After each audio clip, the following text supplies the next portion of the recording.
In a world wired by energy, the true revolution isn't about roaring engines or the blazing rocket. It is a silent spark inside a battery. From a powering our phones to propelling electric dreams, the next generation of batteries promises not just a longer life, but a cleaner, smarter, and more sustainable future. The hum of the progress is quiet, but its impact will echo across the industries and civilization. So let's find out more about this. In the quiet laboratories of universities and research center, a revolution is unfolding. One that doesn't roar like a rocket launch or dazzles like a meteoroid shower, but instead hums softly in the background of our daily lives. It is the revolution of batteries, the hidden engines of modern civilization. From the phone in your pocket to the car in your driveway, from the solar panel on rooftop to the satellite orbiting Earth, batteries are the invisible lifeblood of our technological age. And now, new research suggests that the new wave of breakthrough could transform energy storage efficiently, sustainability, and the way that ripple across the society. For decades, lithium ion batteries have been the reigning champion. They powered that smartphone revolution, enabled electric vehicle, and made renewable energy more practical. Yet, their limitations are becoming increasingly clear. They degrade over time, rely on scarce materials like cobalt, and struggles to store the enough energy for the demand of a world racing towards the electrification. So, the urgency of the climate change and the global push for cleaner energy have turned batteries innovation into one of the most critical scientific frontier of 21st centuries. So, recent advances point to several promising directions, and the solid state batteries, for instance, replace the flammable liquid electrolyte with the solid materials and offering greater safety and higher energy and of course that energy with density. So imagine an electric car that charges in minutes and drives for 1,000 kilometers without refueling. Sounds good, na? So, the researchers are also exploring sodium ion batteries, which use abundant salt instead of lithium, and potentially decrematizing the excess of energy storage by reducing cost and reliance on geopolitical sensitivity in supply chains. So, meanwhile, the flow battery is a large system where the energy is stored in the liquid tank could revolutionize the grid storage, allowing renewable energies from wind and solar farms to capture and the release the steadily, and even when the sun sets or the wind dies down. So, efficiency is another frontier. Scientists are experimenting with nanomaterials that allow iron to move more freely, reducing energy loss and extending battery life. Other are designed like self-healing electrodes that repairs the microscopic cracks and prolonging the lifespan of the device. Sustainability, yes, very, very important. So that too is at the heart of this revolution. So recycling technologies are being developed to recover valuable metals from the old batteries and recreating circular economies where the waste become raw material for the next generation of the storage. So the implications are definitely profound.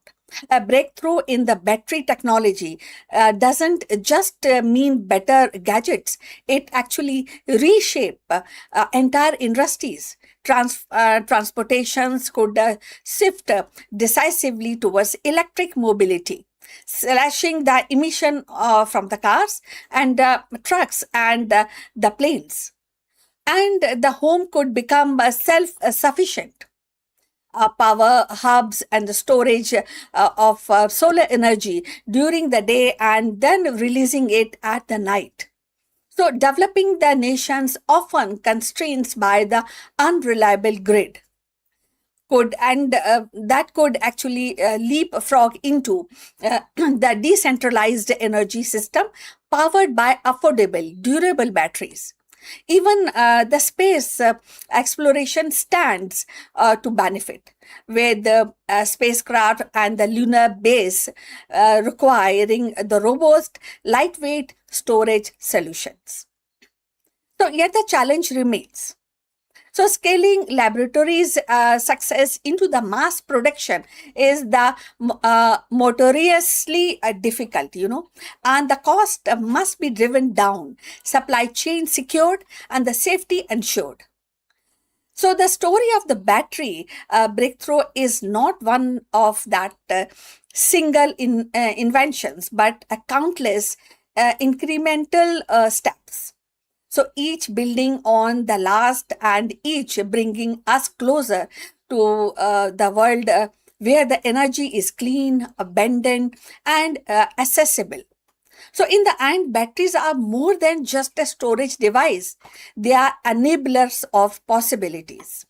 So, they hold within them the promise of sustainable future where the human ingenuity aligns with the planetary needs. As researchers push the boundaries of chemistry and physics, they are not merely improving technology, they are rewriting the script of civilization's energy story. The hum of tomorrow, battery, and maybe quiet, but with their impact will be thunderous, and very, very profound. So we have come to the end of this video. Thanks for watching. Please like and subscribe our channel and see you in the next one.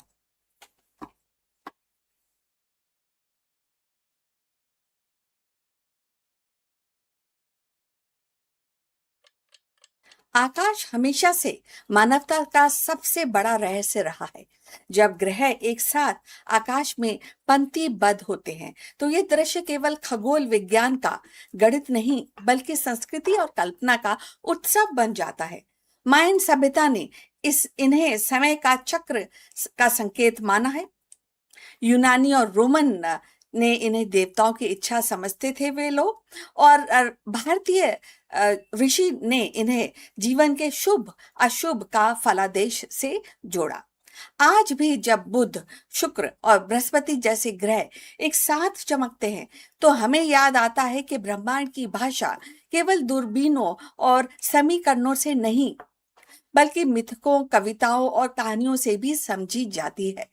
यही निरंतरता प्राचीन आकाश दर्शन से आधुनिक विज्ञान तक मानवता का साझा यात्रा ये रही है। और जहां ज्योतिष, प्रतीकवाद और विज्ञान खोजे एक ही आकाश के दो पहलू बन जाते हैं। तो चलिए जानते हैं इसके बारे में और कुछ ज्यादा।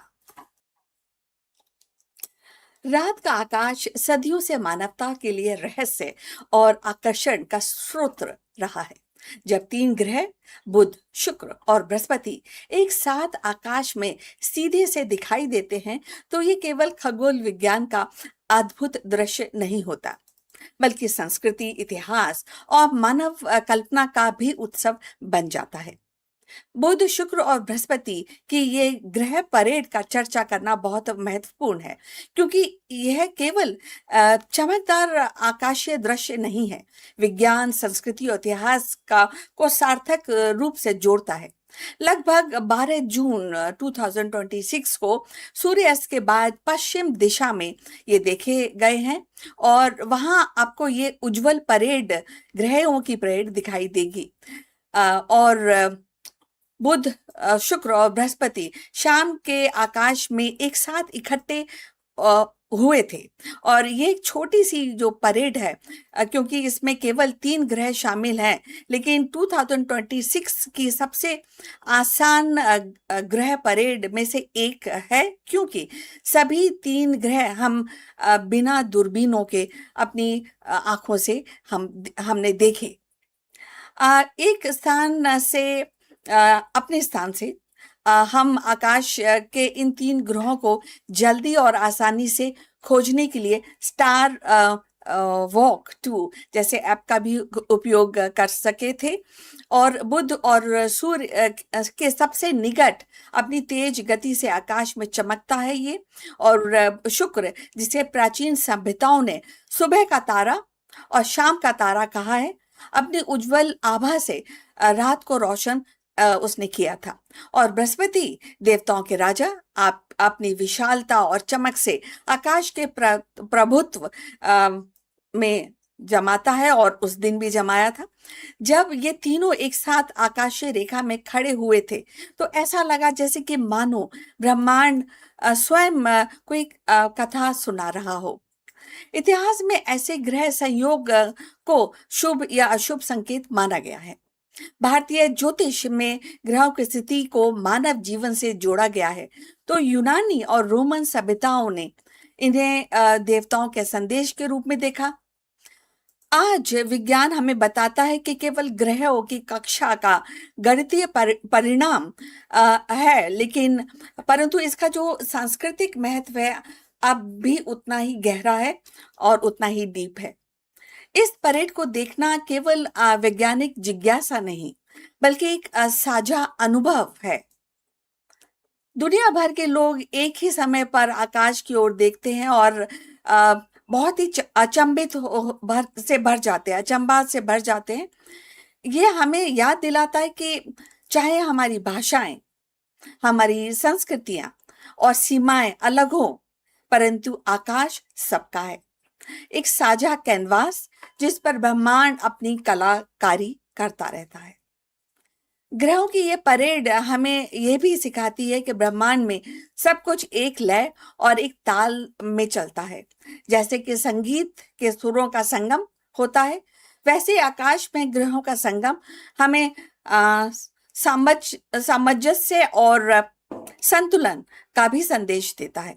और यदि आप यहाँ तक पहुंचे हैं तो कृपा करके हमें बताइए कि आप किस शहर से जुड़े हैं, किस भाषा में ये वीडियो देख रहे हैं। इससे हमें अपने चैनल की पहुंच को समझने में मदद मिलती है। और आइए अब चलते हैं, अपनी चर्चा को आगे बढ़ाते हैं। मानव सभ्यता की शुरुआत से ही आकाश की ओर देखना केवल जिज्ञासा नहीं, बल्कि जीवन का मार्गदर्शन रहा है। ये ग्रह एक साथ आकाश में दिखाई देते हैं तो ये दृश्य प्राचीन सभ्यताओं के लिए देवताओं का संकेत माना जाता था। मायन सभ्यता ने ग्रहों की गति को अपने कैलेंडर और अनुष्ठानों से जोड़ा।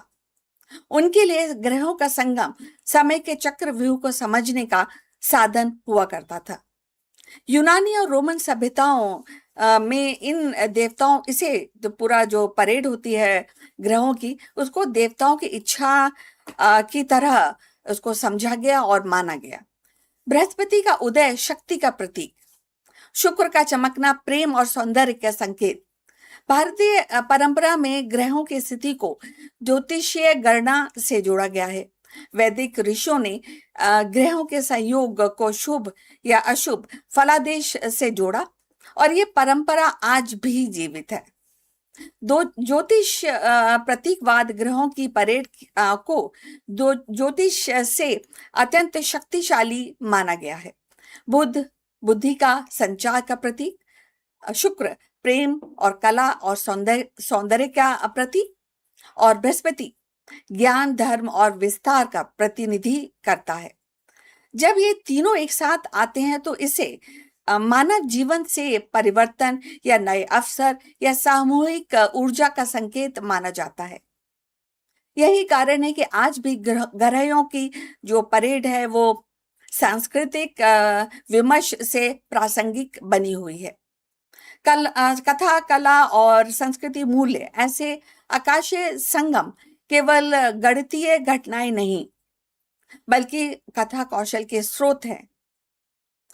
एंड अगर हम जो स्टोरीज हैं, जो कहानियां हैं, उनके बारे में सोचें, या देवताओं के मिलन का जो कहानियां होती हैं उनके बारे में सोचें, या युद्ध हो या आशीर्वाद हो, ये सारी कहानियों में हमें यही संकेत मिलता है कि ये जो पूरा संगम हो रहा है तीन ग्रहों का, जो हुआ था 12 जून के आसपास, वो कितना ही महत्वपूर्ण है, जो हमारे जीवन से जुड़ा हुआ है।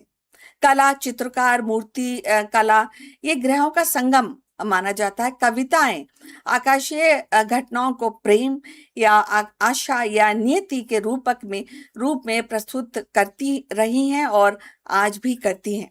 आज भी जब लोग ग्रहों की परेड देखते हैं तो उन्हें ये प्रेरणा मिलती है, वो प्रेरित होते हैं कि नई कविताएं लिखने के लिए, चित्र बनाने के लिए, विज्ञान की को एक्चुअली संस्कृति से जोड़ने के लिए। आधुनिक विज्ञान से निरंतरता हम समझते हैं, क्योंकि जो ग्रह है वो एक स्पेस है जहां पर कई सारी जो इनोवेशंस, कई सारी खोजें की जा रही हैं। हम आज जानते हैं कि ग्रहों का संगम केवल उनकी कक्षाओं का परिणाम है, परंतु ये तथ्य प्राचीन परंपराओं को नकारता नहीं, बल्कि उन्हें और गहराई से देखता है, उसको गहराई से स्टडी करने की के लिए हम सभी को प्रेरित करता है। खगोल विज्ञान हमें बताता है कि ग्रहों की गति गणित के नियमों से संचालित होती है। ये तो सभी बात जानते हैं।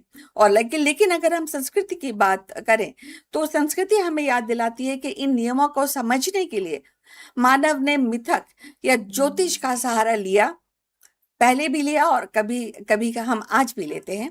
प्राचीन आकाश दर्शन से लेकर आधुनिक दूरबीनों तक यह यात्रा हमें दिखाती है या हमें सिखाती है कि विज्ञान और संस्कृति की एक का ही ये आकाश है, लेकिन उसके दो पहलू हैं जिसको हम अलग अलग तरीके से देखते हैं और उसको अलग अलग तरीके से समझते हैं।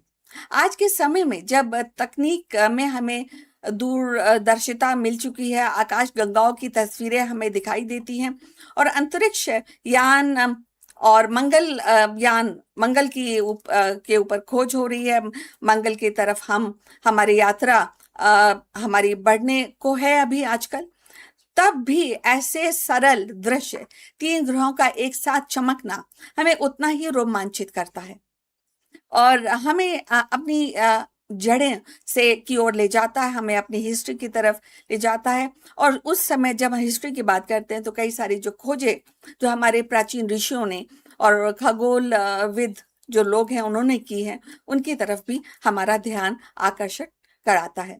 जब प्राचीन ऋषि और खगोलविद जो आकाश को देख कर समय और ऋतु का निर्धारण करते थे, ये भी बहुत ही इंपॉर्टेंट एस्पेक्ट है इस पूरे डिस्कशन का।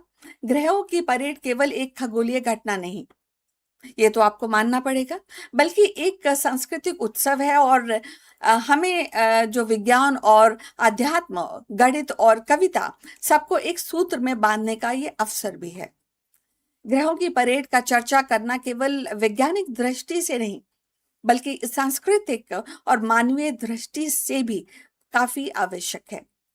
यह हमें बताता है कि आकाश केवल तारों और ग्रहों का समूह नहीं, बल्कि मानवता की साझा कथा है, और जो बहुत ही इंटरेस्टिंग है।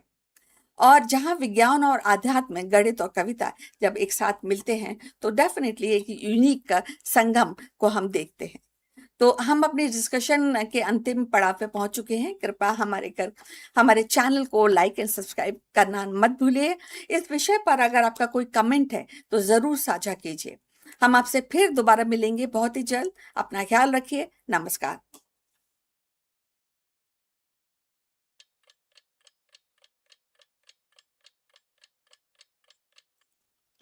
ॐ त्र्यम्बकं भजामहे सुगन्धिं पुष्टिवर्धनम् उर्वाकरुक्म विबंधनान् मृत्यो मोक्षीय महामृतात् सज्ञो जातं प्रपागमि भगवन् मृत्युं जय शिवम् अभयामि ॐ त्र्यम्बकं यजामहे सुगन्धिं पुष्टिवर्धनम् उर्वाकरुक्म विबंधनान् मृत्यो मोक्षीय महामृतात् सज्ञो जातं प्रपागमि भगवन् मृत्युं जय शिवम् अभयामि ॐ त्र्यम्बकं यजामहे सुगन्धिं पुष्टिवर्धनम् उर्वाकरुक्मिव बन्धनान् मृत्यो मोक्षीय महामृतात् सज्ञो जातं प्रपागमि भगवन् मृत्युं जय शिवम् अभयामि ॐ त्र्यम्बकं यजामहे सुगन्धिं पुष्टिवर्धनम् उर्वाकरुक्मिव बन्धनान् मृत्यो मोक्षीय महामृतात् सज्ञो जातं प्रपागमि भगवन् मृत्युं जय शिवम् अभयामि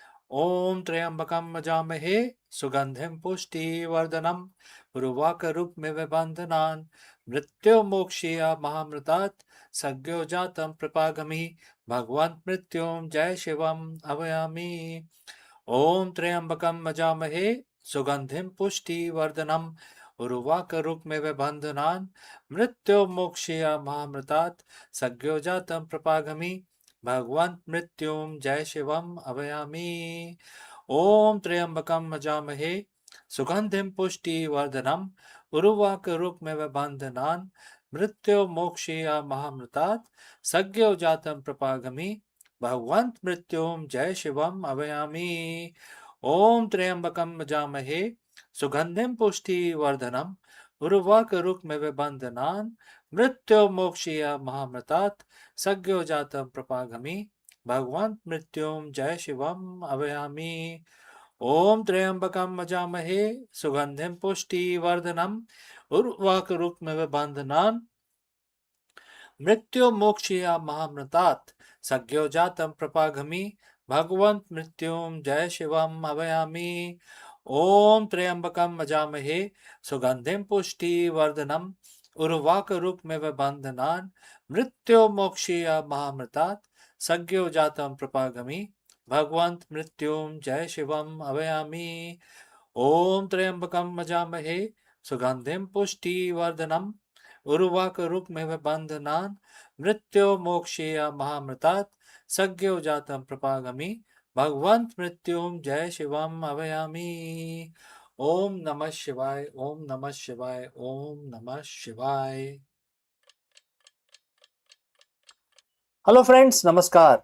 In this video, we break down India's strategic response to the latest US tariff proposal under the Section 301 investigation. As the US proposed additional 12.5% duties on select import items, India's Commerce Ministry has reaffirmed its commitment to the ongoing bilateral trade framework. In this video, we analyze what this means for the India-US trade relationship, the status of the February 2026 interim agreement, and how New Delhi is navigating this latest trade issue or problem. Let's go and discuss this further. Today, we are looking at the pivotal moment in India-US economic partnership. As early of June 2026, news cycles are buzzing with reports of the US Trade Representative USTR proposing additional tariff under Section 301 of the US Trade Act. It's easy to get lost in the noise, but here is the headline. India is standing its ground while remaining committed to the constructive path forward. These proposed tariffs, which include 12.5% surcharge and currently in the proposal phase, they are not yet final. As we navigate these headlines, it is essential to understand that this is a part of a broader ongoing diplomatic process, not an abrupt end to our cooperation. So friends, if you have reached this far, please inform us from which city you have tuned in and in which language you are watching this video. This will help us determine the reach of our channel. Alright, let's proceed further. To understand why we are here, we have to look at the process. The USTR recently concluded investigations into 60 different economies, including India, regarding forced labor, industrial capacity issue, and therefore there are other issues also, Crucially, experts note that this is a broad global measure rather than a specific attack on India. The US is applying this to partners and competitors alike, from EU to South Korea. However, India's position is very clear. We must challenge this legal and technical on the basis of technical issues, and we have to understand what are these bases of this tariff when they don't align with the reality. Our Commerce Ministry is actively engaged, ensuring that our stakeholders have seat at the table.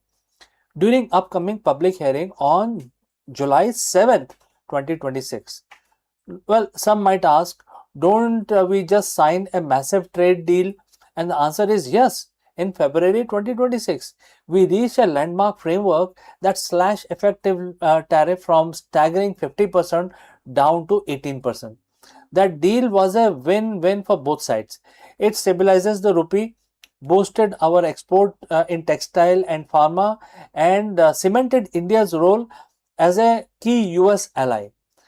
Ambassador Sergio Gore recently noted that we are 99% there on finalizing the technical details of our broader bilateral trade agreement.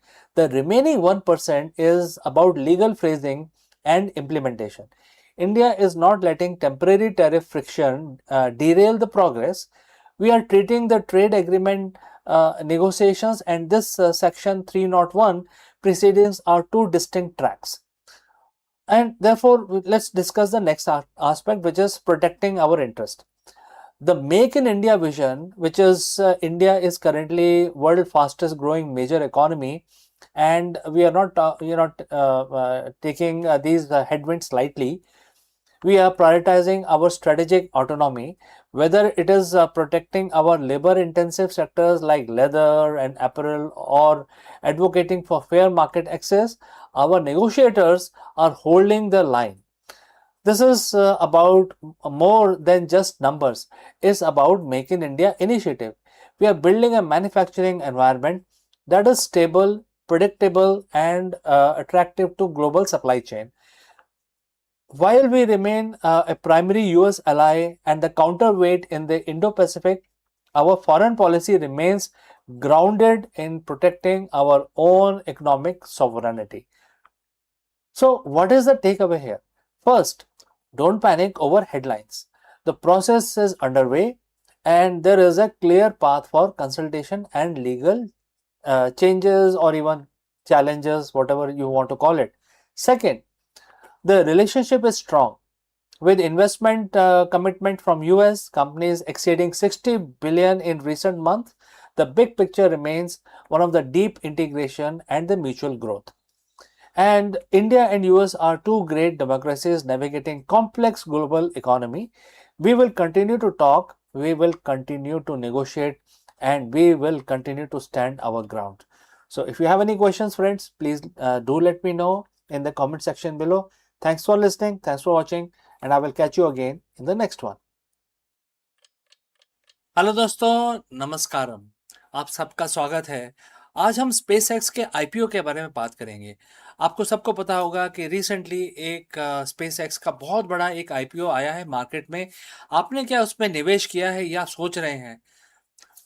Elon Musk की company SpaceX share market में एक धमाकेदार entry ले चुकी है और आज हम इस वीडियो में बात करेंगे कि लिस्टिंग के बाद शेयरों में क्यों ऐसी इतना उछाल आया है, रॉकेट जैसी तेजी से बाजार में उछाल आया है और बाजार ने इतना पॉजिटिव रिएक्शन क्यों दिया है, इसके बारे में हम चर्चा करते हैं। चलिए आगे बढ़ते हैं। दोस्तों 12 जून 2026 को ये स्पेसएक्स का जो आईपीओ था वो लिस्ट हुआ था स्टॉक एक्सचेंज पे और ये एक मामूली आईपीओ नहीं है, ये दुनिया का अब तक का सबसे बड़ा आईपीओ था। ट्रिलियंस ऑफ डॉलर्स की बात हो रही है इसमें। एलन मस्क की कंपनी ने शेयर बाजार में कदम रखा, पहली दफा रखा है और इसने कदम रखते ही तूफान आ गया है, बहुत ज़्यादा तेज़ी से आगे बढ़ा है। और हम इसकी बात करेंगे, जब इसकी बात कर रहे हैं तो इसकी वैल्यू ऑलरेडी 2.1 ट्रिलियन का मार्केट कैपिटलाइजेशन कर चुकी है कुछ ही घंटों में, कुछ ही दिनों के अंदर। तो हम अपना एनालिसिस चालू रखेंगे। लेकिन दोस्तों, अगर आप यहाँ तक पहुँचे हैं तो हमें कमेंट करके बताएं कि कौन से सिटी से आप हमारा ये प्रोग्राम देख रहे हैं और किस लैंग्वेज में आप ये वीडियो देखना चाह रहे हैं। तो चलिए आगे बढ़ते हैं। सबसे पहले नंबर्स की बात करते हैं। स्पेसएक्स ने आपके शेयरों जो शेयर था वो $135 के ऊपर लिस्ट किया था, और मतलब कि जो स्टार्टिंग प्राइस है $135 है, मार्केट खुलेगा तो 135 से लिस्ट होगा। अब वहां पे जब लिस्टिंग जब खुलता है मार्केट, तो उसके बाद ऊपर भी जाता है नीचे भी जाता है, लेकिन सबको हैरान कर दिया। शेयरों ने जल्दी ही मार्केट खुलते ही 19% की उछाल मारी, और डे का जो बिजनेस बंद होते होते 160.95, मतलब 135 पे ये चालू हुआ था और दिन के अंत होते होते $160.95 तक पहुंच गया। ये पर शेयर की प्राइस है।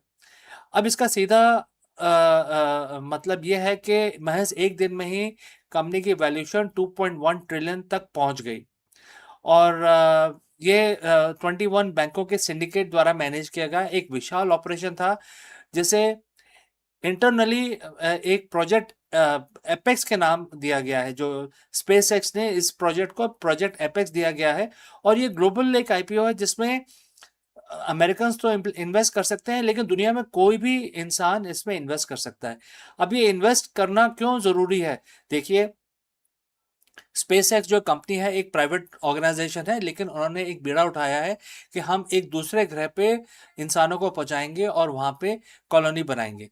तो ये अकेले तो कंपनी कर नहीं सकती। अगर अगर अकेले भी करे तो फिर वो कंपनी की एक प्रॉपर्टी हो जाती है, जैसे ईस्ट इंडिया कंपनी ने भारत पे अटैक कर दिया था 200 साल पहले, 300 साल पहले। तो अगर ये मार्स पे जाते हैं तो इनकी हो जाती है। लेकिन अगर अगर ये आईपीओ है और इसको शेयर मार्केट में लोगों ने पब्लिक ने इन्वेस्ट किया इसके अंदर, तो सबकी इसमें हिस्सेदारी हो जाती है। एक ये पब्लिक कंपनी बन जाती है, जिससे कि अगर वहां पे इस्टेब्लिश किया जाए तो जितने भी शेयर होल्डर्स हैं उनका पहला हक बन जाता है। तो इसीलिए ये जो आईपीओ है ये इतना इम्पोर्टेंट हो जाता है, और इसी की वजह से जो लोग हैं काफ़ी एक्साइटेड हैं स्पेस एक्स में इन्वेस्ट करने के लिए। आप देखिए 2.1 ट्रिलियन हो गया, ये अब तक का सबसे बड़ा आईपीओ है दुनिया में।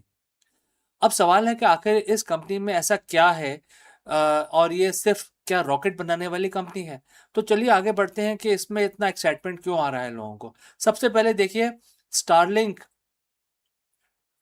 स्टारलिंक जो एक कंपनी है इलॉन मस्क की, ये इंटरनेट प्रोवाइड करती है। तो ये इनका एक पार्टनरशिप है स्पेस एक्स के साथ, जो भी इलॉन मस्क की कंपनी है। तो स्टारलिंक अगर नहीं है स्पेस एक्स के साथ, तो कम्युनिकेशन कितना डिफिकल्ट हो जाता है। अगर मार्स पे पहुंच गए तो कम्युनिकेट कैसे करेंगे, इंटरनेट कैसे चलेगा, ईमेल कैसे आएगी? तो उसके लिए स्टारलिंक है, और जिसके वजह से जो स्पेस एक्स है वो स्टारलिंक के टेक्नोलॉजी को लेवरेज कर सकता है जब वो मार्स पे अपनी कॉलोनी बनाए। इसके अलावा इनके पास इलेक्ट्रिक कार्स हैं, इनके पास इलेक्ट्रिक बैटरी मैन्युफैक्चरिंग जो टेस्ला है वो है। तो जब मार्स पे जाएंगे तो उनको बैटरी बैकअप इक्विपमेंट लगेगा, वहाँ पे मार्स पे चलने वाली गाड़ियाँ लगेंगी। तो वो सब बनाने का जो टेक्नोलॉजी है वो टेस्ला के पास है। तो स्पेस एक्स हो गया आपका, टेस्ला हो गया आपका, स्टारलिंक हो गया। उसके बाद एलॉन मस्क की टनलिंग कंपनी है, बोरिंग कंपनी है, जो टनल बनाती है जमीन के अंदर। तो मार्स पे जाएंगे तो जमीन के ऊपर रहेंगे या जमीन के नीचे कंस्ट्रक्शन वगैरह करना पड़ेगा, तो उसके लिए उनके पास टेक्नोलॉजी टनलिंग की होगी, जो बोरिंग करते हैं जमीन के अंदर, जिसमें बड़ी बड़ी ट्रेन चलाते हैं, तो वो होगा। अब ट्रेनों की बात हुई है तो इनके पास हाइपर लूप, आपने सुना होगा कुछ साल पहले इन्होंने एक कंपनी स्टार्ट की थी हाइपर लूप की, जो जो जमीन के अंदर टनल के अंदर एक ट्रेन चलती है बिना किसी इंजन के, सिर्फ वैक्यूम से चलती है। तो वो भी इनके पास है। तो आप समझिए कि जो स्पेस एक्स है एक बहुत ही सीरियस कंटेंडर है, और इनके पास बहुत सारी और टेक्नोलॉजीज हैं जिससे स्पेस में जाके और फिर वहाँ मार्स पे लैंड करके और उसके बाद वहाँ पे कॉलोनी स्टैब्लिश करने का पूरा इन्होंने बेसिक बेसिक इंफ्रास्ट्रक्चर ऑलरेडी खड़ा कर दिया है। अब बात करते हैं एआई की। तो इलॉन मस्क की एक और कंपनी है जिसका नाम है एक्स एआई। ये जो कंपनी है ये इसको उन्होंने स्टारलिंक के साथ मर्ज कर दिया है। और आप देखिए ग्रॉक उनका जो एआई है जो ट्विटर पे चलता है, जिसको हम एक्स प्लेटफॉर्म बोलते हैं आज की डेट में। तो ये एक पावर हाउस है जो AI enabled machinery, AI enabled systems जो मार्स पे एस्टैब्लिश करने में सहायता करेगा, और ये इन्हीं के खुद का ओनरशिप है एलन मस्क का। तो इसकी वजह से लोग इसको देखते हैं, कंपनी को, स्पेसएक्स को, कि ये अकेली एक रॉकेट बनाने वाली कंपनी नहीं है, इसके पीछे काफ़ी स्ट्रैटेजिक सॉल्यूशंस खड़े हैं जो इसी इकोसिस्टम से आते हैं। तो चलिए, मैंने काफ़ी एक्सप्लेन किया इसके बारे में। अब आगे बढ़ते हैं कि देखिए, ये आईपीओ है तो मार्केट रिस्क तो होगा ही इसके अंदर। तो अपने होशो हवास ना खोएं, सोच समझ के अगर आप इन्वेस्ट करना चाह रहे हैं तो पूरा एनालिसिस करें, अपना एनालिसिस करके, और आपका लॉस एंड प्रॉफिट का एनालिसिस करके तभी इन्वेस्ट करें, क्योंकि मार्केट तो इस कंपनी पे भी वैसे ही लगेगा जैसे हर कंपनी पे लगता है। तो मार्केट वॉलेटिलिटी का ध्यान रखें, अपने होशो हवास खो के और इमोशंस में आके इन्वेस्ट ना करें, क्योंकि हर कोई ऐसा नहीं करता है, पूरा फ्यूचर और बैकग्राउंड फोरग्राउंड देख के करता है। अगर आप भारतीय निवेशक हैं और इसमें इन्वेस्ट करना चाहते हैं तो ये सेंसेक्स ऑफ निफ्टी के थ्रू भी ये इन्वेस्ट किया जा सकता है। एक प्रोसेस है जो हमारे जो स्टॉक एक्सचेंजेस हैं वो प्रोवाइड करते हैं कि कैसे फॉरेन ट्रेड के अंदर आप इन्वेस्ट कर सकते हैं। उसके लिए कुछ कागजी कार्रवाई करनी पड़ती है, तो वो एक स्टैंडर्ड कागजी कार्रवाई है। तो आप इंडिया में होते हुए भी स्पेसएक्स में इन्वेस्ट कर सकते हैं। तो इलॉन मस्क ने मतलब जैसे ही ये स्टॉक मार्केट में आया, आईपीओ आया, वो एक ट्रिलियनियर बन गए हैं, दुनिया के पहले ट्रिलियनियर कहलाएंगे वो, क्योंकि आजकल तो बिलियनियर्स का ज़माना है, लेकिन वो ही अकेले ऐसे हैं जो ट्रिलियनियर बन गए हैं इस आईपीओ के आने के बाद। तो दोस्तों, ऑल इन ऑल ये जो आईपीओ है काफ़ी पॉजिटिव लग रहा है, लेकिन जैसे मैंने कहा पहले कि आप एनालिसिस पूरा करें, उसके बाद ही इसमें आगे बढ़े अगर आप इन्वेस्ट करना चाहते हैं। लेकिन ओवरऑल काफ़ी पॉजिटिव न्यूज़ लग रही है इस आईपीओ के वजह से, तो इसके बारे में आपसे मैं चर्चा करना चाहता था। और मैं ये भी चाहता था कि आप सारी चीज़ों को समझें, और इसलिए मैंने एक चीज़ को आपको समझाने की कोशिश भी की इस वीडियो के अंदर। तो दोस्तों, अगर आपके कोई और सवाल हैं तो ज़रूर हमें कमेंट करके बताएं। मिलता हूँ अगले वीडियो में। जय Hind.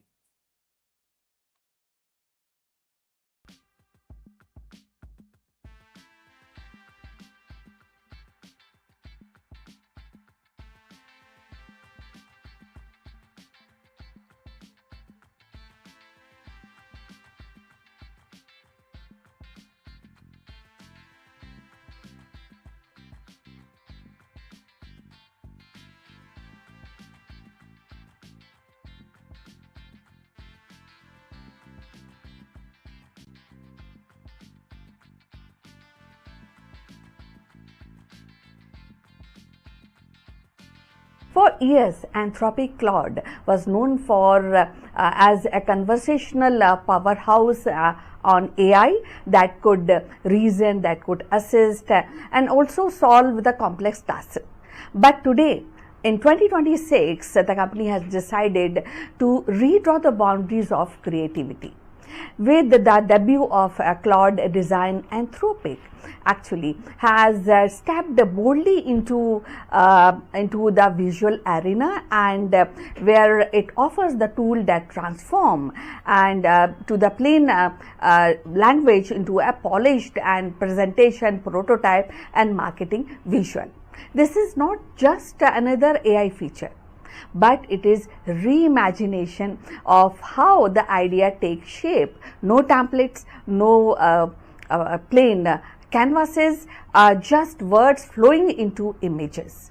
For entrepreneurs, for educators and the creators, Claude Design promises speed and accessibility. And for a design industry, it raises the questions about the originality and artistry, and the role of human imagination in the era of machine learning, machine marketing, visual. So let's find out more about this. In the spring of 2026, the Anthropic, the company best known for its conversational AI assist Claude, and unveiled the bold new frontiers. The Claude design, which is actually making a lot of waves in the industry. This debut marks a significant expansion of the Claude ecosystem, moving beyond the text and the code into the realm of visual creation. For years, the Anthropic had positioned itself as a competitor to OpenAI and Google in the natural language space. But with the Claude design, it signals a deep ambition to redefine how humans interact with creativity itself. The Claude design is powered by Anthropic's most advanced model, Claude Opus 4.7, a multi-model system capable of interacting not just words but visual concepts, and that this also allows the tool that the user to describe an idea into a natural language. A sleek pitch deck for a fintech startup or a prototype layout for a mobile app, and watch that the AI generates a polished professional grade visuals. Presentation, one pager, product mock-ups, and marketing materials can be drafted in minutes. And bypassing the traditional blank canvas problem that has a long haunted designers and entrepreneurs. So the launch of a Claude design is not just about convenience. It is about accessibility. And Anthropic envisions a world where the founder, the product managers, and the market people who may lack formal design training can still produce compelling visual that communicate their ideas effectively. In this sense, the Claude design democratizes creativity, lowering the barriers and accelerating the workflow. So if you have reached this far, please inform us from which city you are watching and in which language you are watching this video. This will help us to determine the reach of our channel. So moving forward, for startups, the implications are enormous. A founder preparing for an investor's pitch can now generate a professional deck overnight. So marketers can prototype campaign visuals without actually waiting for a design team. And even the educator and the students can use Claude design to create very designing and engaging presentation with minimal effort. And unsurprisingly, the debut has sparked comparison with the established platform like Canva, Figma, and Adobe Photoshop. So analysts have already begun asking whether Claude design could be Canva killer. While the Canva revolutionized the design by offering templates, drag and drop simplicity, the Claude design goes a step further. It eliminates the need for templates altogether. Instead, it listens to language and interprets the intent and produces the visual that feels tailored to the user's vision. And this shift from template to driven design to AI driven creations could reshape the competitive landscape. If the Claude design succeed, it may force incumbents to integrate deeper AI capabilities into platform, accelerating the industry's evolution. So yet, as with all generative AI, Claude design raises questions. Can AI generated visual truly match the nuances and artistry of human designers? Will the reliance of AI homogenize the creativity, producing output that feels polished but lack originality. And what of copyright and ownership? Who truly owns a AI generated design, the user or the algorithm? Now, the critics also warn the ethical risk, and just as the test-based AI has misused to generate misinformation, visual AI could be exploited to create a misleading prototypes, fake branding, or even the counterfeit the documents. The Anthropic insists that safeguards are in place, but the debate is far from the settled. So, you will also agree that there's a turning point in AI creativity which is on rise. The Claude Design debut is more than a product launch. It is turning point in the story of AI creativity. For Anthropic, it represents a strategic pivot from being a text first company to embrace the multimodal intelligence. And for user, it offers a glimpse of future where the language itself becomes the interface for the design. Now, when I'm just telling you about this, I also get worried. I am with the critics because nowadays the children are also very tech savvy, and they will love Anthropic Cloud because they can turn their language into a picture which they love most because they hate writing, right? So this is something which I think I need your comments on this. Now, going forward, for a society, it raises the profound question that is there about the role of human artistry in the age where the machine can generate beauty at scale. So, Anthropic cloud design is both exhilarating and unsettling. It promises speed, accessibility, and democratization, but also challenges long held notion of originality and authorship. As a business educator and creator, experiment with this new tool. The world will have to decide whether AI-led design is a complement to human creativity or a competitor. So in the end, Claude Design, it is not just about making visual easier. It is about redefining the very act of creation, turning the words into the images, the ideas into the artifacts. Whether it becomes a cornerstone of a creative economy or a cautionary tale will depend on how wisely we balance innovation with integrity. So we have come to the end. Thanks for watching, and please like and subscribe our channel. So see you in the next one. But before we end, few words about our affiliate partner. Stop settling for a good enough video. If your built-in laptop camera looks like a grainy mess, it is time for an upgrade.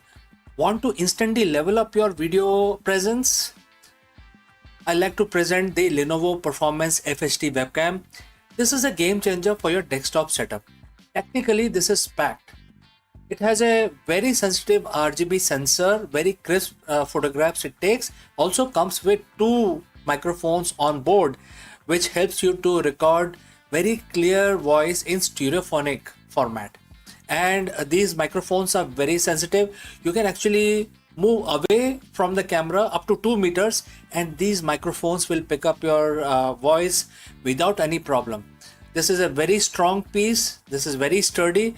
Comes with tripod ready. Comes with a very long leash, so it gives you a lot of flexibility to place the webcam wherever you want to keep in your studio. And also it has a swivel base, which is also very handy. So if you want to basically level up your game and you want to pick up this camera at a discount, please click on the link here or scan the QR code.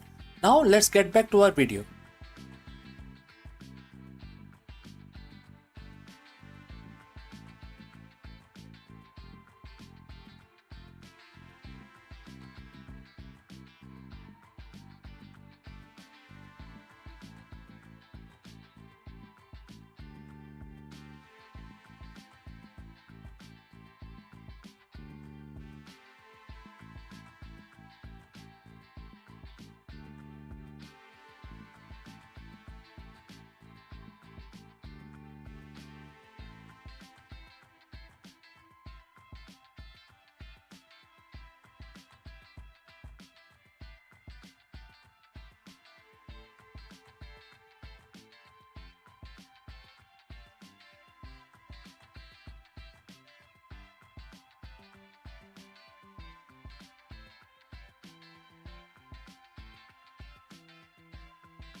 Long before the telescope pierced the skies of Renaissance Europe, a brilliant mind in 5th century India dared to challenge the cosmic order.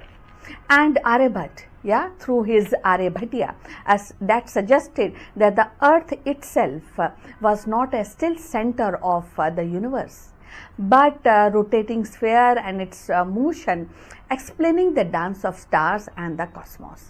In doing so, he planted the seed of heliocentrism nearly 1,000 years before Copernicus. So, in 2026, as humanity propose an interplanetary mission and debates on the ethics of AI, design, science, and Aryabhat vision feels startlingly modern. What do you feel about that?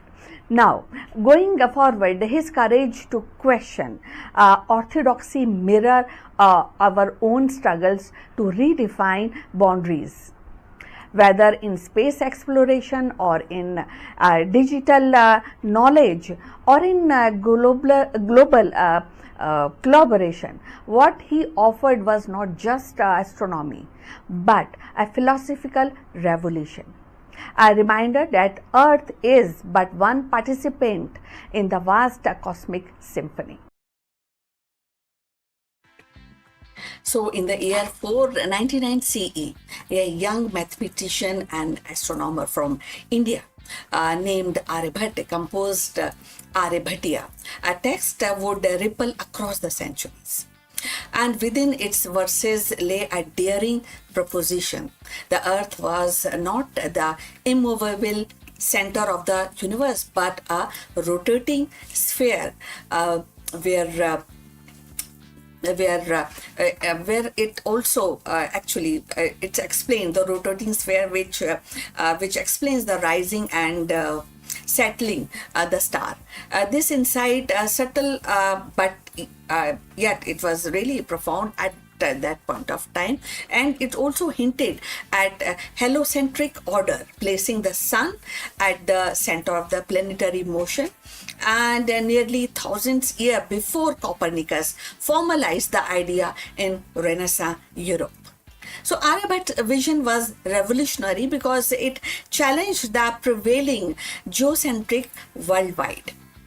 And in both Greece and Roman and even in Indian traditions, Earth was thought to be fixed with celestial bodies revolving around it.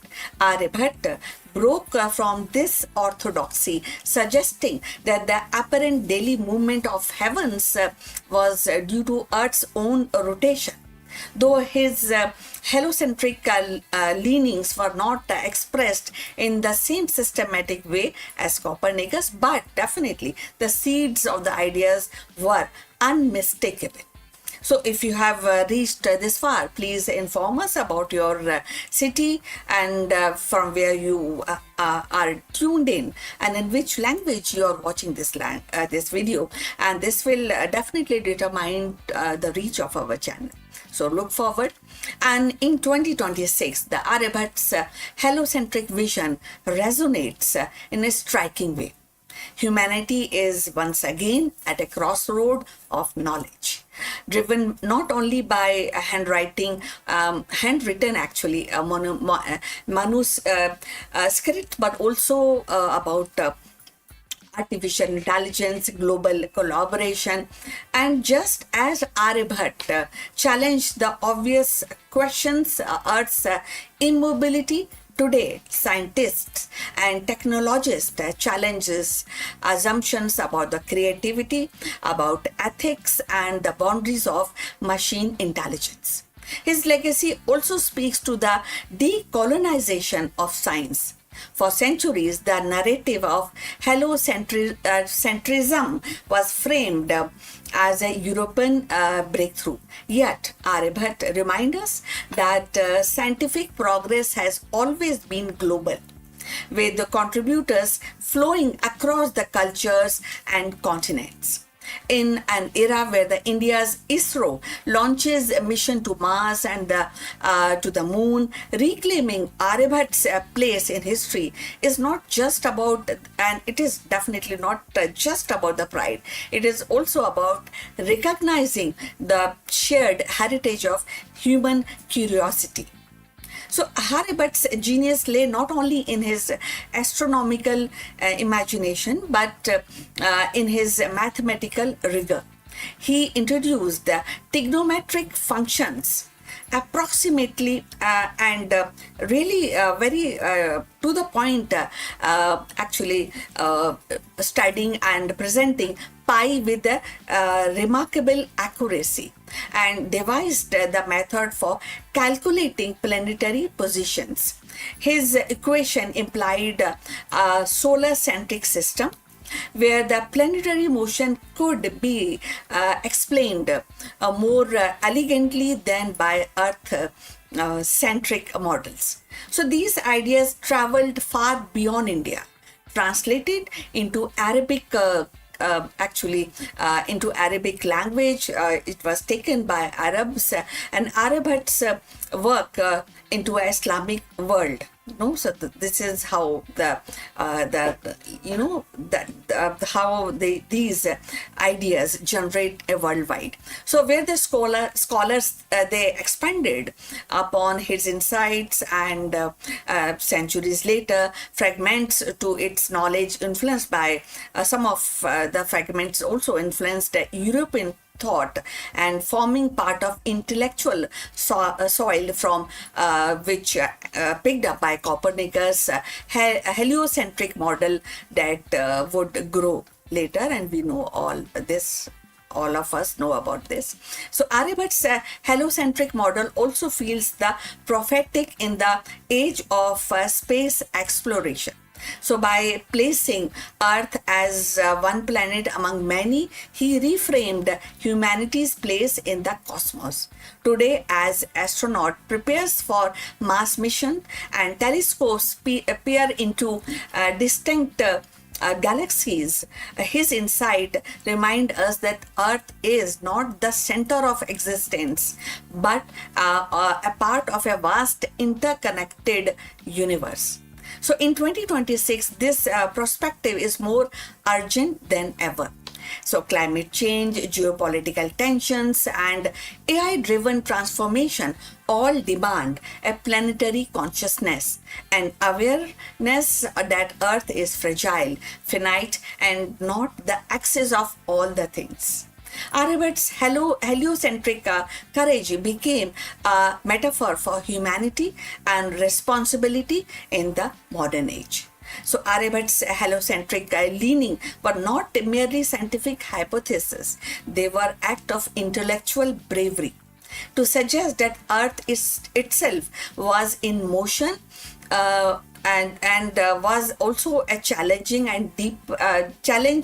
the deepest assumptions of his times. In 2026, as we grapple with the AI ethics, planetary colonization, the global collaboration, Aryabhat's example reminds us that the progress begins with questioning obvious.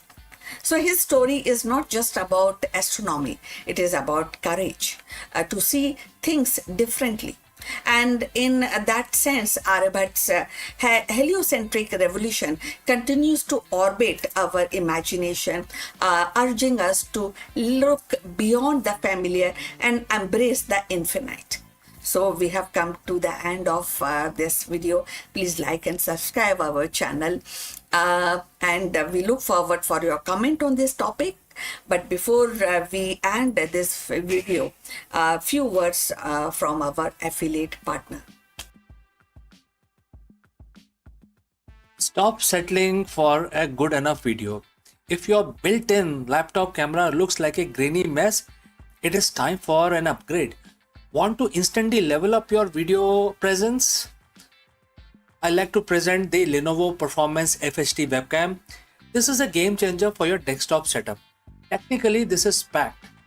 It has a very sensitive RGB sensor, very crisp photographs it takes. Also comes with 2 microphones on board, which helps you to record very clear voice in stereophonic format.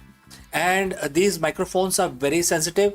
You can actually move away from the camera up to 2 meters, and these microphones will pick up your voice without any problem. This is a very strong piece. This is very sturdy. Comes with tripod ready. Comes with a very long leash, so it gives you a lot of flexibility to place the webcam wherever you want to keep in your studio. And also it has a swivel base, which is also very handy. So if you want to basically level up your game and you want to pick up this camera at a discount, please click on the link here or scan the QR code. Now let's get back to our video.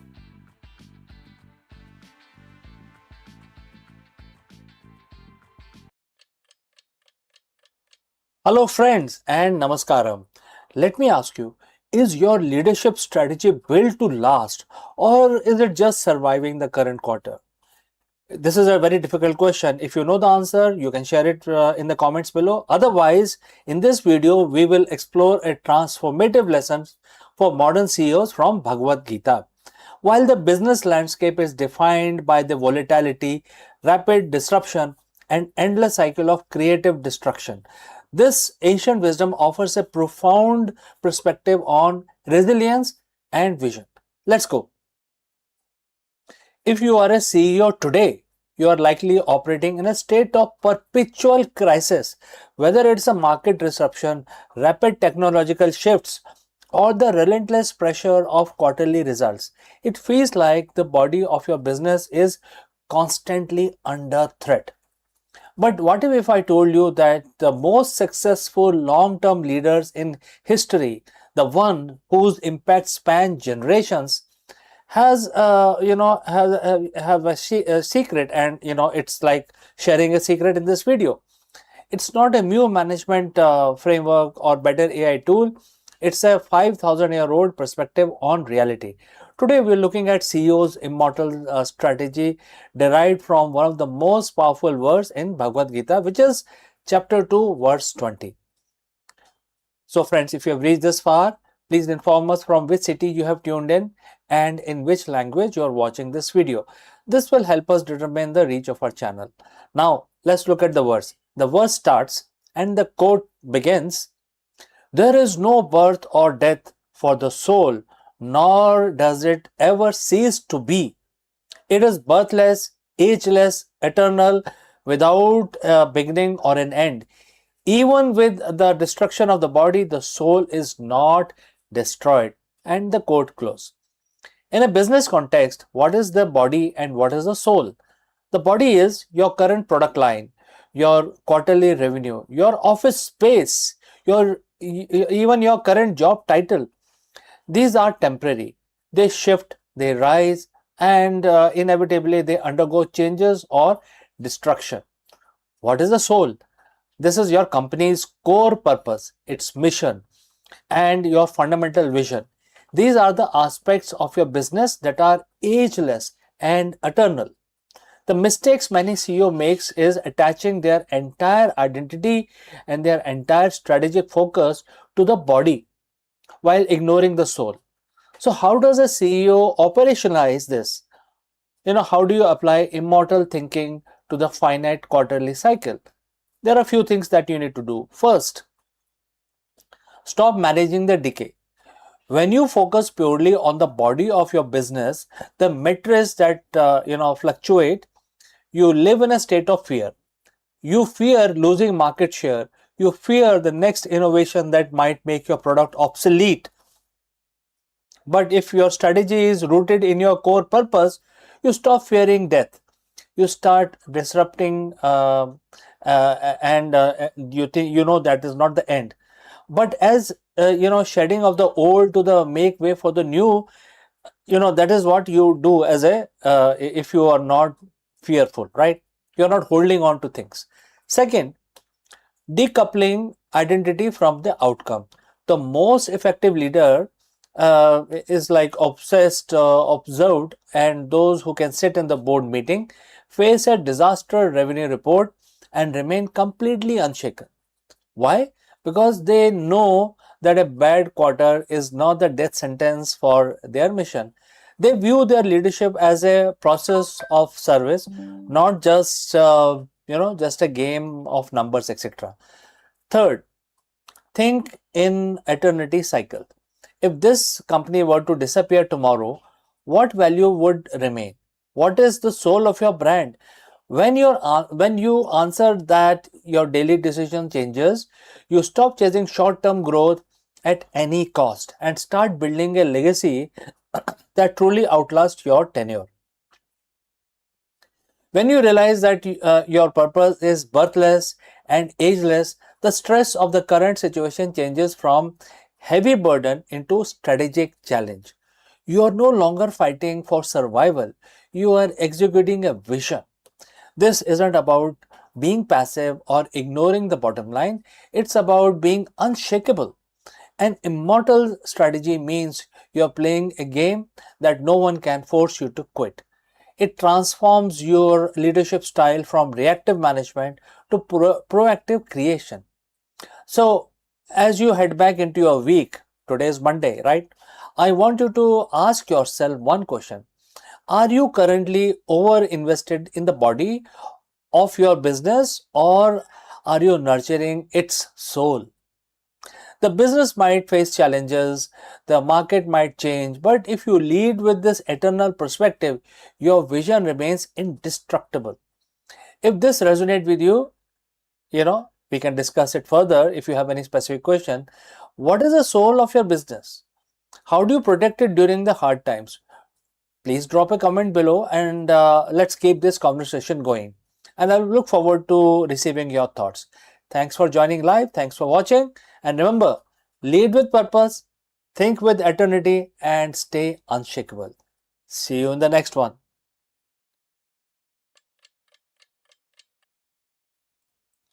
नमस्कार दोस्तों, आप सबका स्वागत है। और आज 1 जुलाई है और आज बुधवार है। और आप सबको पता है कि बुधवार का दिन जो है वो गणेश भगवान के लिए समर्पित है। तो हम अपना दिन शुरू करने से पहले भगवान की पूजा करेंगे, भगवान की स्तुति करेंगे, जिससे हमारा जो दिन है वो हमेशा मंगलमय रहे। तो हर रोज की तरह हम गणेश जी का ध्यान करेंगे और मंत्र का उच्चारण 11 दफा करेंगे। और हर रोज की तरह मैं ये काउंटर यूज करूंगा। देखिए मेरे पास काउंटर है। आप कैसे भी ये मंत्र का उच्चारण कर सकते हैं। आप अपने मन में गिन के भी कर सकते हैं या माला का भी उपयोग कर सकते हैं। तो चलिए हाथ जोड़ लीजिए और हम इस मंत्र का उच्चारण अब शुरू करेंगे। ओम गणेशाय नमः। तो मंत्र का उच्चारण ऐसे करेंगे, ओम गम गणपते नमः। दोबारा रिपीट करता हूं, ओम गम गणपते नमः।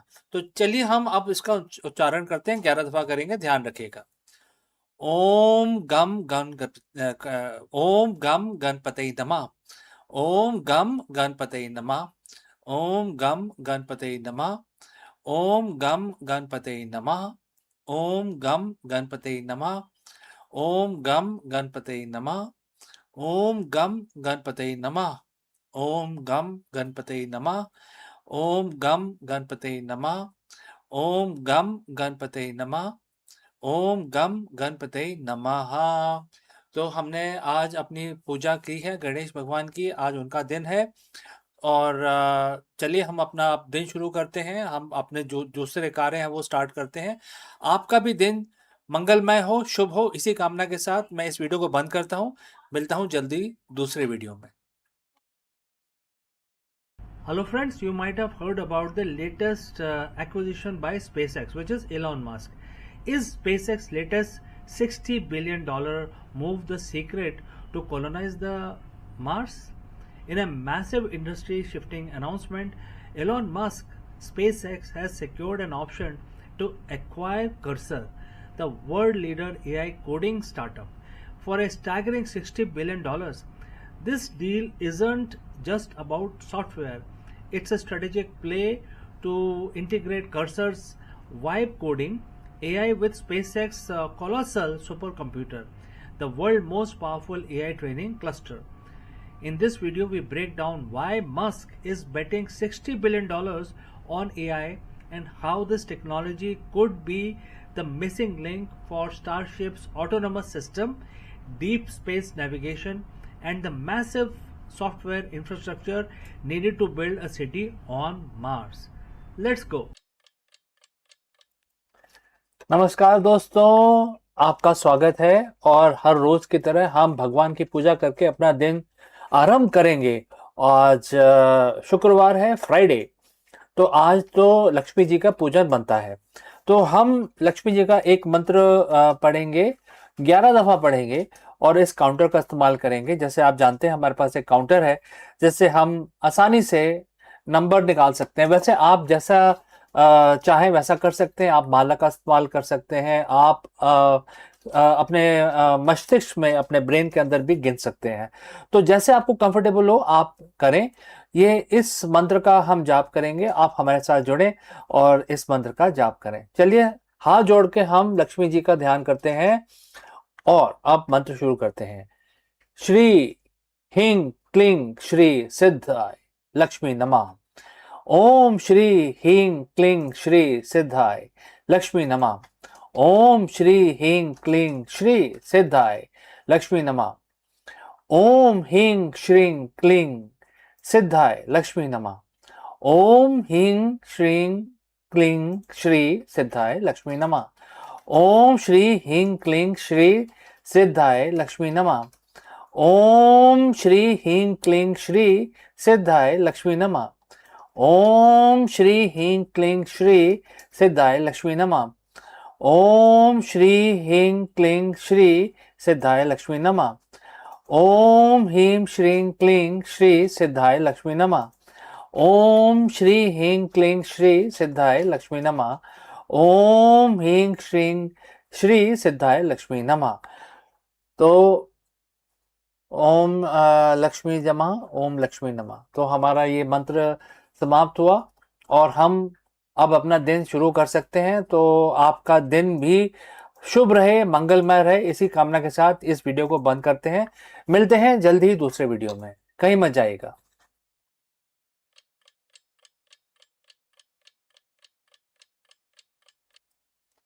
नमस्कार दोस्तों, आप सभी का स्वागत है। और हर रोज की तरह हम अपना जो दिन है उसकी शुरुआत करते हैं भगवान की पूजा करके।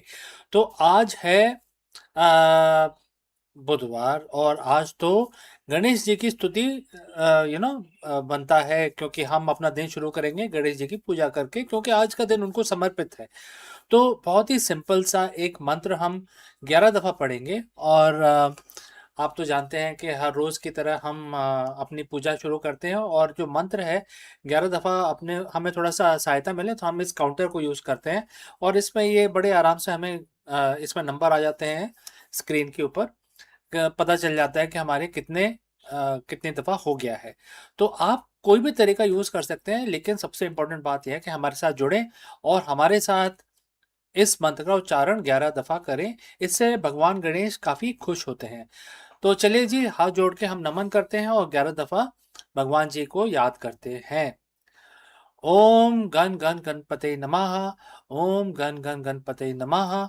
ओम गण गण गणपते नमः। ओम गण गण गणपते नमः। ओम गण गण गणपते नमः। ओम गण गण गणपते नमः। ओम गण गण गणपते नमः। ओम गण गण गणपते नमः। ओम गण गण गणपते नमः। ओम गण गण गणपते नमः। ओम गण गण गणपते नमः। ओम गण गण गणपते नमः। तो दोस्तों, हमारे 11 दफा जो स्तुति थी वो पूरी हो गई भगवान गणेश की। अब हम अपना दिन स्टार्ट करेंगे आराम से। भगवान की हमने पूजा कर ली है। तो चलिए अभी आपसे विदा लेता हूँ, लेकिन जल्दी ही मिलता हूँ दूसरे वीडियो में। कहीं मत जाइएगा। Hello friends, the big question that we want to tackle today is, can the ancient wisdom make you a better leader in 2026? In this video we dive deep into Bhagavad Gita chapter 6 verse 8 to uncover the secret of equanimity for modern executives, which is very essential. We will discover why the most successful CEOs aren't just masters of the market, they are the master of their own mind. Let us explore this further. In the world of high-stake business, we are taught to chase the gold. We celebrate the record-breaking IPOs, the quarterly wins, and the market dominance. On the flip side, we are taught to fear the mud, the PR crisis, the missed targets, and the economic downturns. But as a CEO, and all CEO knows this constant oscillation between euphoria and anxiety is quite exhausting. It leads to burnout, biased decision making, and the leadership style that is reactive rather than strategic. What if there is a way to lead from the place of total stability, a state of mind where your internal peace isn't tied to the stock ticker? Over 7,000 years ago, a profound piece of wisdom was shared on a battlefield that is more relevant to the modern boardroom than any MBA syllabus. It comes from Bhagavad Gita, chapter 6, verse 8. Today we are going to dive deep and break down how this one verse can transform you into an unshakable CEO. So friends, if you have reached this far, please inform us from which city you have tuned in and in which language you are watching this video. This will help us determine the reach of our channel. Alright, let's proceed further. Let us look at the verse itself. The quote starts, "A person is said to be established in self-realization and it's called a yogi when he is fully satisfied by the virtue of the acquired knowledge and realization. Such a person is situated in transcendence and is self-controlled. He sees everything, whether it is pebbles, stone, or gold, as one and the same thing." Quote close. For a CEO, this doesn't mean you stop caring about your company. It means you change your relationship with the results. The verse identifies three key areas, three key traits of the unshakable leaders. First, acquired knowledge combined with practical experience. Obviously, you can't shake that off. Number two, control over the senses, which includes your ego as well, and also different kinds of extensions that you may have. Number three, ability to see stones and mud and gold with an equal eye, right? That is quite difficult. Now let's get real about the gold and mud. Just look at your office. The gold is that massive Series C funding or being featured on the cover of Forbes magazine. When things are gold, your ego expands. We think we have figured it out, all of it. We become overconfident, take reckless risk, and lose the humility that built the company in the first place. The mud is the supply chain collapse, the key executive quitting, or the negative cycle, some sort of a press release which is negative in nature. When we hit the mud, we panic. We make short-term decisions based on fear, which often makes the situation worse. The Gita tells us that the self-realized leader sees these as equal. Why? Because they are both external and temporary. If your happiness is tied to the gold, you are a slave to the market. If your identity is destroyed by the mud, you aren't leading. You are merely reacting.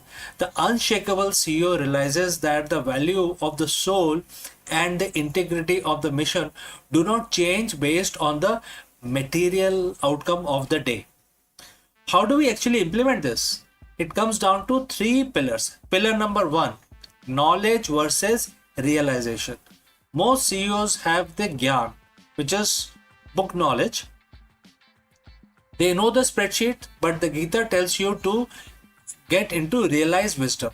This is the gut feeling backed by a calm mind. It is knowing that this too shall pass, right? So what action you can take?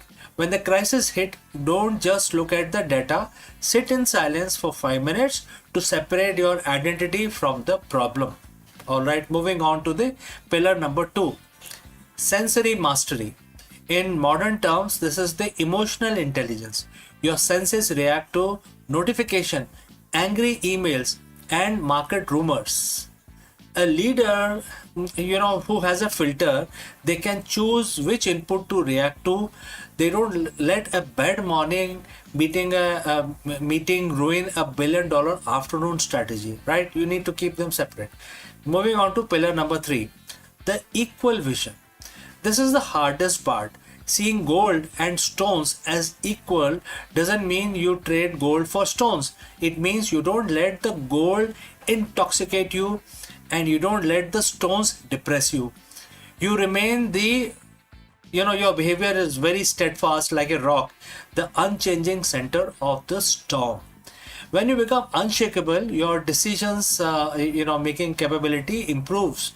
In fact, it improves so good it becomes clinical in nature. Think of a surgeon. A surgeon cannot afford to be excited by the patient's wealth or disgusted by their wounds.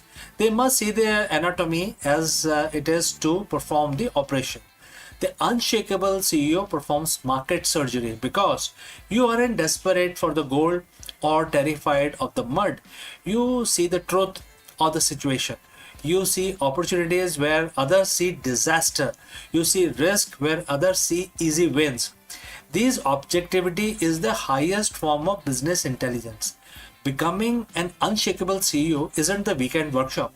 It's a daily practice of returning to your center.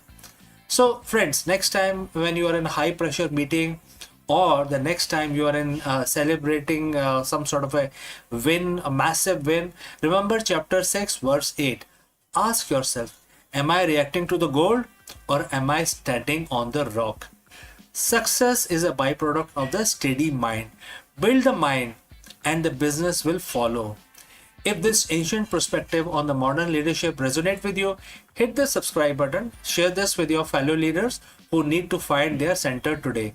Lead with wisdom, lead with peace, become an unshakable CEO. So we have come to the end of our session today. Before I move on to the next section, a word about our affiliate partner.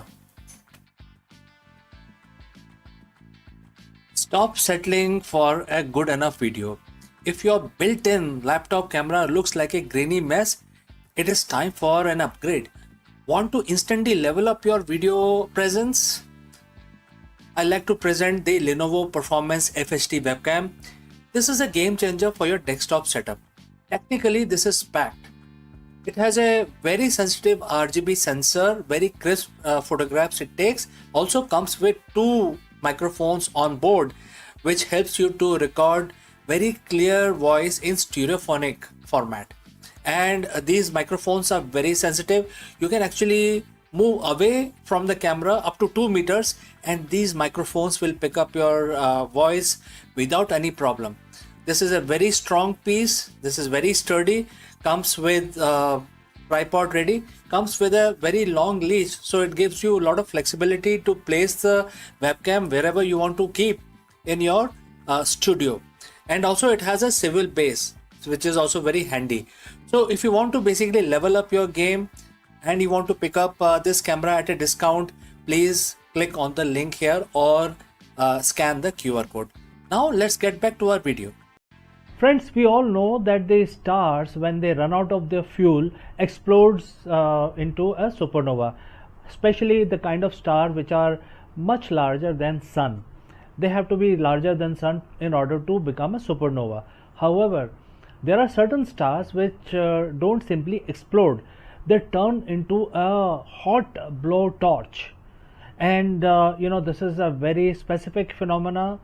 And to understand this type of supernova, we will take a deep dive into high energy astrophysics, and we will examine this phenomena which is known as hotter than hell, also known in scientific term as the fast blue optical transient, and also known as the blue death. What is this phenomena? Let us explore this further. Friends, in the vacuum of space, color is a liar. We have been taught from childhood that the red means hot and the blue means cool. Think of your kitchen faucet. But in the realm of high energy astrophysics, the universe flipped the script. Red is the color of dying ember, and blue is the color of cosmic blowtorch. But most stars end their lives in a predictable fiery explosion we call supernova. They expand, they glow red or orange, and they fade over months. But recently we have discovered something that defies this particular rule. A class of explosion so fast, so bright, and so intensely blue that they have earned a terrifying nickname, which is fast blue optical transient, or FBOT. So we call them FBOTs. Today we are diving into the hotter than hell physics of blue stellar deaths. We aren't just talking about big explosions, we're talking about the most violent thermal events since the Big Bang. Well, friends, if you've reached this far, please inform us from which city you have tuned in and in which language you are watching this video. This will help us determine the reach of our channel. Alright, let's proceed further. To understand why a blue death is so significant, we have to talk about Wien displacement law. In simple terms, the hotter an object is, the shorter the wavelength of the light it emits. A standard supernova might reach temperature of 10,000 to 20,000 Kelvin. That put them firmly in the visible white to yellow range. But these blue transient, they are screaming at a temperature exceeding 40,000 Kelvin, and in some cases hitting hundreds of thousands of degrees in their initial movements. When a star dies blue, it is telling that the energy density is off the chart. It is not just emitting light, it is emitting high frequency, high energy photons that sit right on the edge of the ultraviolet and X-ray spectrum. The question is, what kind of star has enough fuel to die this spectacularly? You can't get a blue explosion from a boring star like our sun. For a hotter than hell exit, you need a Wolf-Rayet star. These are the heavyweight of the galaxy. Stars that started out at 20 or 30 times the mass of sun but has already blown off their outer layers of hydrogen. What is left is naked exposed core of helium, carbon and oxygen burning with a ferocity that is hard to visualize. Because they have lost their cushion of hydrogen, when the core collapses, there is nothing to slow down the shock wave. It is like an engine exploding without a hood. The energy hits the vacuum of space instantly. This lack of an outer envelope is the first ingredient in the recipe for the fast blue optical transient. For a long time, these were just theoretical. Then came a phenomenon known as AT2018 COW, which is COW, AT2018 COW. Astronomers affectionately called it the cow because of its random letter designation. But there was nothing gentle about it. The cow was 10 to 100 times brighter than the normal supernova, and it reached its peak brightness in just 3 days. A typical supernova takes weeks to ramp up. The cow didn't just explode, it flashed. What shocked scientists most was the blue signature. It stayed hot for far too long. According to the standard physics, it should have cooled down as the debris expanded. Instead, it was as if there was a central engine, a hidden furnace inside the wreckage, pumping out fresh energy and keeping the temperature at a blistering blue hot level. So what is that central engine? Physicists currently have two main theories for how these blue deaths occur. Imagine the core collapse. It is so massive that it skips the explosion phase and goes straight into a black hole. As the rest of the star tries to fall into the black hole, it creates a massive traffic jam called accretion disk. This disk spins so fast and gets so hot, it launches a jet of plasma through the star's, whatever the star remains, and nearly at the speed of light. That jet is blue light we see. In this version, the core collapses into a magnetar, a neutron star with a magnetic field, trillion times stronger than the Earth's spinning 100 of time per second. This magnetic whirling injects a colossal amount of kinetic energy into the explosion, acting like a cosmic microwave that keeps the debris cloud at blue hot temperature. So why do we spend millions of dollars on these expensive telescopes to find these blue blips? Because they are the laboratories of the extreme. FBOTs allow us to watch the birth of black holes and magnetars in real time. Usually we find these objects millions of years after they were formed. With blue stellar death, we are seeing the first cry of a new celestial monster. They also act as the cosmic flashlights because they are so bright. They illuminate the gas and dust in distant galaxies, helping us map the cosmic web that holds the universe together. Every time we catch a blue flash, we are refining our understanding of how matter behaves under the most extreme gravity and heat possible. The universe is a violent place, but there is a strange beauty in its destruction. A blue stellar death is the ultimate paradox. A star that has run out of life yet shines with more intensity than billion suns combined. It's a final defiant scream across the vacuum. Next time, when you look up at a clear night sky, remember that twinkling white stars are just the beginning. Out there in the deep dark, something is turning blue, breaking the laws of physics and providing that something truly are hotter than hell. So, thanks for watching, thanks for listening. If you enjoyed this deep dive into physics of the cosmos, don't forget to hit that subscribe button. Until next time, keep looking up. Before I go, a word about our affiliate partner. Stop settling for a good enough video. If your built-in laptop camera looks like a grainy mess, it is time for an upgrade.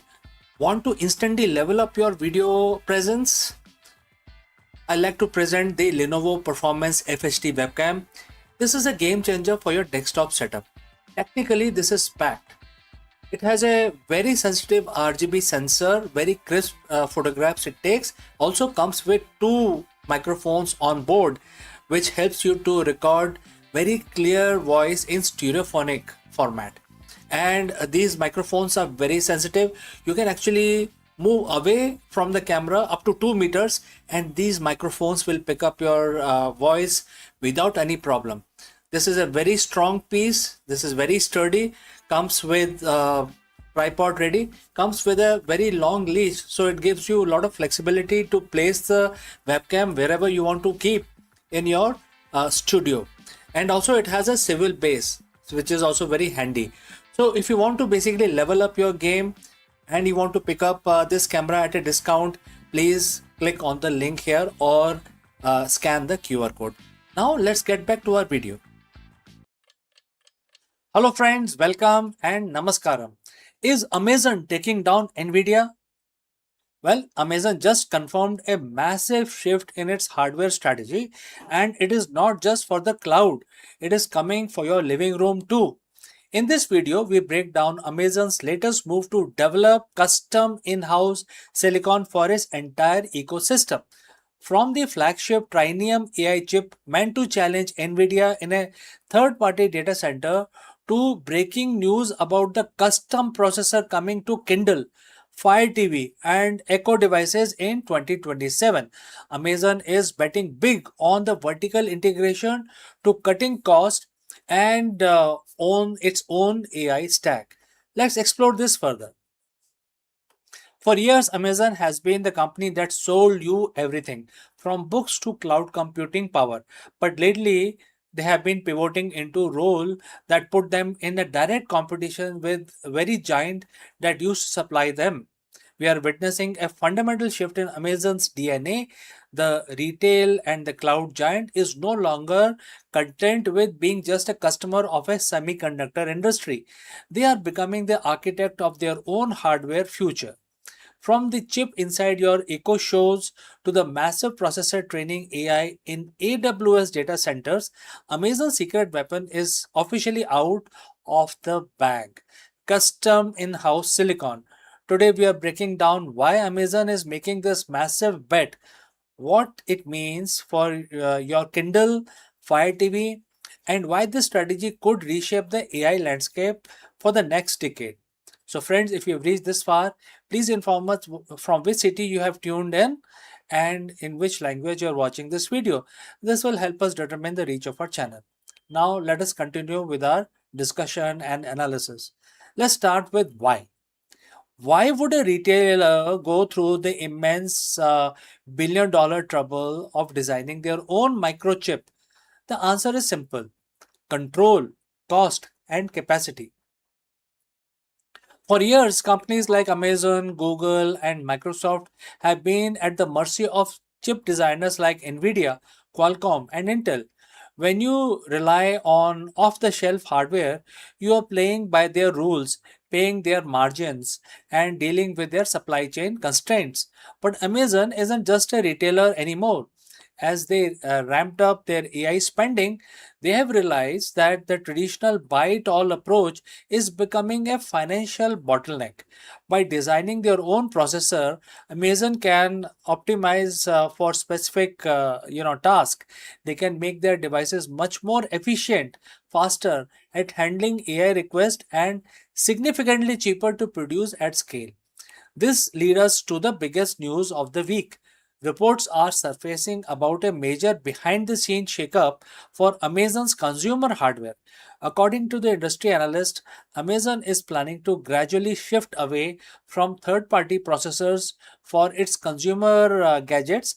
We are talking about the Kindles, the Fire TV, your doorbell ring, Eco Smart speakers. The transition is reportedly slated to begin in 2027.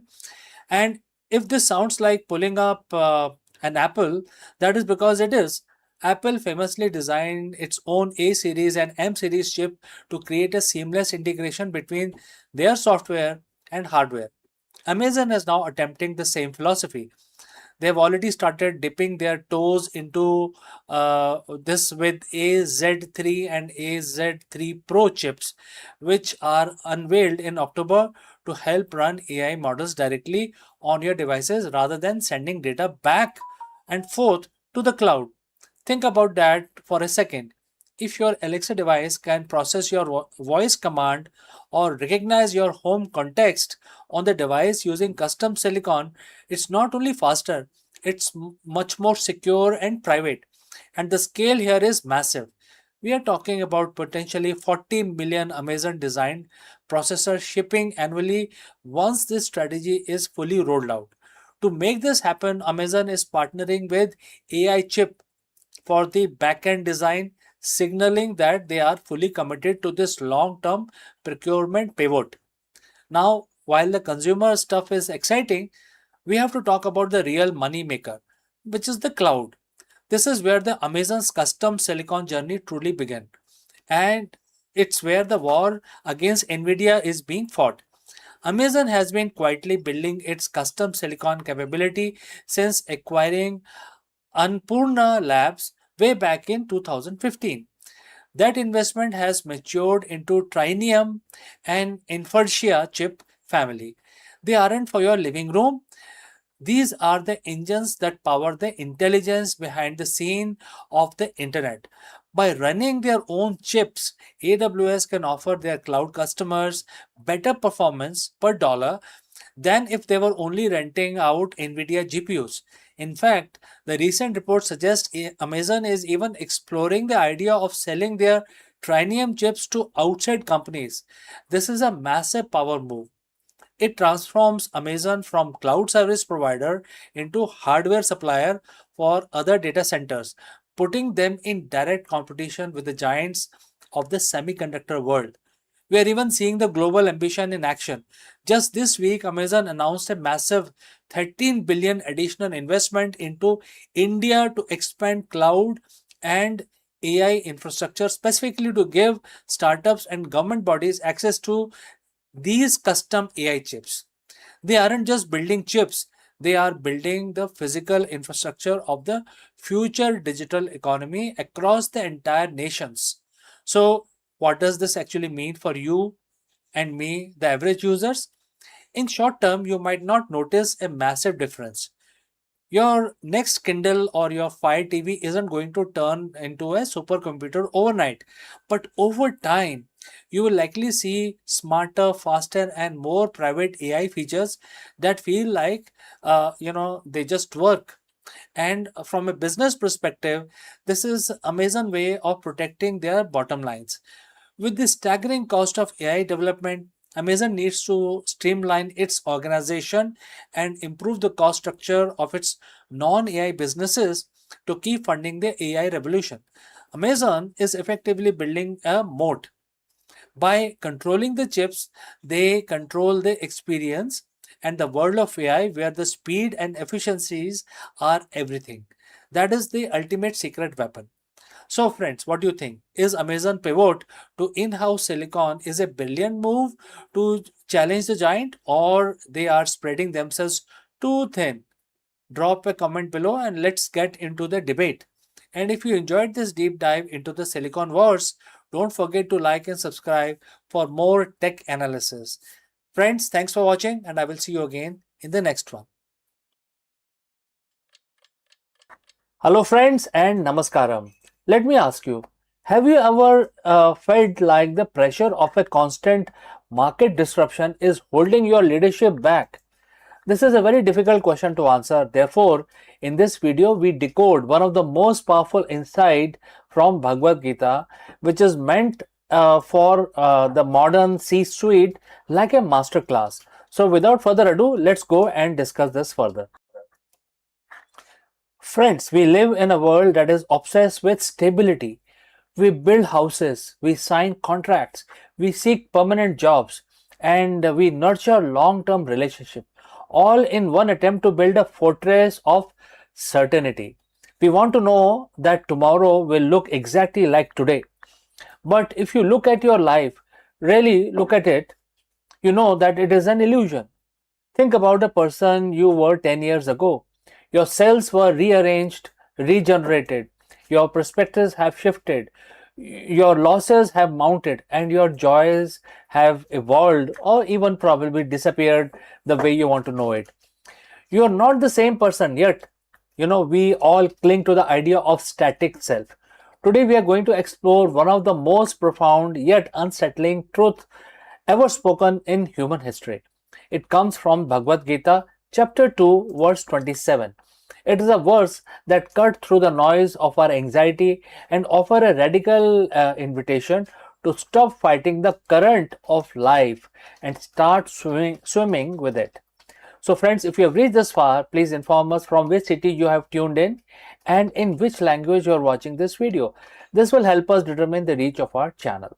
Alright, let's proceed further. In the middle of the battlefield, Prince Arjun is paralyzed by grief.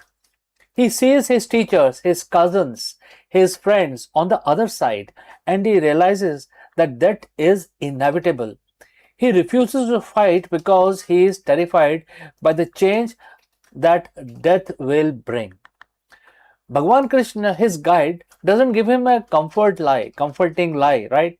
He doesn't say, don't worry, everything will stay the same. Instead, he says something startling. Let's look at the verse itself, which is verse number 27 in chapter 2. And the quote starts, "For that which is born, death is certain, and for the dead, rebirth is certain. Therefore, you should not grieve over the inevitable." And the quote close. Such powerful words, if you try to imagine. Now, on the surface, this sounds like a bleak outcome. It sounds fatalistic, but look deeper. Krishna is teaching the law of impermanence. He is saying that universe is a cycle of manifestation and dissolutions. Nothing that exists in the physical realm, not your body, not your possessions, not your status, can stay in one form forever. To exist is to change. To change is to transform. And to transform, you must let go of the previous version of yourself. Why does this verse makes us uncomfortable? Because of the gap between what is and what we want to be. We suffer when we treat our lives like a movie we want to pause. We reach a moment of success or a moment of peace and we think, stay right here, don't move. When that moment inevitably slips away because it has to, definitely we feel betrayed. We treat changes as thieves. We say, my youth was stolen, or my opportunity was taken, or my loved ones were removed. But verse 27 suggests a paradigm shift. What if the change isn't a thief? What if the change is simply the mechanism of growth? Imagine a river. If the water stops moving, it becomes stagnant pool. It loses its ability to give life. It becomes a breeding ground for decay. The river is only a river because it's constantly moving, constantly flowing, constantly changing. You too are like a river. When you resist the flow of your own life, you create the very misery that you're trying to avoid. So, how do we apply this in modern world? How do we live by the wisdom of this particular verse? It starts by realizing that you don't have to wait for physical death to experience this cycle. Your experience, you experience like little death every single day, isn't it? So every time you change your mind, a piece of your old self dies. Every time you leave a job, a role you played dies. Every time a relationship ends or evolves, your identity dies. Most of us spend our energy trying to resurrect these dead versions of ourselves. We hold on to resentment. We hold on to past titles. We hold on to why or who we used to be. We become ghosts in our own lives, haunting our current experiences with the memory of what used to be. Bhagwan Krishna lesson is let it be. When you accept that death or the ending of the phase is certain, you stop being afraid of it. Instead of bracing for impact, you learn to surf. You realize that because everything is temporary, your current struggle is also temporary. The pain you are feeling right now, it is a transition. A stress you are under, it is a precursor to a new state. There is a strange, quiet power in accepting this. When you stop fighting the inevitable, you stop being a slave of your own circumstances. If you know the sun must set, you don't cry when the sky turns dark. You prepare for the stars. You appreciate the beauty of the twilight. This is a freedom of the soul. The Gita isn't telling us to be cold or unfeeling. It is telling us to be centered. It is telling us that your true essence, the I that is witnessing this video right now, is not the thing that is changing. You are the screen upon which the movie of your life is being played. The character on the screen move, they dance, they leave, they die, but the screen remains unchanged. When you identify with the screen and not just the character, changes becomes an adventure rather than a catastrophe. So my invitation to you today is look at one thing in your life that you are currently resisting. Maybe it is a change in your career, a relationship that has shifted, or simply the fact that you are getting older. Take a deep breath, say to yourself, this is a cycle of life. It is the nature of the universe. Don't fight the current, embrace the flow. Understand that by letting go of what is moving out of your life, you are clearing the space for what is trying to come in. Change is not your enemy. Change is only constant. And in that there is a profound, unshakable peace. So friends, thanks for listening. If you have any questions, please do not hesitate to send it across. And friends, I will catch you again very soon in the next one.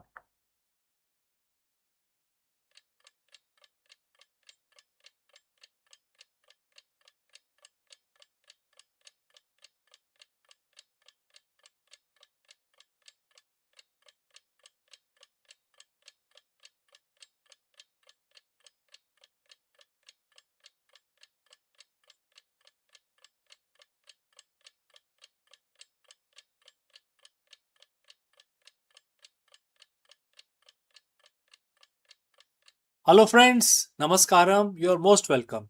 Let me ask you, are you relying solely on willpower to keep your business moving forward? Many leaders find that discipline alone leads to burnout.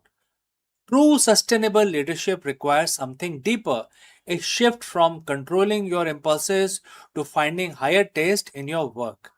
In this video, we will try and find the answer to this very profound question, and we will take help of Bhagavad Gita. We will apply its ancient wisdom to the modern executive decision making. We will learn why external self control is only a temporary fix and discover how to cultivate a purpose driven mindset that naturally eliminate distraction and exhaustion. Let's go. Imagine it's 11 p.m. The office is quiet. You have hit your KPIs. You have managed the crisis and your team is performing. By all metrics, you are the picture of discipline. You have mastered the grind, but if you are honest with yourself in the silence of this moment, you feel a strange hollow fatigue. You're not tired because you aren't working hard enough. You are tired because you have been relying on willpower alone to sustain you. In the modern corporate world, we treat discipline like a religion. We praise the 4 a.m. wake up calls, the relentless sacrifice, and the ironclad self control. But today, I want to challenge that. I want to share a piece of ancient wisdom that suggests there is a massive difference between controlling yourself and being inspired by something greater. We are looking at chapter 2, verse 59 of Bhagavad Gita, a timeless management strategy for the modern CEOs. So, friends, if you have reached this far, please inform us from which city you have tuned in. This will help us determine the reach of our channel. Now, let's continue with our discussion. Let us define the problem. Most leadership development focus on suppression. We suppress our stress, we suppress our doubts, we suppress our desire for a balanced life because we believe discipline is the only thing standing between us and a failure. We treat our impulses like enemies. We white knuckle our way through board meetings, through difficult conversations, and through burnout. But here is the truth, and the Gita points it out clearly. The quote starts, often we may come and keep the senses under control, but the taste of the object of enjoyment still remains. And the quote closes. Think about it. You can force yourself to follow a routine. You can force yourself to lead. But if you are still internally, testing the stress or, thinking about the stress or the greed or the ego, the discipline is just a temporary dam holding back a flood. Eventually, the dam would break at some point in time. When you lead only through discipline, you are constantly fighting against your own nature. It's like trying to hold a beach ball underwater. You can do it for a while, but eventually your arms get tired. And that is where the exhaustive burnout comes from. So, what is the alternative? The verse continues with a powerful solution. But once with divine consciousness loses the taste for such sensory objects, having acquired a higher taste. This is a shift from discipline to purpose. In the context of C suite, divine consciousness isn't just a spiritual term, it's about alignment. It's about being so deeply connected to the why of your organization, your vision, your legacy, your contribution to humanity that the petty distractions, the ego driven impulses are the exhaustion, that is some of sort of that you lose your flavor. When you discover a higher taste, you don't have to fight your lower instinct. They simply become uninteresting. Imagine a child playing with a cheap plastic toy. If you try to take it away, they fight with you. They have a taste for that toy. But if you show them a beautiful, complex, fascinating educational game, they drop the plastic toy voluntarily and you don't have to force them to do anything. They just found something better. And that is the CEO superpower. When you lead from a place of higher purpose, you aren't sacrificing your health or your peace of mind to achieve results. You are naturally moving towards a goal that is inherently satisfying. So, how do we apply this in the board tomorrow? How do you move from the grind to higher taste? Number one, audit your why, which is looking beyond profit. If your only taste is the quarterly returns, your willpower will eventually dry up. Does your business serve a larger purpose? Does it solve a genuine human problem? Reconnect your daily tasks to the impact that you're making. When the work matters, discipline becomes easy. Number two, practice strategic detachment. This doesn't mean apathy. It means you stop obsessing over the outcome and start obsessing over the process of the service.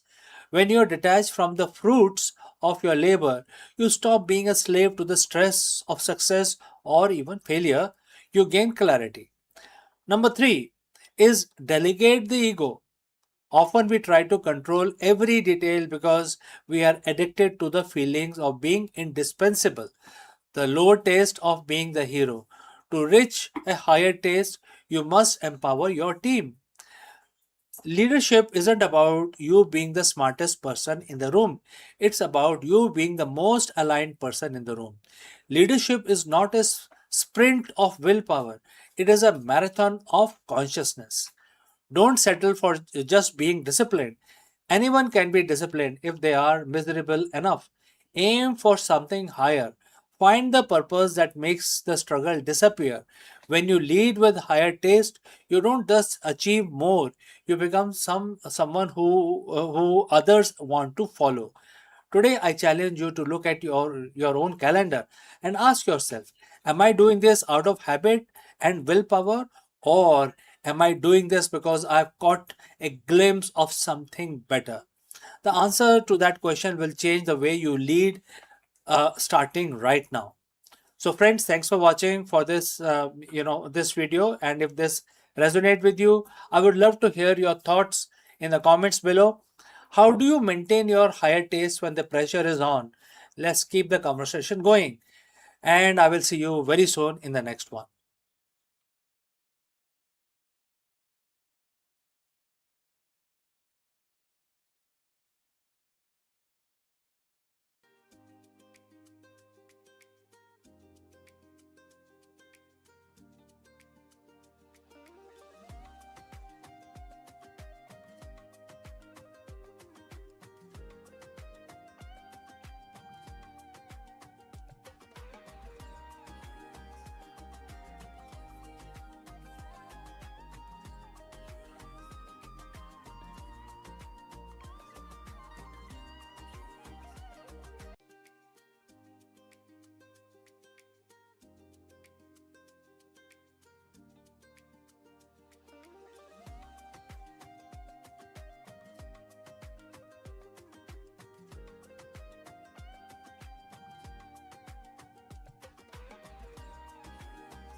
Friends, let me ask you, can the ancient wisdom solve the modern CEO's greatest challenge?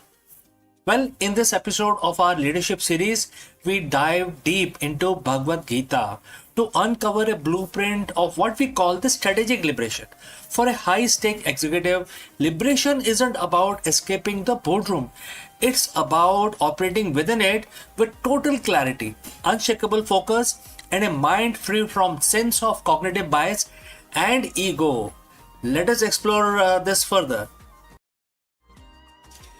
In the world of high stake business, we talk about freedom. We in fact talk a lot about freedom and market freedom, financial freedom, the freedom to innovate. But for the modern CEO, the reality is often opposite. You are tethered to the stock ticker, bound by the expectations of the board, and often a prisoner to your own decision making loop. We call this the invisible ceiling, the point where your intelligence and work cannot take you any further because your mind is too cluttered with the noise of the trade. But what if there was a way to achieve a state of strategic liberation, a state where you operate with absolute clarity, where your decisions are not reactive but visionary? Over 7,000 years ago, a roadmap for this exact state was laid out in a dialogue on a battlefield. Today we are looking at Bhagavad Gita, chapter 5, verse 17.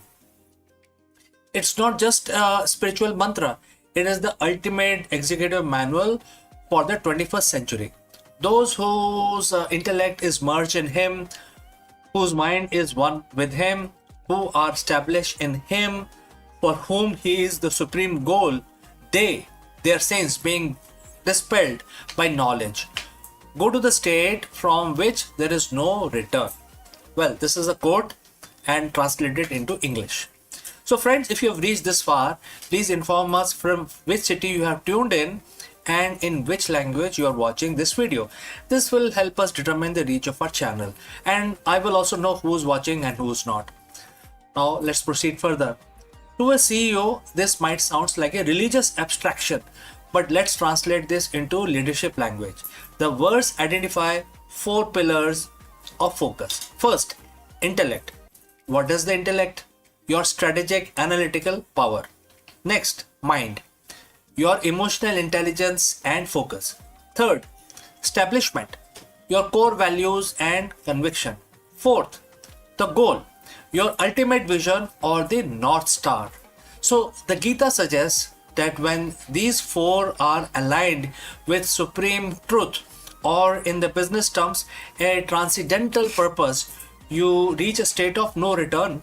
In business, that is a definition of the legacy. One of the most striking phrases in this verse is the sin destroyed by knowledge. In a boardroom, we don't use the word sin, but we do use word error. In this context, sin refers to the mental impurities that could cloud judgment. Ego, attachment to a specific outcome, fear of failure, cognitive biases, etc. Think of these as the cognitive debt. Every time you make a decision based on your ego rather than data point, you base on how we have always done it rather than the truth. You accrue debt. This debt slows your company down and it creates a friction. So the Gita says this debt is destroyed by knowledge, not just information. We have plenty of that, but realized knowledge is missing here. This is the ability to see the market, your competitor, your own team exactly as they are, without distorting the lens of your own desires or fears. When knowledge destroys error, liberation begins. The verse ends with bold promise, the path of liberation where there is no rebirth. The spiritual terms, this is the moksha. In the boardroom, this is the high performance flow state. No rebirth means you stop repeating the same mistake. Have you ever noticed that how some companies seems to hit the same wall every 5 years?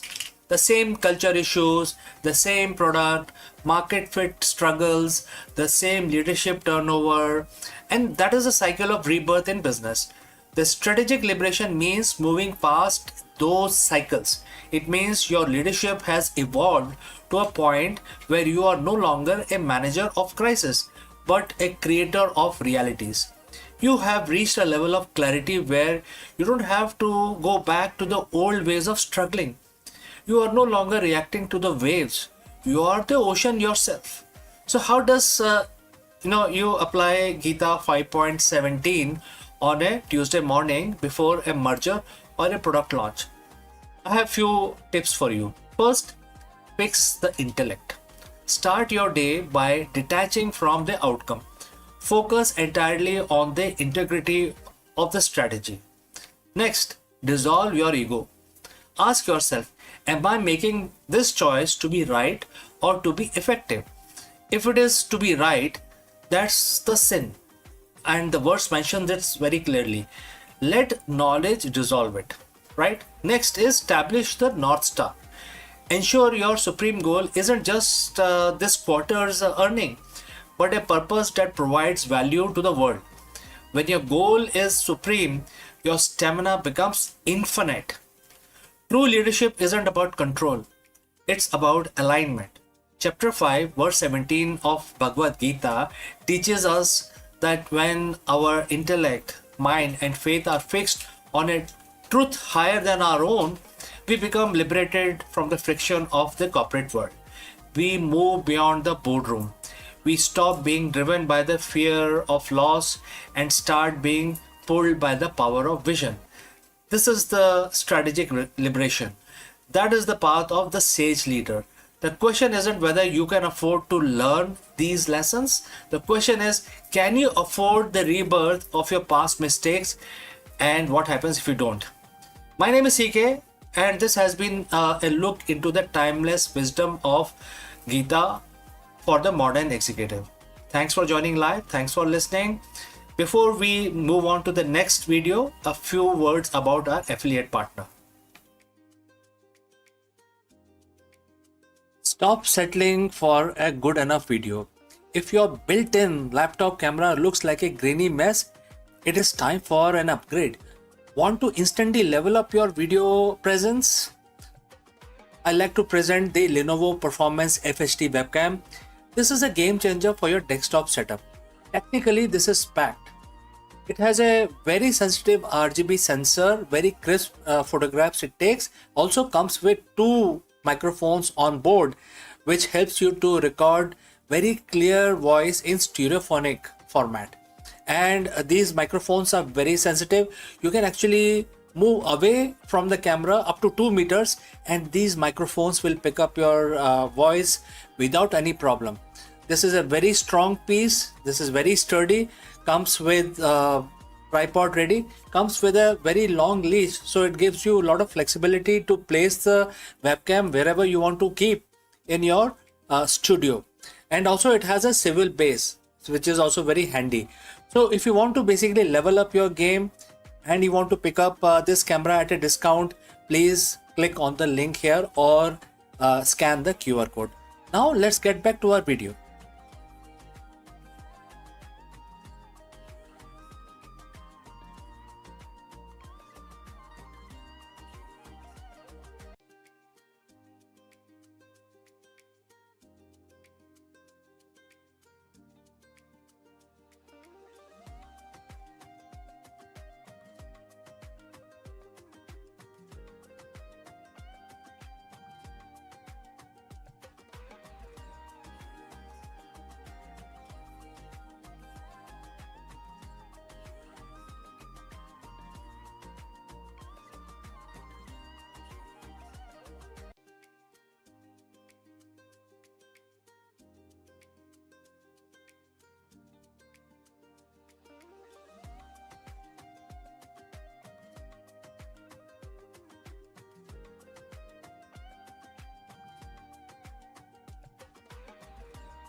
Hello friends. By now we know that the 21-hour marathon peace talk between US and Iran have officially collapsed. What does this mean for the global stability and your wallet as well as mine? Therefore, in this video, we break down the dramatic failure of the Islamabad Peace Summit, where Vice President JD Vance and the Iranian negotiators failed to reach a ceasefire after nearly 21 hours of high-stake diplomacy following the expiration of the temporary 2-week ceasefire. The Middle East is now bracing for the return to active hostility and a massive economic ripple effect. Let us discuss this further. It's being called the most consequential 21 hours in the modern diplomacy. In a high-stake hotel room in Islamabad, Pakistan, the world held its breath as the Vice President JD Vance and the Iranian negotiators sat face to face for the first time in decades. What was the goal? The goal was very set: to stop a war that has already crippled global trade and brought the Middle East to its knees. But as of this morning, which is April 13, 2026, the silence from the Serena Hotel was broken by a single devastating sentence from the US delegation: no deal has been reached. The temporary 2 weeks ceasefire has now also expired. The peace deal has collapsed, and as the diplomats head back to the airport, the markets are already reacting. Oil is spiking, gold is hitting record high, and the drums of war are beating louder than ever. Today we dive deep into understanding what exactly is going on and why the Islamabad Peace Summit failed, and what this means for the global economy as we brace for the fallout. So friends, if you have reached this far, please inform us from which city you have tuned in and in which language you are watching this video. This will help us determine the reach of our channel, and I will also know who's watching which segment, etc. Now let's proceed further. To understand why this failed, we have to look at the clock. The talks began with a glimmer of hope. President Trump had sent high-powered team headed by Vice President JD Vance, Special Envoy Steve Witkoff, and Jared Kushner. They were meeting an Iranian delegation led by Mohammad Bagher Kalibaf. For 15 hours, the talk were described as expert-level discussions. They were exchanging text, debating the finer points of a 15-point proposal. But by hour 20, the atmosphere completely shifted. US presented, what they called their best and final offer. The core of the American demand was simple: Iran must provide an affirmative commitment to stop all nuclear enrichment and immediately, unconditionally reopen the Strait of Hormuz. The Iran response, they called the demand excessive. Tehran counter-offered with their own 10-point plan, demanding the immediate withdrawal of all US forces from the Middle East and lifting of all sanctions before a single ship moved through the Strait of Hormuz. By 4 a.m. local time, the deadlock was absolute. JD Vance walked out, stating that if the Iranians weren't willing to negotiate in good faith, the US was not, receptive to further stalling. The open hand of diplomacy has been replaced by a closed fist. This isn't just a political failure, it's an economic catastrophe. Why does a meeting in Pakistan matter to someone in New York, London, or Tokyo? There is only one answer, and that is Hormuz. The Strait of Hormuz is the world's most important oil artery. Currently, it is under an effective stranglehold. During the ceasefire, there was a hope that the blockade could be lifted. Instead, no deal news has sent oil prices into a vertical climb. Analysts at Goldman Sachs and S&P Global are warning that if the hostility resumes, we are looking at a price of $150 per barrel, and this is going to become a reality. But it is not just oil. Let's look at gold. We have seen gold surge over $100 an ounce in mere minutes, hitting record height as investors flee to safer havens. The Gulf economies nations like Qatar and Kuwait, which rely entirely on the strait, are looking at potential recession of up to 5% this year. Supply chain. Let's look at how this will impact supply chain. From semiconductor to food imports, the Middle East, stress test is basically completely failing, and it is going to basically create a major problem for the world. Iran has already struck Amazon data centers in Bahrain and UAE earlier this year. With the peace deal dead, tech giants like Microsoft and Google are reportedly considering their entire presence in the region. We are witnessing the de-globalization of the Middle East in real time. So what happens tomorrow? What happens today? 2 week ceasefire is officially over. President Trump has already stated that he is ready to open the strait with or without Iran's cooperation. On the ground that the situation is volatile, Israel has agreed to talks with Lebanon but refused to speak with Hezbollah. In Iran, hardliners are already claiming victory, saying they forced the US to the table and gave up nothing. Well, military buildup is staggering. The US has erected missiles launchers at Qatari airbase, and second aircraft carrier is moving into Gulf. On the other side, Iran has deployed advanced Chinese anti-stealth radar system. The Epic Fury war, as some are calling it, as no longer a threat, it's a renewed reality. If a single spark hit a tanker in the next 48 hours, the limited conflict could transform into a regional issue that involves every major power on earth. Diplomacy is a game of red lines, and in Islamabad, both sides finally hit them. The US won't accept a nuclear Iran, Iran won't accept a US policed region. We are entering a period of extreme uncertainty. The failed peace deal of 2026 will likely be remembered as a moment the world realized that the old rules of Middle Eastern diplomacy are officially broken. For now, keep an eye on the oil stickers and the troop movement in Pakistan and also in Oman. The next move won't be made by diplomat in a suit. It will be made by commanders in cockpit. So friends, what do you think? Was the US too rigid in their demands, or is Iran simply playing for the time while the world's economy burns? Let me know in the comments below. This is a developing story, and we will be here to bring you the update as that happens. Don't forget to subscribe and hit the bell icon. In a world that's this volatile, staying informed is our only hedge. I'm CK, and I will see you in the next one. Before we go to the next section, a word about our affiliate partner. Stop settling for a good enough video. If your built-in laptop camera looks like a grainy mess, it is time for an upgrade. Want to instantly level up your video presence? I like to present the Lenovo Performance FHD webcam. This is a game changer for your desktop setup. Technically, this is packed.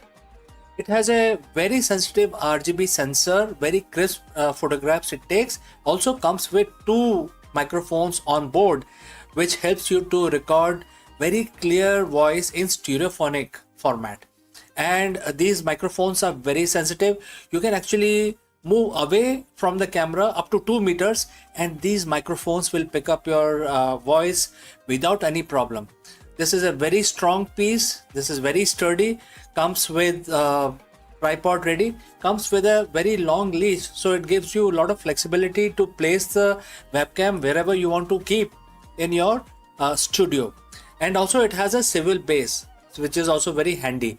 So if you want to basically level up your game and you want to pick up this camera at a discount, please click on the link here or scan the QR code. Now let's get back to our video.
Hello friends, in this section of our live stream, we dive deep into the groundbreaking journey of the Artemis 2 mission, where human crew finally ventured into the shadow of the moon. For decades, we have relied on the robotic probes to map the lunar far side, but the human eye sees what camera often misses.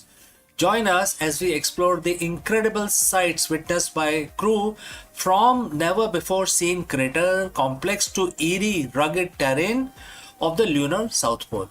Let's go and explore this further. For over 50 years, the far side of the moon has been a place of myth and robotic photography. We have seen the grainy black and white photos from the Soviet probes and high definition scans from the Lunar Reconnaissance orbiters. But until April 2026, no human eye had looked upon the moon's hidden face since the end of Apollo program. On April 1st, 2026, four pioneers, Reed Wiseman, Victor Glover, Christina Koch, and Jeremy Hansen, shook the Florida coast as they rode a pillar of fire into the sky. They weren't just going back to the moon, they were going beyond it. Artemis 2 was designed to test the limits of the Orion spacecraft, but it becomes something much more, a voyage into the darkness where humans saw things that camera simply cannot capture. Today we are looking at what the crew of Artemis 2 discovered when they crossed into the lunar night. So friends, if you have reached this far, please inform us from which city you have tuned in and in which language you are watching this video. This will help us determine the reach of our channel. As Orion moved away from Earth, the crew achieved a milestone that had stood from over half a century. On April 4th, they officially surpassed the distance recorded set by Apollo 13, reaching a maximum distance of over 252,760 miles from our home planet. But the real mission began on April 6th. As the spacecraft swung around the moon, the crew prepared for the loss of signal, which is LOS. This is the moment when the massive bulk of moon blocks all radio waves from Earth. For 40 minutes, the crew of Artemis 2 were almost isolated humans in history. In fact, the most isolated humans, completely alone in the silent vacuum of the lunar far side. It was during this window of silence that the unseen moon began to reveal itself, reveal its secrets. Why is the far side so different? To the naked eye, the side of the moon we see from Earth is covered in something called Maria, those dark, smooth volcanic plains. But as the Artemis crew looked at through their window, they saw a world that was rugged, battered, and almost entirely mountainous. They passed over the Hertzsprung Basin, a massive double-ringed impact crater that stretches over 300 mile, almost 300 mile wide.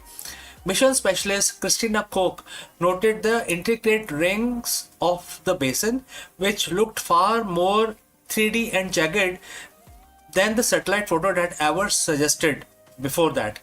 But then something unexpected happened. As they moved into the moon's shadow, the crew witnessed a rare in space solar eclipse. From their perspective, the moon completely swallowed the sun. The pilot Victor Glover described the sight as unreal. When the sun blocked, the crew could see the sun's corona, its ghostly outer atmosphere, flaring out from behind the black disk of the moon. But even more incredible was the Earth's shine, because the Earth was nearly full from the moon's perspective. It reflected enough light to actually illuminate the dark surface of the moon in a soft, eerie blue glow. Perhaps the most startling discovery made during those hours in the darkness was something the scientists back at NASA hadn't explicitly planned for. While peering at the darkened lunar surface, the crew began to report seeing pinpricks of lights. Commander Reed Wiseman radioed back once communication was restored, and he said, the quote start, that was definitely an impact flash. And Jeremy just saw another one. And the quote close. So in total, the crew reported 6 distinct meteoroids striking and hitting the moon in real time. These were tiny space rocks slamming into the lunar soil at tens and thousands of miles per hour, exploding in a millisecond long burst of bluish white light. Why is this a big deal? Because it proves that the moon is under constant bombardment. For future missions like Artemis 3, where astronauts will actually live on the surface, understanding the frequency of these impact flashes is a matter of life and death. The crew's eyes were able to detect this tiny, fast event that most automated satellite would have definitely missed. Artemis 2 splashed down safely in the Pacific on April 10th, 2026, but the data they brought back is changing everything. We know that the far side topology is even more complex than we imagined, and that the dark side of the moon is far more active than we once thought. So as we look towards the future, to the first woman and the next man walking on the lunar south pole, we do so with the knowledge gathered by 4 people who went into the darkness, came back with a new vision of our closest neighbor, which is the unseen moon. So the unseen moon is unseen no longer. So if you want to stay updated on the upcoming Artemis 3 landing and the future of Mars exploration, make sure to hit the subscribe button. The journey is just beginning, and I will see you in the next one. Before I leave this section, a word about our affiliate partner. Stop settling for a good enough video. If your built-in laptop camera looks like a grainy mess, it is time for an upgrade. Want to instantly level up your video presence? I like to present the Lenovo Performance FHD webcam. This is a game changer for your desktop setup. Technically, this is packed. It has a very sensitive RGB sensor, very crisp photographs it takes. Also comes with 2 microphones on board, which helps you to record very clear voice in stereophonic format. And these microphones are very sensitive. You can actually move away from the camera up to 2 meters, and these microphones will pick up your voice without any problem. This is a very strong piece. This is very sturdy. Comes with tripod ready. Comes with a very long leash, so it gives you a lot of flexibility to place the webcam wherever you want to keep in your studio. And also it has a swivel base, which is also very handy. So if you want to basically level up your game and you want to pick up this camera at a discount, please click on the link here or scan the QR code. Now let's get back to our video.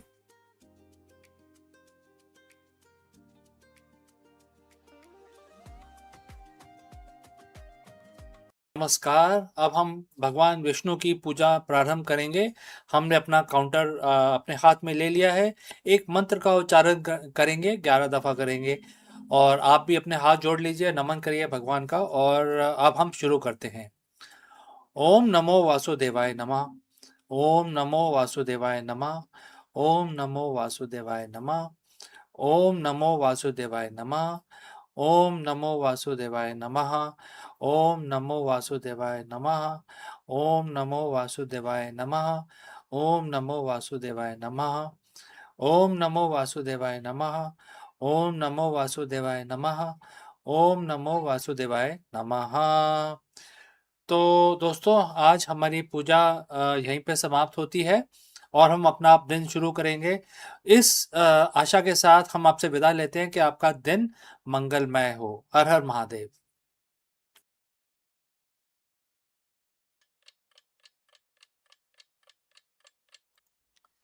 नमस्कार दोस्तों, आप सभी का स्वागत है। आज है बृहस्पतिवार और जैसा कि आप सभी लोगों को पता होगा, ज़्यादातर लोगों को पता रहता है कि बृहस्पतिवार का जो दिन होता है ये भगवान विष्णु के लिए समर्पित होता है। तो आज के दिन हम भगवान विष्णु की पूजा करते हैं, आराधना करते हैं और हर रोज की तरह अपना दिन शुरू करने से पहले हम भगवान विष्णु का नमन करेंगे, उनको याद करेंगे।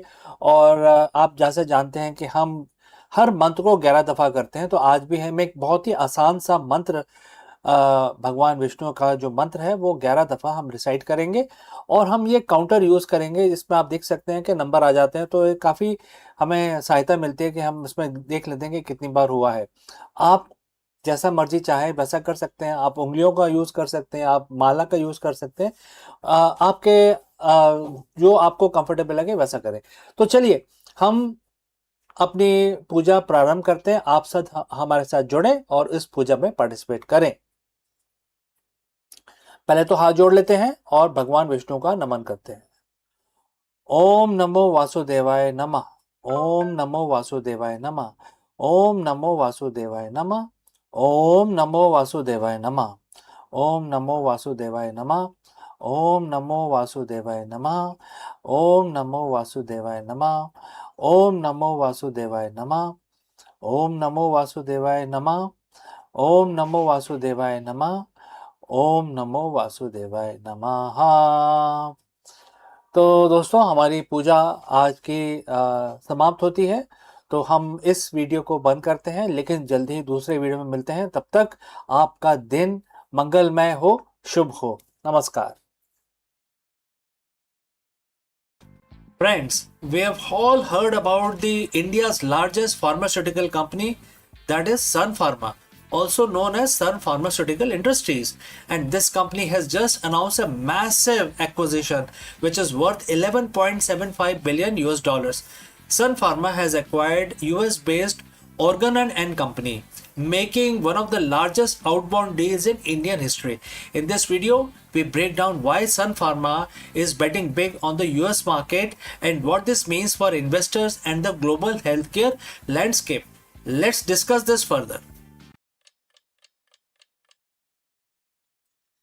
हेलो दोस्तों, नमस्कारम। आप सबका स्वागत है और आज है 2 जुलाई यानी कि बृहस्पतिवार यानी कि थर्सडे।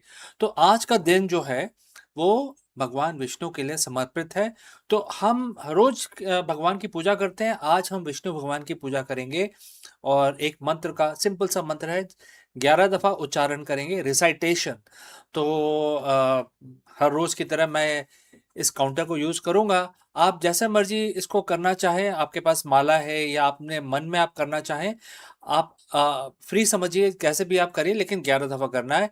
हर थर्सडे को, हर बृहस्पतिवार को अपना दिन शुरू करने से पहले भगवान का नमन करना ज़रूरी है। तो चलिए हाथ जोड़ लेते हैं और इस काउंटर को हम अपने पास रखते हैं और शुरू हो जाते हैं अपना भगवान विष्णु की आराधना के लिए। ओम वासुदेवाय नमः। ओम वासुदेवाय नमः। ओम वासुदेवाय नमः। ओम वासुदेवाय नमः। ओम वासुदेवाय नमः। ओम वासुदेवाय नमः। ओम वासुदेवाय नमः। ओम वासुदेवाय नमः। ओम वासुदेवाय नमः। ओम वासुदेवाय नमः। ओम वासुदेवाय नमः। तो दोस्तों हमारी आज की पूजा समाप्त हुई और अब हम अपना दिन शुरू कर सकते हैं। जैसे हमारा दिन शुभ है, हम इसकी कामना करते हैं, वैसे ही हम इसकी भी कामना करते हैं कि आपका दिन भी मंगलमय और शुभ रहे। इसी कामना के साथ इस वीडियो को हम अभी यहाँ पे बंद करते हैं, लेकिन जल्दी ही मिलता हूँ दूसरे वीडियो में। नमस्कार। Friends, we have all heard about the India's largest pharmaceutical company, that is Sun Pharma, also known as Sun Pharmaceutical Industries. And this company has just announced a massive acquisition which is worth 11.75 billion US dollars.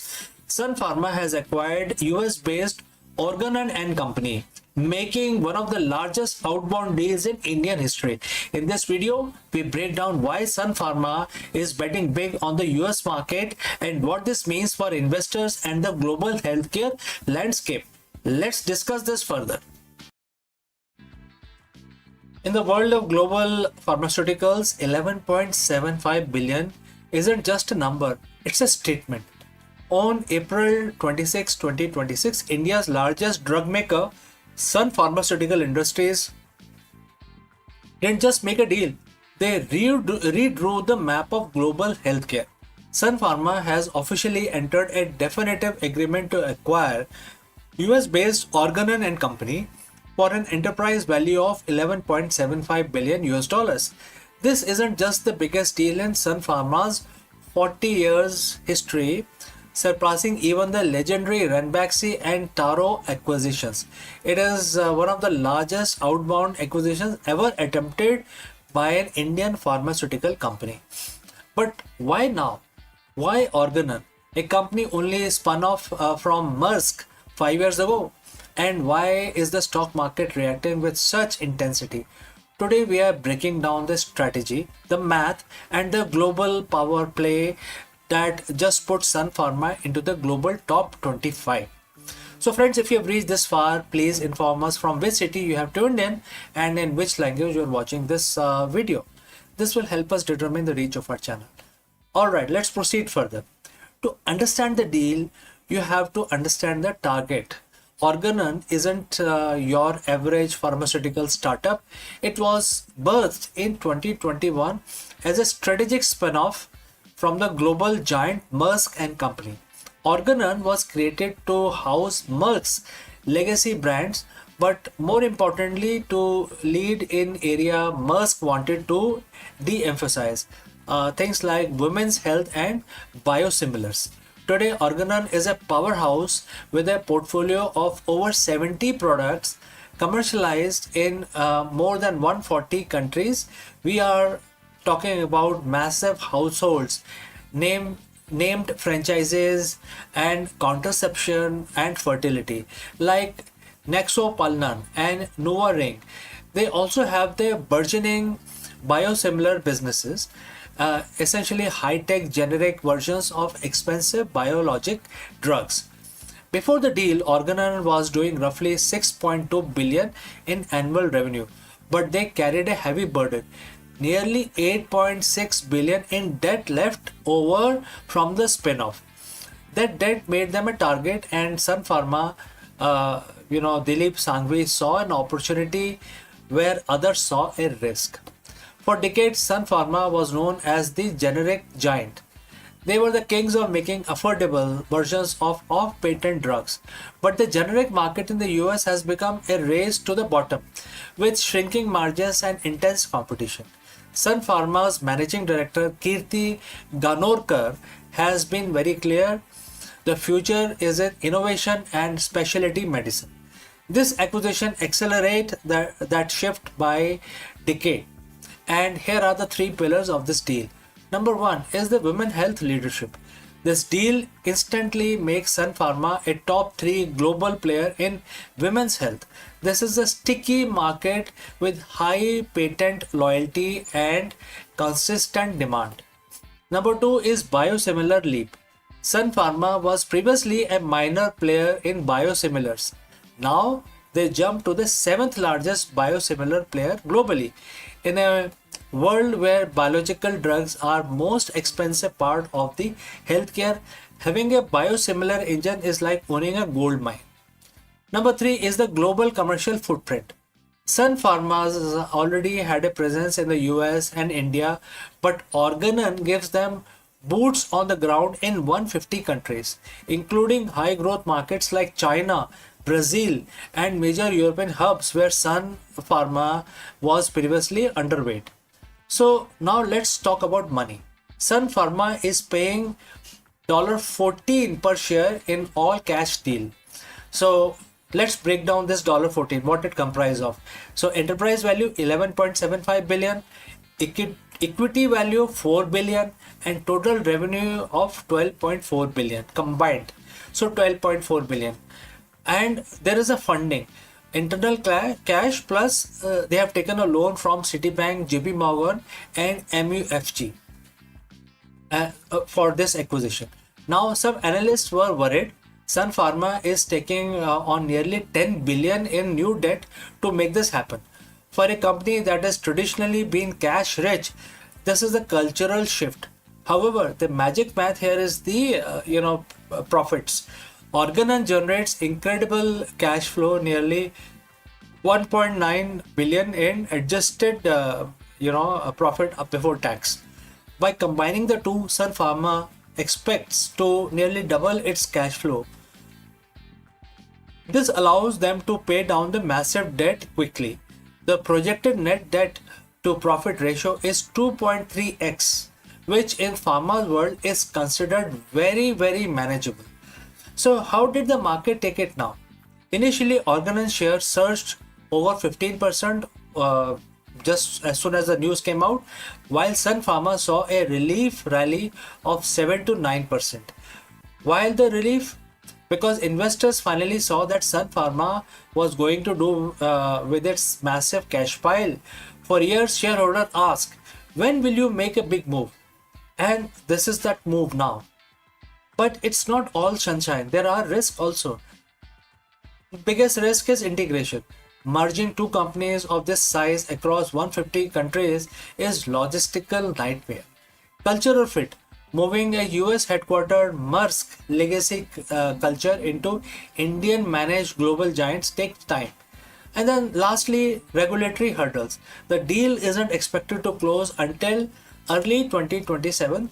That's a long time for regulators, especially in the US, EU, and China, to magnify, they take the magnifying glass to basically examine the deal.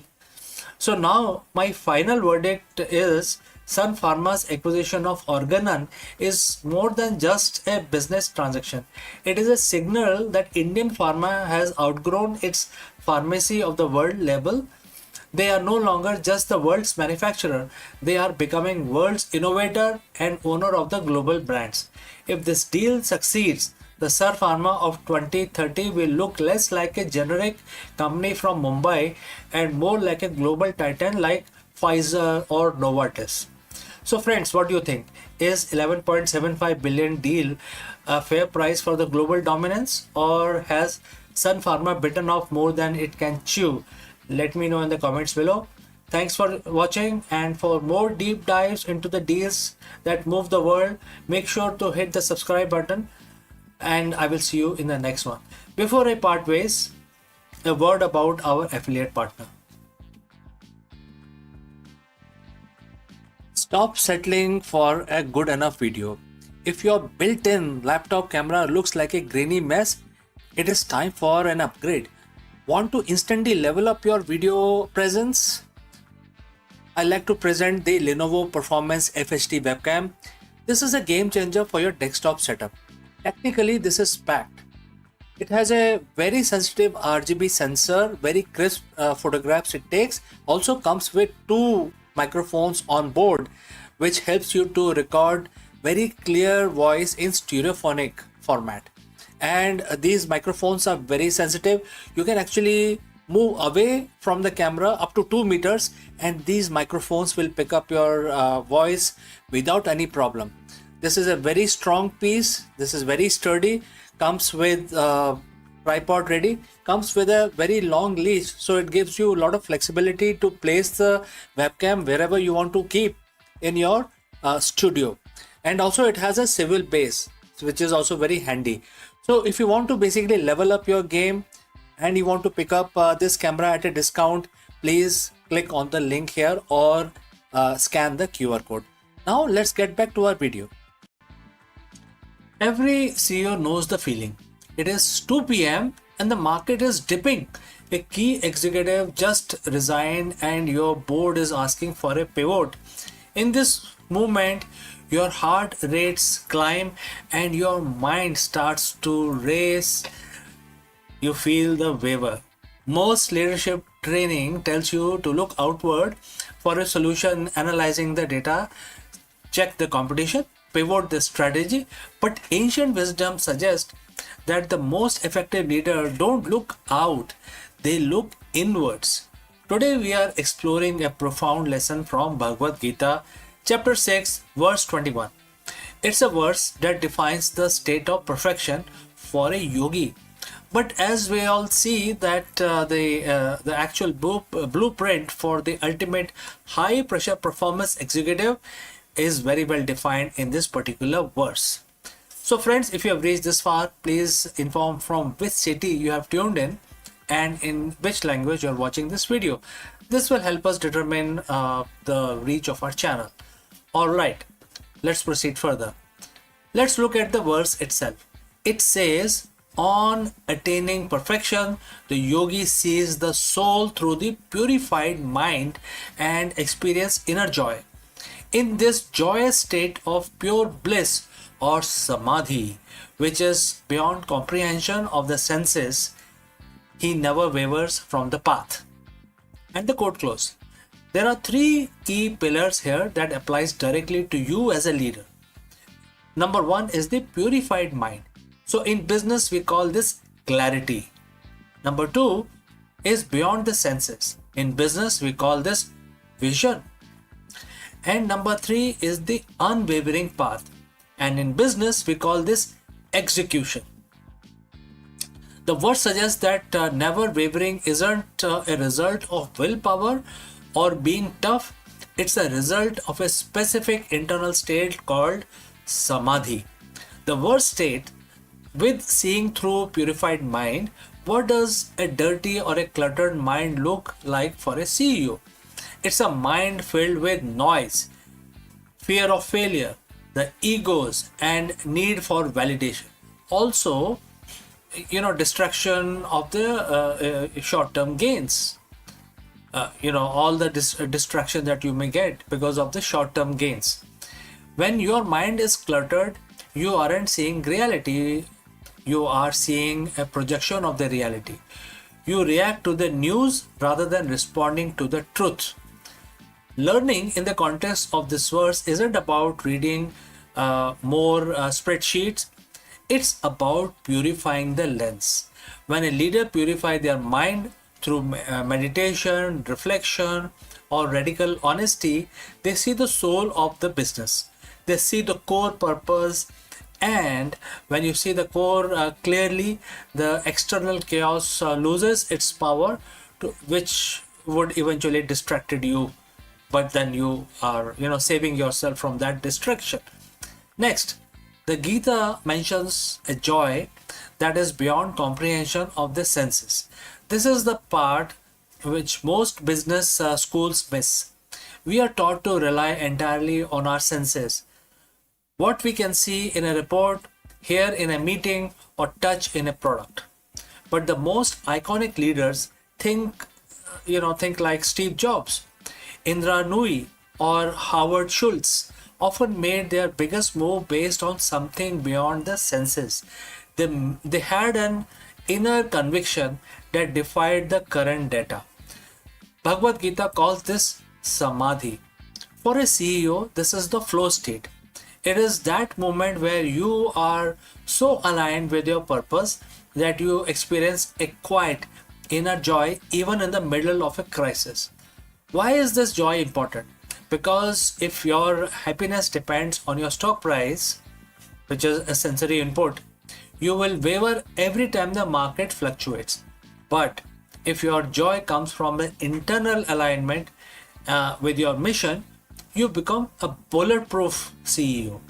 The final promise of the verse is the most important, and that is, he never wavers from the path. In the corporate world, wavering is expensive. It leads to confused teams, wasted resources, and lost market share. Leaders waver because they are searching for external certainty. But as verse 21 teaches us, certainty is an inside job. When you have experienced that inner joy and pure bliss of clarity, you no longer need the world to tell you that you are right? You stay the course because you know the course. This isn't stubbornness. Stubbornness is an ego-driven refusal to change. Unwavering leadership is a soul-driven commitment to a truth that you have perceived through clear mind. So how do you apply this today? You don't need to move to Himalayas to find that state. You find it in the micro moments of your day. Before your next meeting, take 2 minutes to purify the lens. Strip away the ego and the fear. Ask, what is the core truth here? When things go wrong, check your joy. If your peace is gone, you have slipped back into the world of senses. Reconnect with your why. Commit to the path. Once you see the truth through a clear mind, trust it. The best leaders never waver because they aren't following the world. They are leading from a place where the world cannot touch them. So, friends, go forth and lead with that unshakable clarity. We have come to the end of our lesson today. Before I close this session, a word about our affiliate partner. Stop settling for a good enough video. If your built-in laptop camera looks like a grainy mess, it is time for an upgrade. Want to instantly level up your video presence? I like to present the Lenovo Performance FHD webcam. This is a game changer for your desktop setup. Technically, this is packed. It has a very sensitive RGB sensor, very crisp photographs it takes. Also comes with 2 microphones on board, which helps you to record very clear voice in stereophonic format. And these microphones are very sensitive. You can actually move away from the camera up to 2 meters and these microphones will pick up your voice without any problem. This is a very strong piece. This is very sturdy. Comes with tripod ready. Comes with a very long leash, so it gives you a lot of flexibility to place the webcam wherever you want to keep in your studio. And also it has a swivel base, which is also very handy. So if you want to basically level up your game and you want to pick up this camera at a discount, please click on the link here or scan the QR code.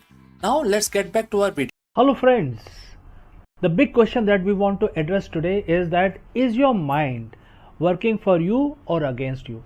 This is a very age-old question many people have tried to answer, but today we are going to take a deep dive into Bhagavad Gita. And friends, as you know, Bhagavad Gita is a very ancient document. It's a very ancient manuscript.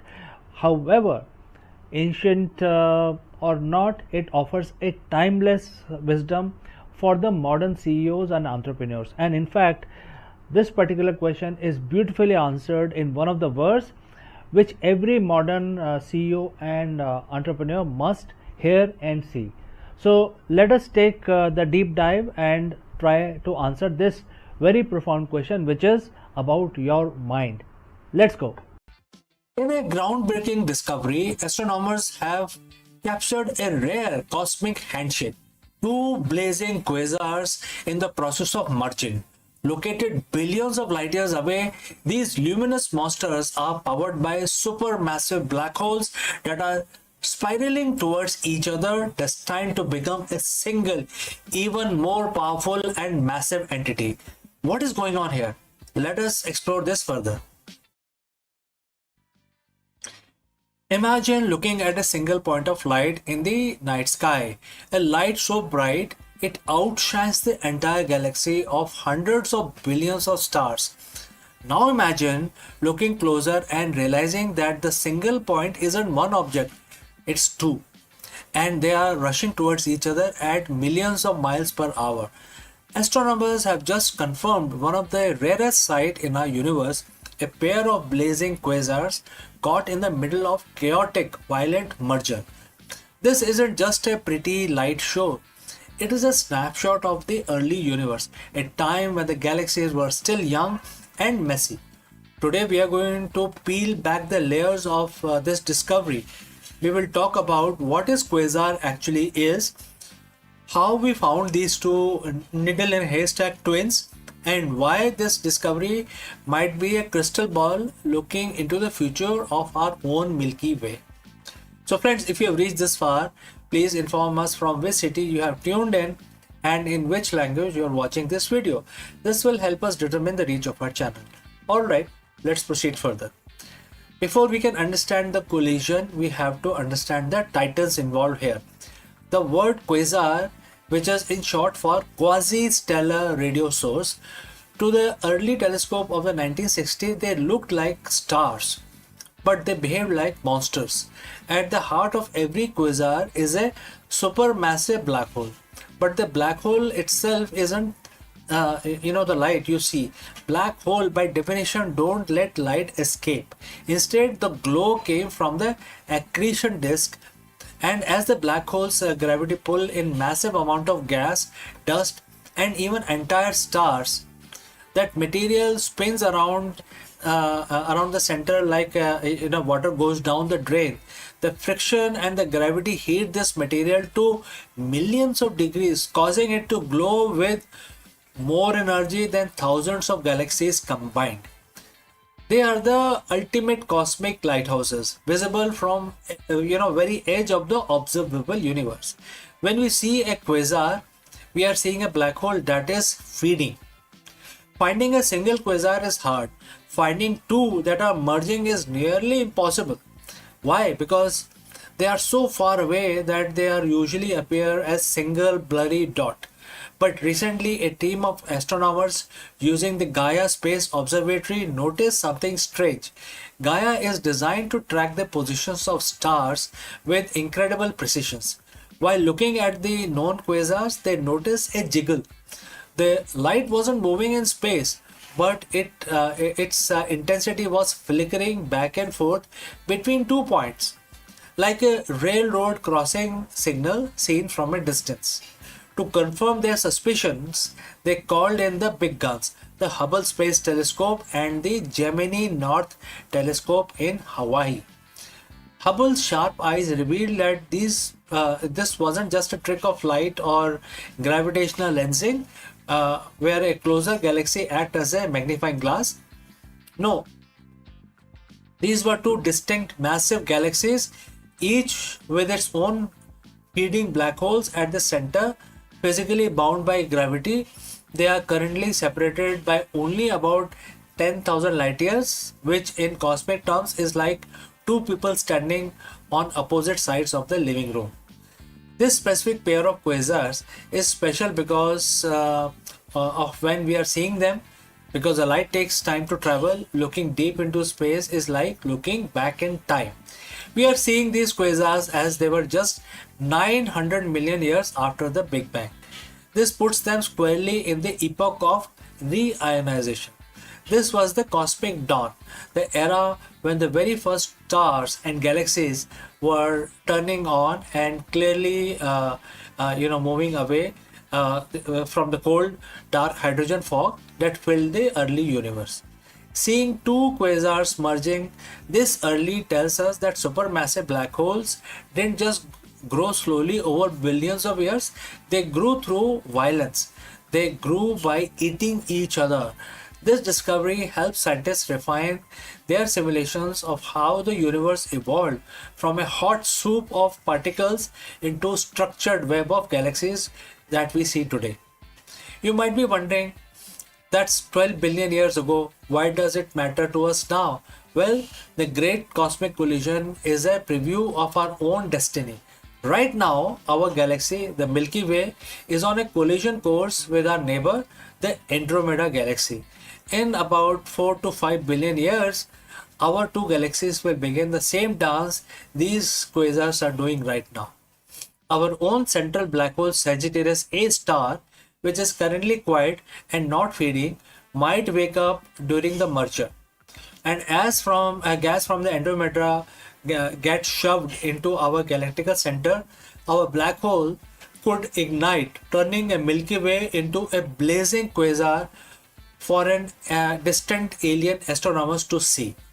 The two quasars we're talking about today have likely already finished their merger. In the now of the universe, they are probably one single gargantuan elliptical galaxy with one massive black hole at its core. We are just not catching the echoes of their ancient battle. It reminds us that the universe is not static place. It's a dynamic, evolving, and often violent masterpiece. Every time we find a pair like this, we add another piece to the puzzle of where we came from, where the cosmos is going, etc. So friends, thanks for joining in on this journey across space and time. If you want to keep exploring the wonders of the universe, make sure to hit the subscribe button. Until next time, please keep looking up. Before I part ways, a word from our affiliate partner.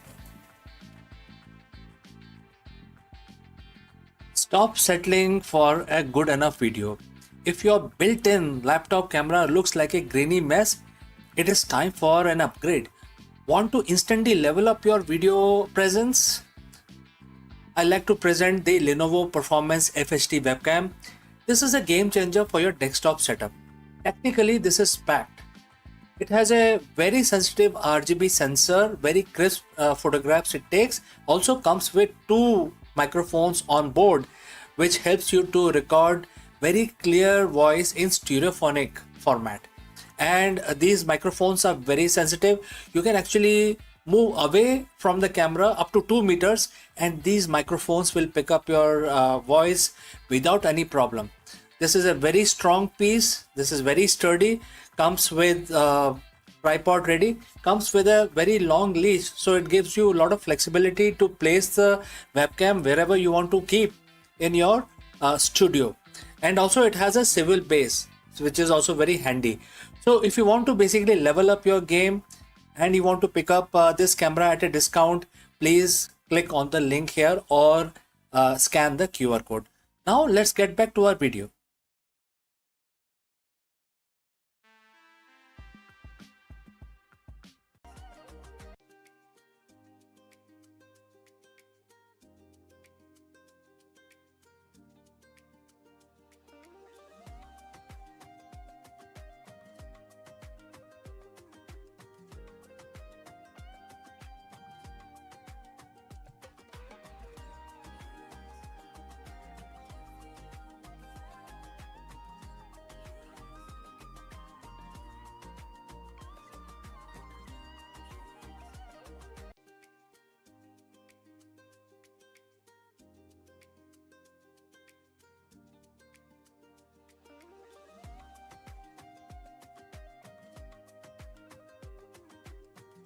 The partition of India was not just a political decision, it was a human catastrophe. Much like civilians of Iran who now find themselves uprooted, millions in the subcontinent were forced to abandon their homes, lands, and identities, that too overnight. Both movements, separated by decades and geography, speaks to the enduring tragedy for how political decision and power struggle can fracture the societies and leaving ordinary people to bear the heaviest burden. So the year 1947 stands as one of the most defining moments in South Asian history.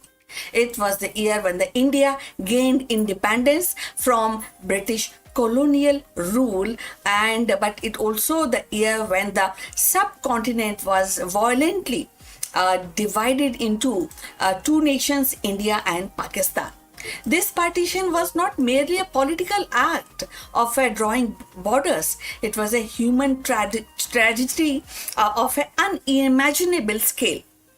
So today we are actually, as the new documentaries revisit this chapter, they bring fresh voice and forgotten stories, reminding us that the echoes of 1947 still actually there in the hearts, in the mind, across the generations. Partition uprooted nearly 15 million people, making it one of the largest forced migration in human history. Families who had lived side by side for centuries suddenly found themselves on the opposite side of hastily drawn borders. Villages were split, friendships were dissolved, and the communities tore apart. The documentaries highlights not just the statistics, but the live experience, lived experience, like the grandmother who carries her infants across the burning field, the young man who lost his entire family on a train to Lahore, the child who never understood why neighbors turn into enemies overnight. So if you have reached this far, please inform us from which city you have tuned in and in which language you are watching this video. This will determine the reach of our channel. So going forward on this topic, so the violence was actually staggering. Estimation actually suggests that up to 1 million lives were lost in communal riots, massacres, and retaliatory killing. The documentaries do not shy away from these horrors. They show how train arrived at station filled not with the passenger but the corpses, and they recount how women bore the burns of violence, subjected to abductions and assault, and their suffering often silenced in official narratives.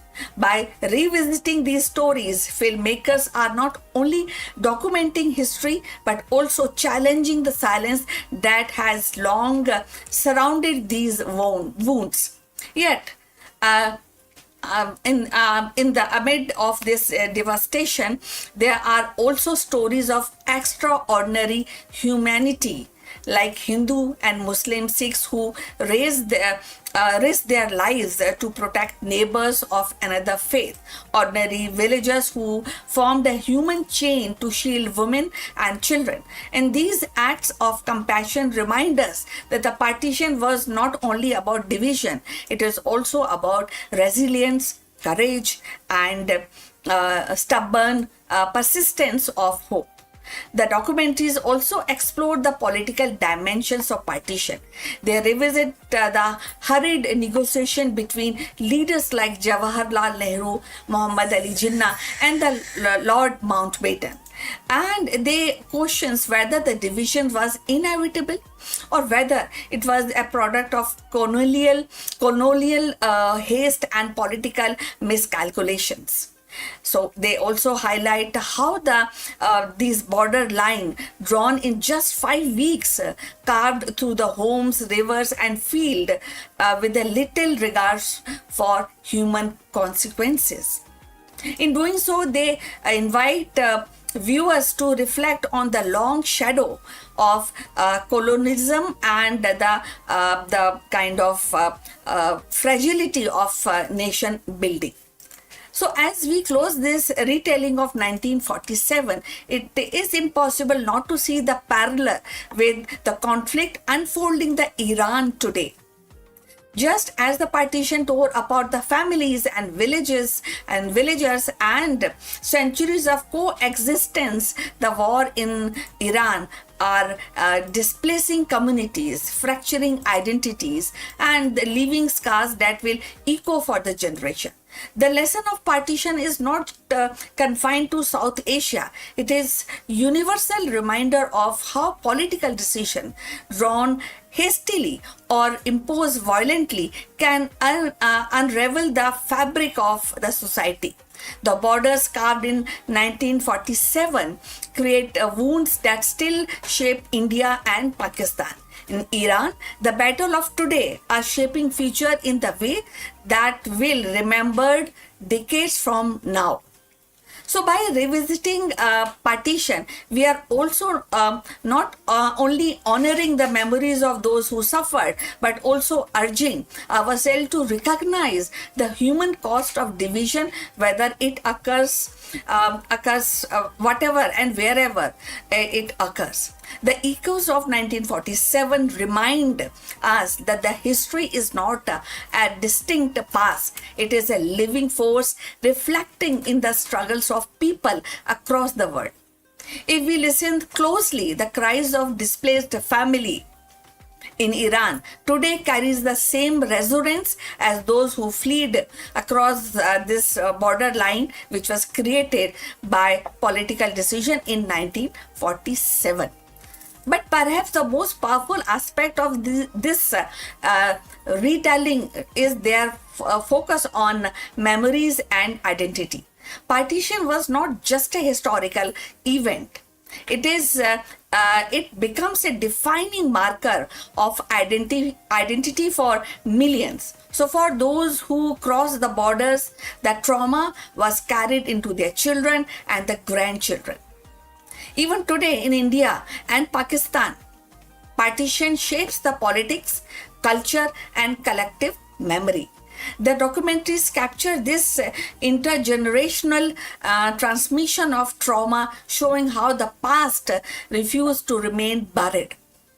So ultimately, the echoes of 1947, when we are talking about this, the India's partition retold is not just about the revisiting the part. It is also listening to the voices that were silenced, acknowledging the pain that was ignored, and the recognition of humanity that endured against all odds.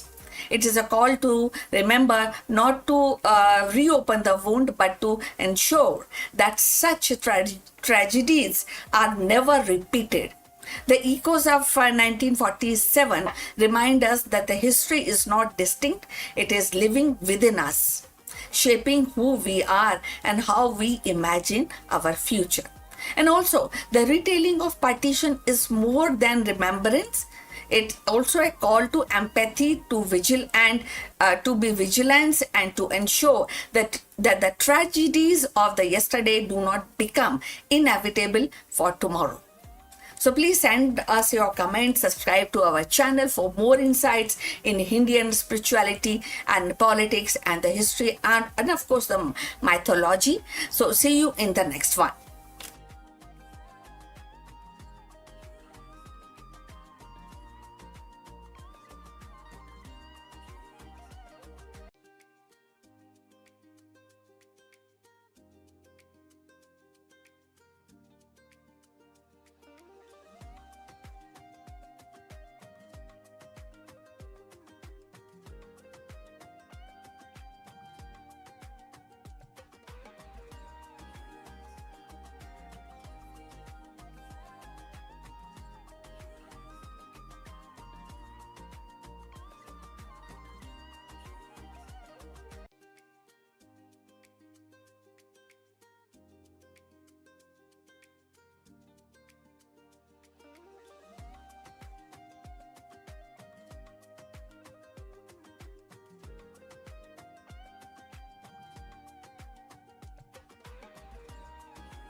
In the heart of San Francisco, Luna AI dared to reimagine shaping with $100,000 gamble on AI managed retail store.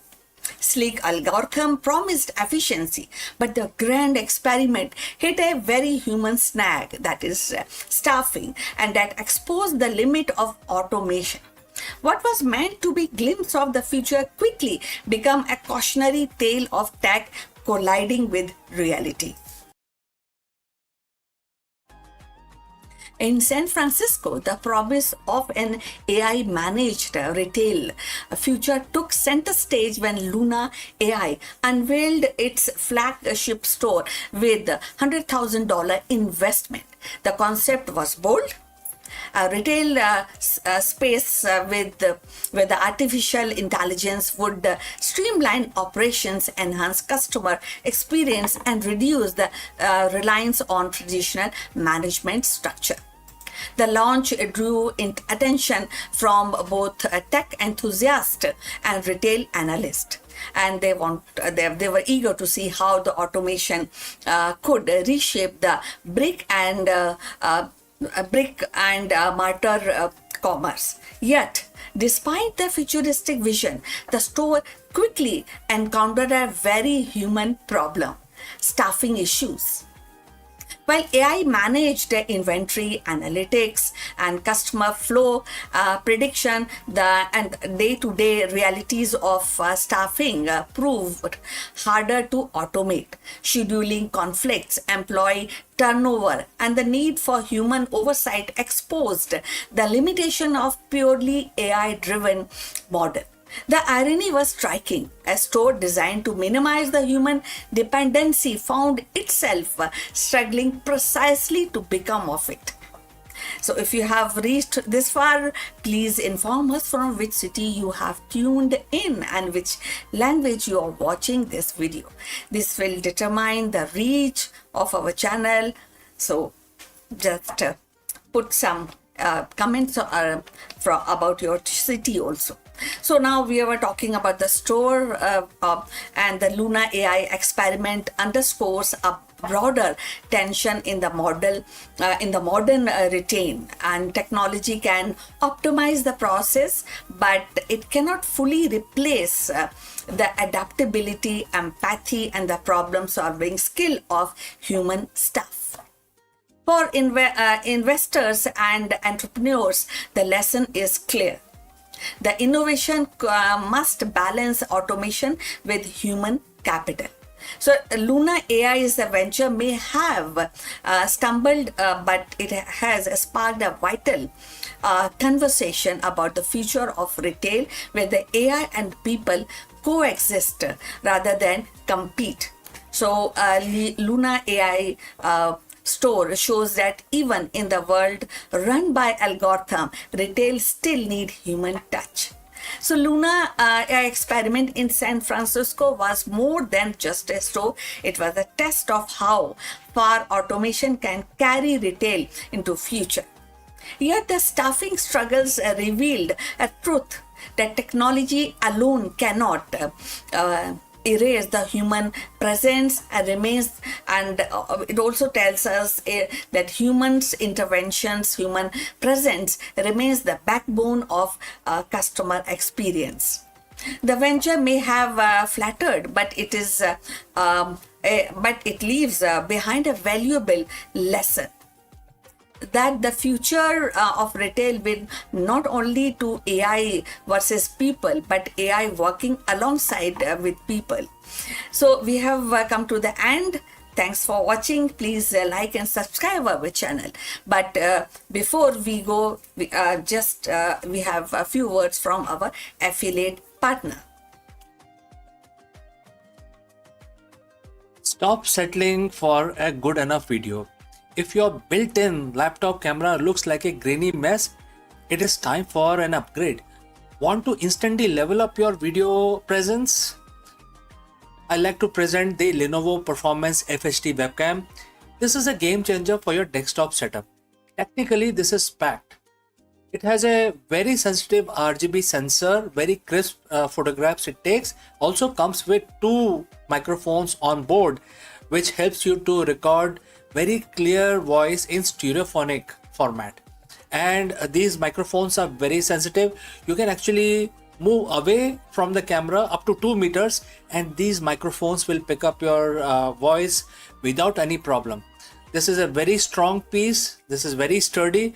Comes with tripod ready. Comes with a very long leash, so it gives you a lot of flexibility to place the webcam wherever you want to keep in your studio. And also it has a swivel base, which is also very handy. So if you want to basically level up your game and you want to pick up this camera at a discount, please click on the link here or scan the QR code. Now let's get back to our video.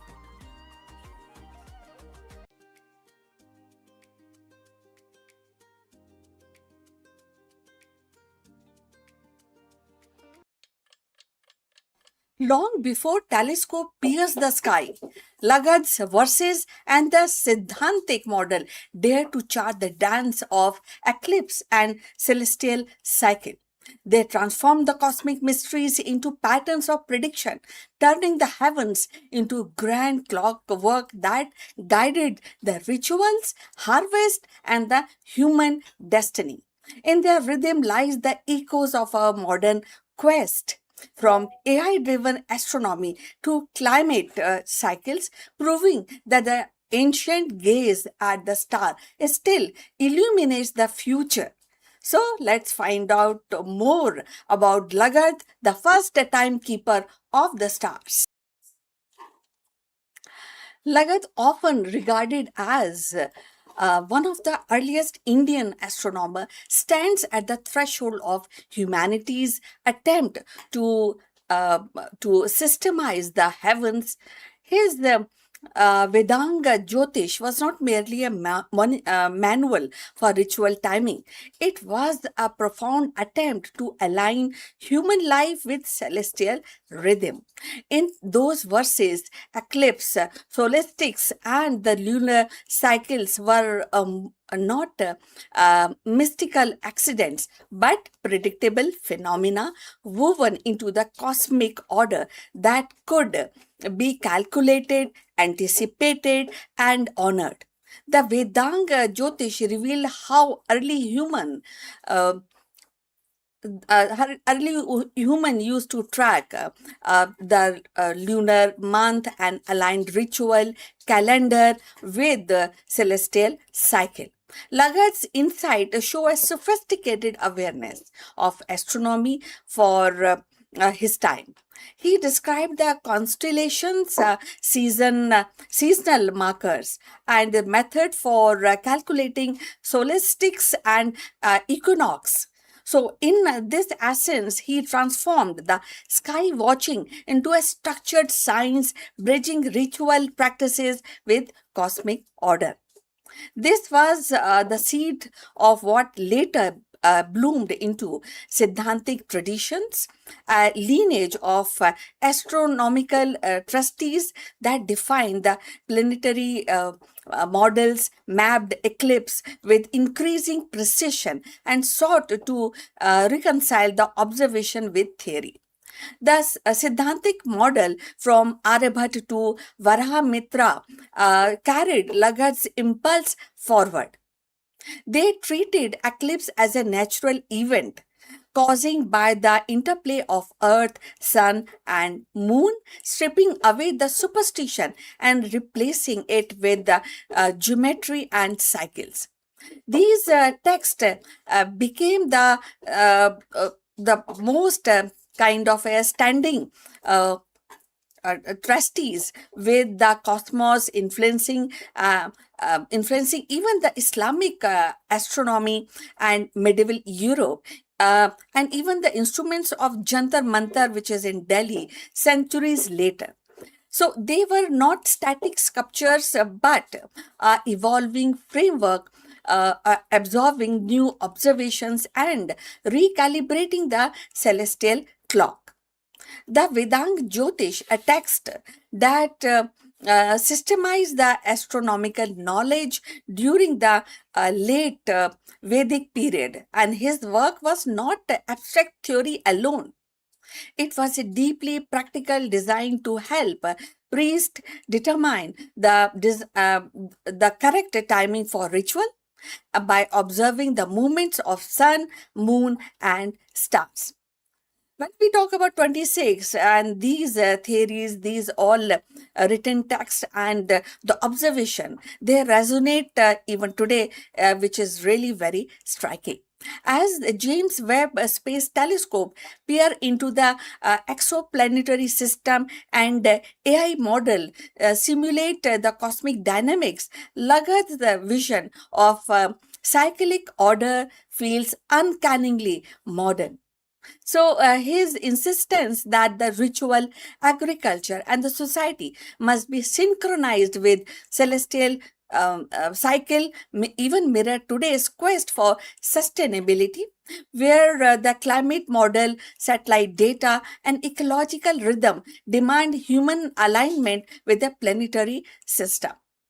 The Siddhantic tradition's emphasis on predictive accuracy and which echoes in the contemporary algorithm and the forecast eclipse, solar storms, and orbital mechanics with a breakthrough precision. So, beyond science, these ancient trustees remind us of humanity and its versus its practices in an age where the technology attempts us to dominate. The nature, Lagad's cosmic whisper of coexistence, the eclipse. So that is also very, very important when these actually all trustees, all ideas and observation, which were actually established way before all these modern science evolved. So all the basis of the modern science actually take, which is built on the nested theories which has been established by Lagat way back in antiquity in India. So, when going forward, the eclipse, once feared, became a calculable wonder. Today, it is the spectacle that unites millions across the continent. The cycle he mapped reminds us that the progress is not linear but rhythmic. The civilization rise and fall is pattern as old as the stars. So, looking ahead, the impact of Lagat's and Siddhantic model lies in their fusion of observation, ritual, and philosophy.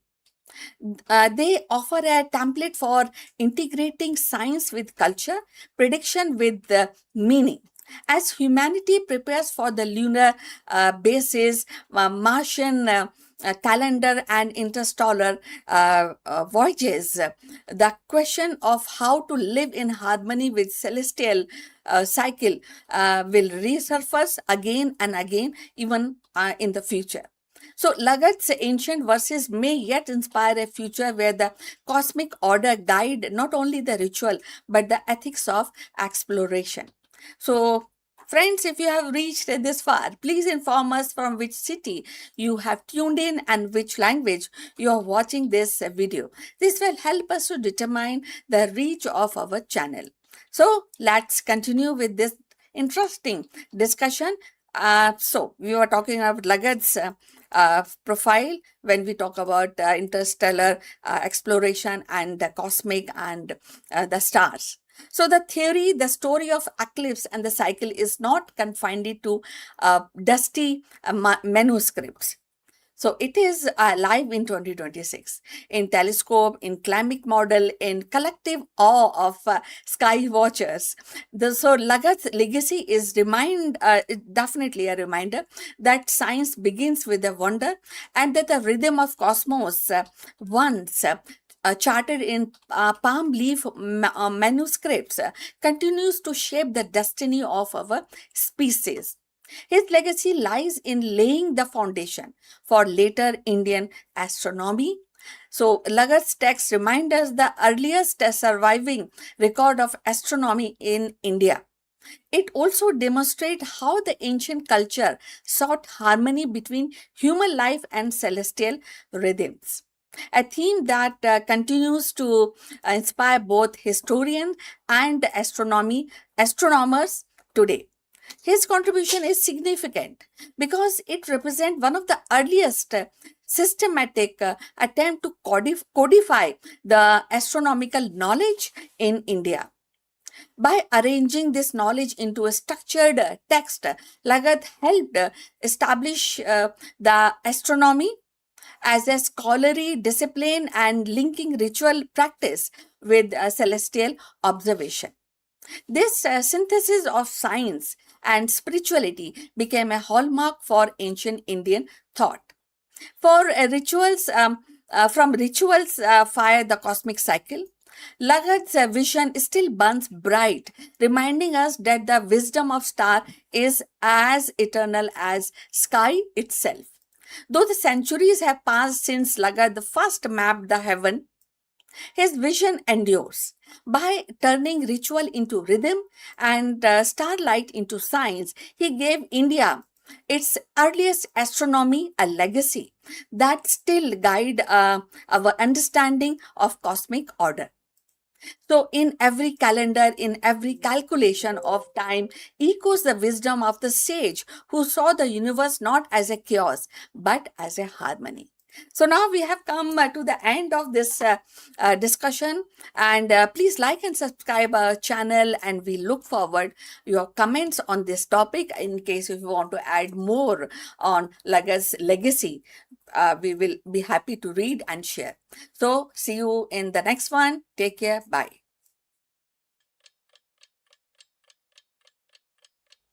Hello friends, welcome.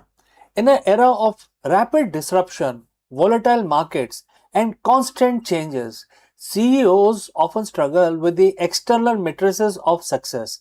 But what happens when you lead from a place of indestructible purpose? We explore how shifting your perspective from transient to the eternal allows you to lead with unwavering clarity, courage, and resilience. Let's go and discuss this further. In the modern boardroom, we talk a lot about disruption, market volatility, and competitive threats. We treat these, like an isolated business problems to be solved with spreadsheet and strategies, etc. But what if the stress you are feeling, the weight of the responsibility isn't just a business problem? What if it's a deeper existential calling? So welcome friends. Today we are just talking about leadership tactics. We are also talking about a 7,000-year-old framework that is arguably the ultimate guide for a CEO in the 21st century, and that is Bhagavad Gita. Specifically, we are diving into chapter 2, verse 18, a verse that serves as a profound, uncompromising mandate for any leader. And the verse starts like this, and the quote begins: "What can be destroyed is the external body housing the imperishable and indestructible soul. O descendants of Bharat, arise and fight." And the quote close. So friend, before we move forward, if you have reached this far, please inform us from which city you have tuned in and in which language you are watching this video. This will help us determine the reach of our channel. Alright, let us decode this particular verse. Let's break down the verse. Krishna is speaking to Arjun, a warrior paralyzed by the gravity of his situation. He says, what can be destroyed is the external body. Think about your business, your quarterly results, your stock price, your office space, your current product line, even your brand reputation. These are the external bodies of your organization. They are, by definition, subject to change. They can be destroyed. As a CEO, we spend 99% of our time obsessing over these external transient things. We tie our identity to them. When the company hits a slump, we feel like we are falling. When the market shifts, we feel like our mission is dying. But Krishna's message is that there is an imperishable soul, the core mission of your integrity, your vision, and the true value you provide to the world that cannot be destroyed. When you lead from the core, you stop being a slave to the volatile market. You stop leading out of fear of losses, and you start leading from a place of unshakable principle. So, if the external is temporary, does that mean we should just give up and meditate in a cave? No. The words command, arise and fight. This is the part that resonates most with the CEO's reality. Many leaders suffer from analysis paralysis or the fear of making the wrong move. But here, the command is clear. You are in a position of power and you have a duty. Arising is an act of clarity. It means standing up, shedding the paralysis of doubt, and aligning yourself with your deeper purpose. Fighting isn't about being aggressive or ruthless, it's about being decisive. It's about taking the responsibility of your role and executing your vision without attachment to the outcome. So when you know that your core mission is indestructible, you make better decisions. You become bold because you realize that even if the external body of a specific project fails, your fundamental commitment to truth and value remains intact. You stop playing not to lose and start playing to win. How do you apply this tomorrow morning in your boardroom meeting or in your office?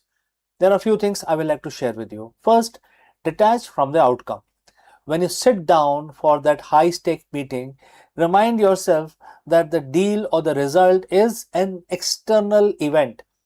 Your integrity and your duty are what matters now. Number two, identify your soul.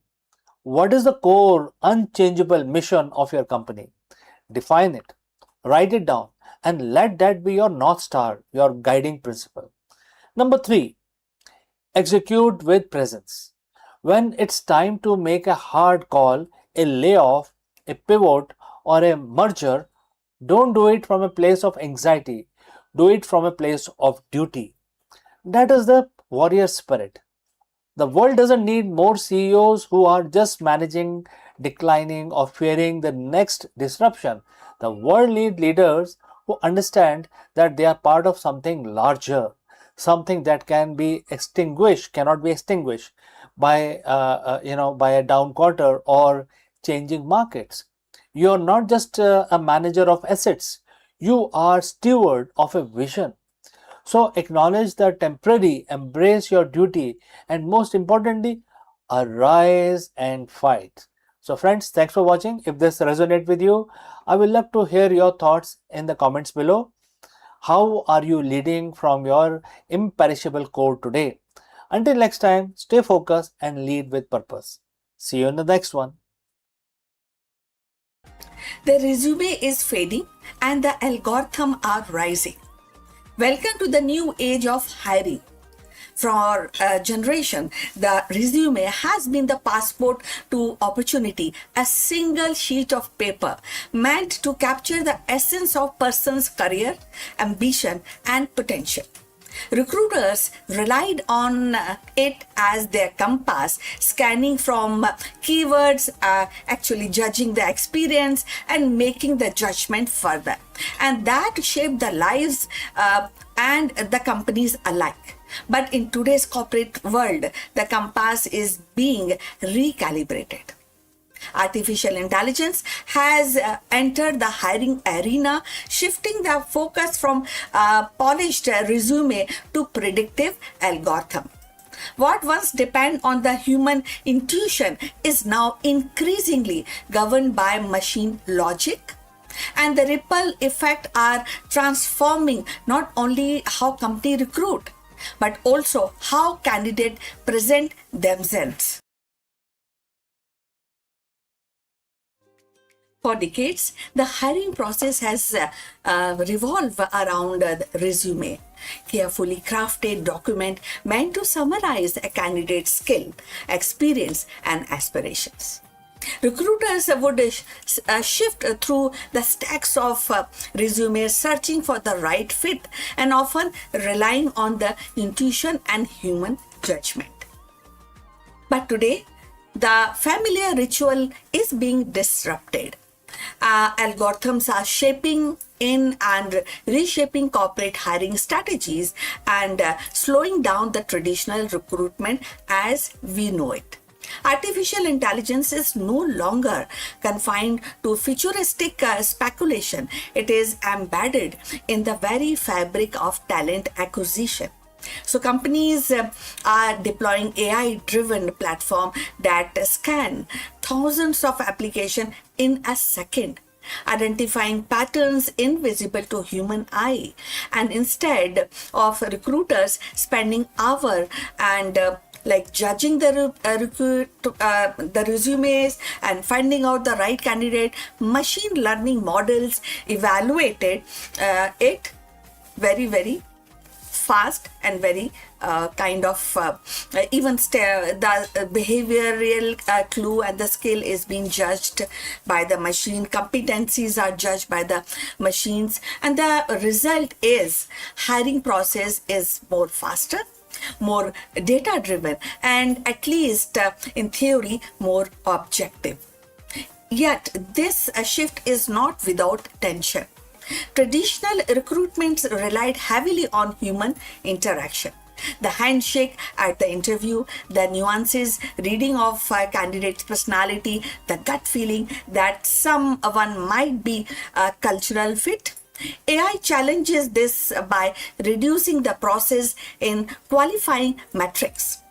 So algorithm can rank candidate by predictive job preferences, but they cannot replicate the warmth of human connection.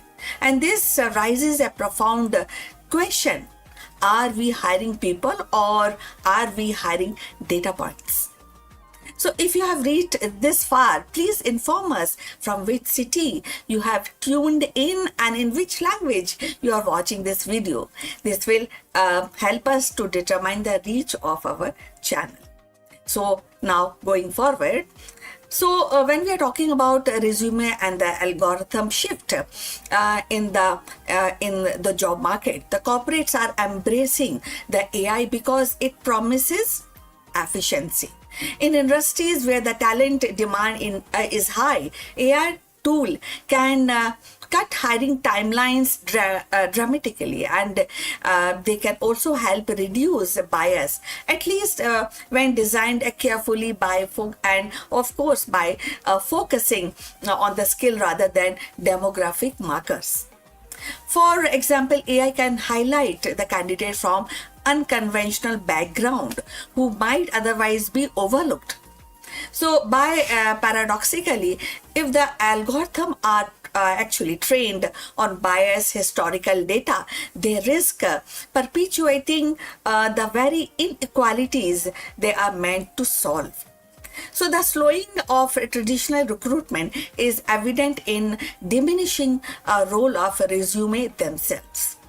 So increasingly, the companies are actually finding this easy, and the companies are also asking candidates to demonstrate the skill through online assessment, coding challenges, and or sometimes gamified test. An AI system then evaluate these results often before a human recruiter even see the candidate's name.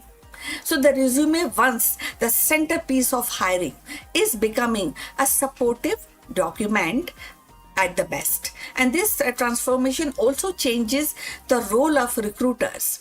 Instead of manually screening resume, recruiters are becoming interpreters of AI insight. So this is how the job market is evolving. Their job is shifting towards relationship building, employers branding, and ensuring that the human element is not lost in the set of algorithm. In this sense, AI is not eliminating recruiters, it is redefining their responsibilities. For job seekers, the implications are profound, very high. So, and I think you're also aware of this change in the market. So, when we talk about about the candidates and the getting hired by big companies, by corporate. So there's the role of crafting a resume with a clever wording may no longer be enough. Candidate must learn to speak algorithm and tailoring their application to highlight measurable skills, and also the AI system which actually AI system recognize. At the same time, they must prepare for the recruitment journey that feels less personal, more automated, and sometimes opaque. Transparency is how these algorithms work and will be crucial to the meaning of trust for hiring also. Ultimately, the rise of AI is hiring kind of a balance, a story of a balance, you know. The efficiency and the scales are undeniable, definitely an advantage, but they must be they also weigh against the fairness sometimes, and maybe you can say more on empathy, or sometimes you may feel that they are less empathic. So the human judgment is not there that much, which was there earlier. The future of recruitment will likely to be hybrid. You know, algorithm handling the heavy lifting of the data analysis, and while the human provide the nuances, the context, and the compassion that machine cannot replicate. So when we say that algorithm over resume, we are not just describing a technological shift. We are witnessing a cultural transformation, and that is also at the same time how company define talent, how individual present themselves, and how society negotiate the line between human intuitions and machine precision. So the resume may not disappear entirely, but its reign as the king of hiring is definitely ending. In its place, the new era of emerging, one where the algorithm and the human must learn to collaborate in the delicate art of choosing what we get in the job, you know. So in the end, the rise of AI in recruitment is not simply a technical actually shift or a technical upgrade. It is a cultural turning point. The resume, once the centerpiece of professional identity, is being overshadowed by algorithms that promise speed, scale, and sharper insight. Yet the human element remain irreplaceable. You know, the company will need a strike, definitely a delicate balance, letting machine handle the data while the people preserve the empathy, the intuition, and nuances that define meaningful work in relationship. So as we move forward, the question is not whether algorithm will replace the resume, but how human and machine will collaborate to redefine the hiring means. So the future of recruitment will be less about polished documents and more about demonstrated skills, adaptability, and authenticity.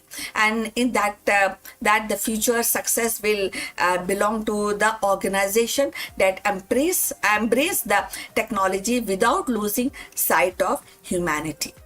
So we have come to the end. Thanks for watching. Please like and subscribe our channel, and we'll see you in next one. Before we close this video, few words about our affiliate partner. Stop settling for a good enough video. If your built-in laptop camera looks like a grainy mess, it is time for an upgrade. Want to instantly level up your video presence? I like to present the Lenovo Performance FHD webcam. This is a game changer for your desktop setup. Technically, this is packed. It has a very sensitive RGB sensor, very crisp photographs it takes. Also comes with 2 microphones on board, which helps you to record very clear voice in stereophonic format. and these microphones are very sensitive. You can actually move away from the camera up to 2 meters, and these microphones will pick up your voice without any problem. This is a very strong piece. This is very sturdy. Comes with tripod ready. Comes with a very long leash, so it gives you a lot of flexibility to place the webcam wherever you want to keep in your studio. And also it has a swivel base, which is also very handy. So if you want to basically level up your game and you want to pick up this camera at a discount, please click on the link here or scan the QR code. Now let's get back to our video.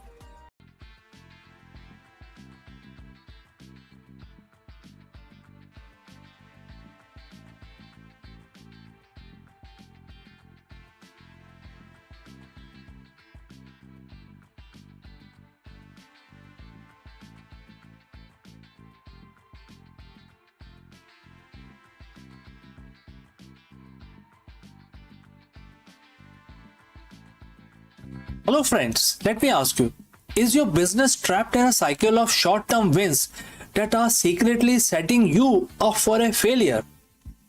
If yes, then you have reached the right place.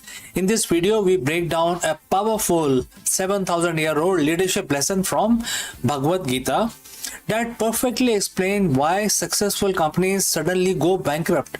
Many modern CEOs, business leaders, fall into the trap of chasing fleeting matrices, quarterly profit, temporary market hypes, and quick wins. But just as the Gita warns that exhausting your pity sends you back to the mortal realm, relying entirely on the past successes without continuous learning and innovation will drag your business back to square one. How this works, how this Bhagavad Gita verse help us, let's find out. Imagine this, your company just had its biggest quarter in history. Sales are through the roof, your stock prices is at all-time high, and you as a CEO are holding a trophy at an industry award gala. You are winning. But what if I told you that this exact moment of victory is the most dangerous moment of the entire career, of your entire career? What if I told you that the very mechanism behind your current success are quietly engineering your future bankruptcy? It sounds like paradox, but it happens every single day in the corporate world. We watch industry titans dominate a market only to vanish into irrelevance a few years later.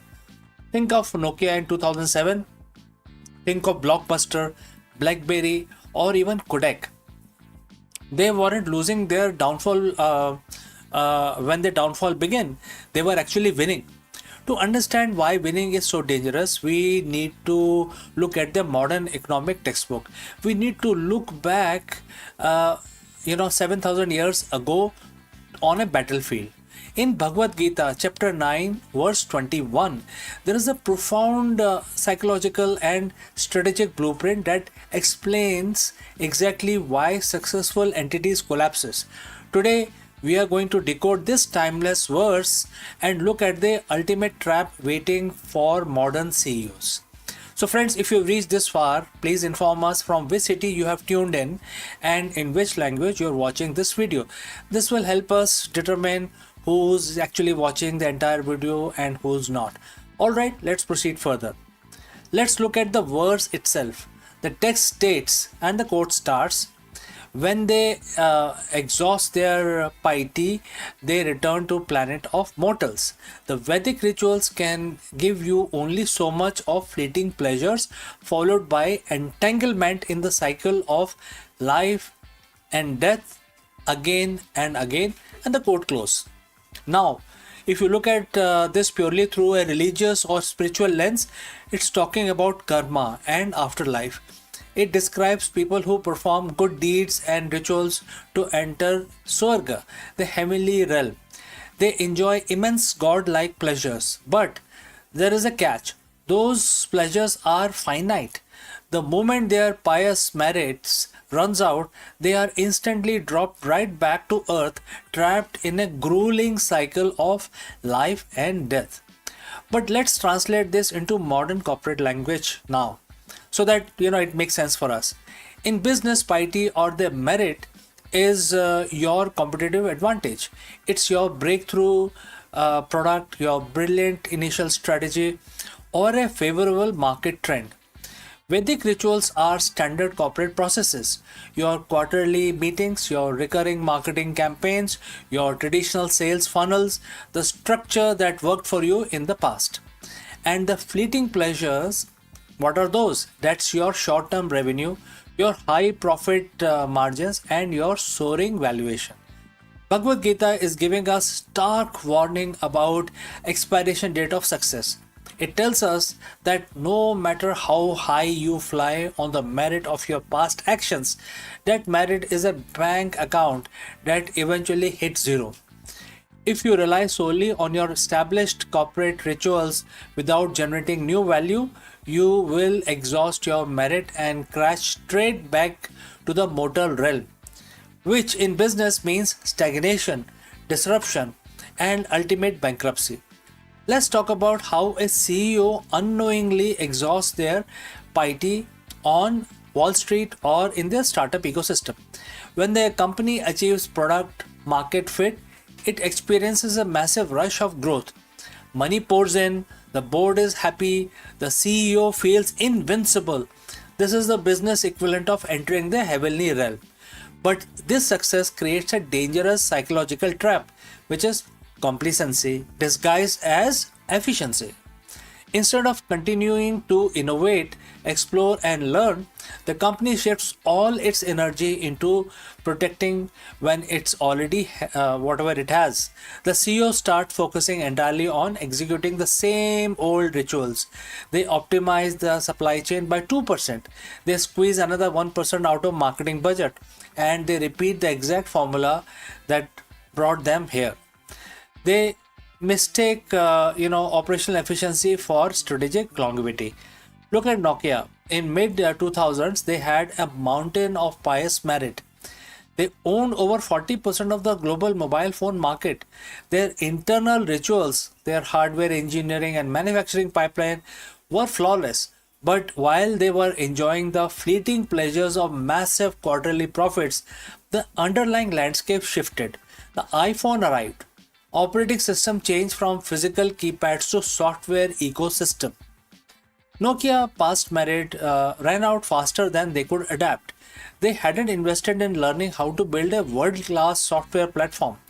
Within a few short years, they returned to the planet of mortals. Their market share plummeted to near zero. They didn't fall because they stopped working hard. They failed because they kept performing the rituals of a world that no longer existed. The second part of the verse warns you of being entangled in the cycle of life and death again and again. In the corporate world, this is what I call the karmic loop of business. When a company relies entirely on a short-term win, it becomes trapped in a frantic reactionary cycle. It looks like this. You experience a drop in sales because your product is getting outdated. How do you respond? Instead of fundamentally learning, innovating, and redesigning your strategy, you look for a quick fix, a corporate ritual. And you launch a massive discount campaign, or you cut cost by laying off staff to make quarterly balance sheet looks good. Boom, your number spikes up temporarily, you feel fleeting sense of pleasure, etc, etc. But because you didn't fix the root cause, your lack of innovation and learning, the numbers drop again a few months later. So what do? You repeat the cycle once more. More discounts, more cost cutting, more short-term tricks, right? This is a treadmill of corporate survival. You are running as fast as you can just to stay in the exact same place, burning through your resources until finally you hit a wall, the market shifts permanently, your tricks stop working, and the business goes bankrupt. True leadership requires breaking free from the loop. It requires realizing that hitting this quarter's target is not the guarantee of the next year's survival.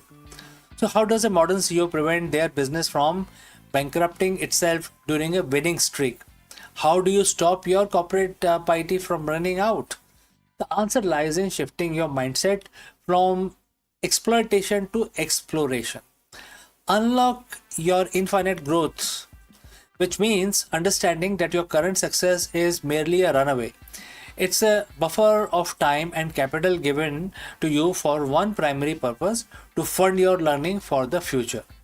As a leader, you must never let your organization's capacity to execute outpace its capacity to learn. Dedicate a portion of your win not just to dividend or to stock buyback, but to relentless research and development.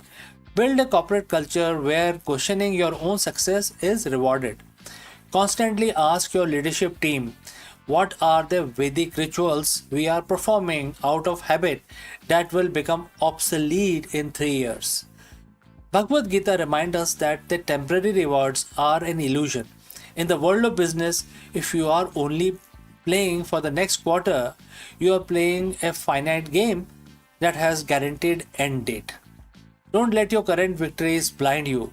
Treat your success not as a destination to rest in, but as a resource to burn as you build the future. Stop chasing the fleeting pleasures of short-term metrics. Break free from the corporate loop and invest heavily in the continuous learning.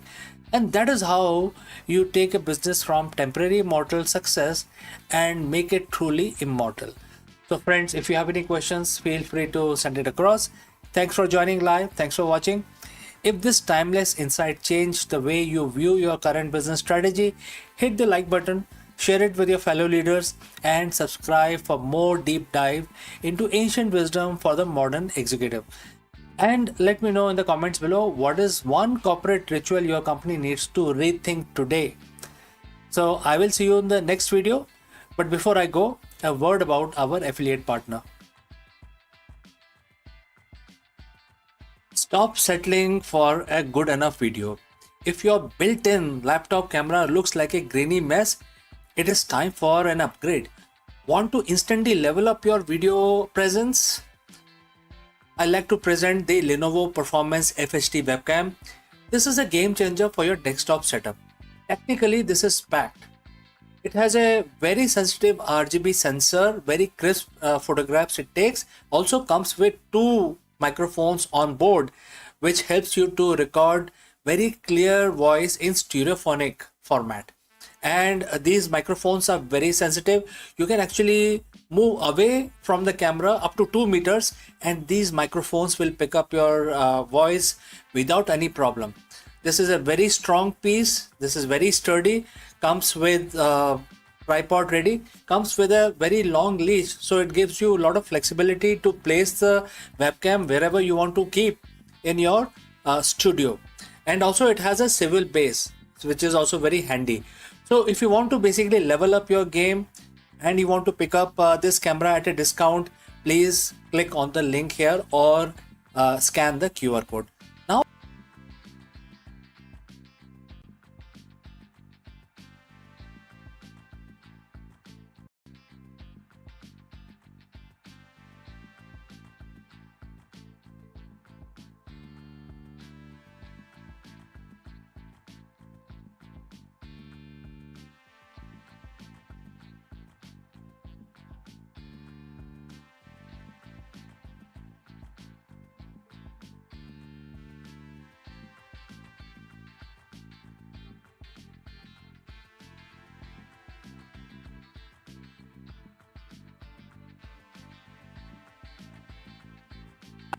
friends, India and New Zealand have officially made history. In this video, we dive deep into the landmark India-New Zealand Free Trade Agreement FTA signed on April 27, 2026. This once-in-a-generation deal is all set to transform bilateral relations with the staggering 20 billion investment commitment from New Zealand into India and massive boost for Indian exporters. Let us discuss this in much more detail. In the world of global economies, some deals are just business as usual. But then there are deals that rewrite history. On April 27, 2026, India and New Zealand didn't just sign a paper, they launched a $20 billion revolution. We're talking about the India New Zealand Free Trade Agreement. Imagine this: 100% duty free access for over 8,000 Indian products, a massive $20 billion investment commitment coming into India, and a total overall of all students and professional move between these two nations. But why now? Why New Zealand? And most importantly, how does this deal affect your pocket, your business, or also your career? Today we are breaking down this, $20 billion handshake. So friends, if you have reached this far, please let us know from which city you have tuned in and in which language you are watching this video. This will help us determine the reach of our channel. Alright, let's proceed further on our analysis. Let's start with the big win for Make in India. Before the deal, Indian exporters faced a steep climb. We're talking about tariff as high as 10% on things like carpets, ceramic, and auto parts. But as of this week, that barrier has been obliterated. New Zealand has granted India a perfect score, which is 100% of Indian export product line will now enter New Zealand with zero custom duty. And who are the biggest winner? Biggest winners are the textile and apparel. And if you are a garment manufacturer in Tirupur or Ludhiana, the New Zealand market just opened its door wide open. Immediate zero duty status means India now has a massive edge over regional competitors. Leather and footwear is the next one. The leather hub of Agra and Kanpur are celebrating. With tariffs dropping from 5% to zero, experts project the sector could skyrocket to a $50 billion valuation by 2030. Next is engineering and gems. From machinery to handcraft jewelry, the tax wall is completely gone. This isn't just about selling more, it's about making Indian goods the most competitive option in the Pacific. Now let's talk about the money. Most trade deals focus on what we sell to each other. This deal is different. New Zealand has committed to facilitate $20 billion investment into India over next 15 years. Why is New Zealand putting so much skin in the game? It's about trust. They are betting on Indian growth. This capital isn't just sitting in a bank. It is targeted for agri-tech, helping Indian farmers with cold chain logistics and high yield technology. It is going to be invested in infrastructure and startups, fueling the next wave of Indian unicorns. It is also be helping manufacturing, setting up shop right here in India to export globally. And here is a kicker. There is a rebalancing clause. If that $20 billion isn't flowing as promised, the deal has a formal mechanism to review and fix it. This is accountability at its finest. So if you are a student or a professional listening to this video, listen closely.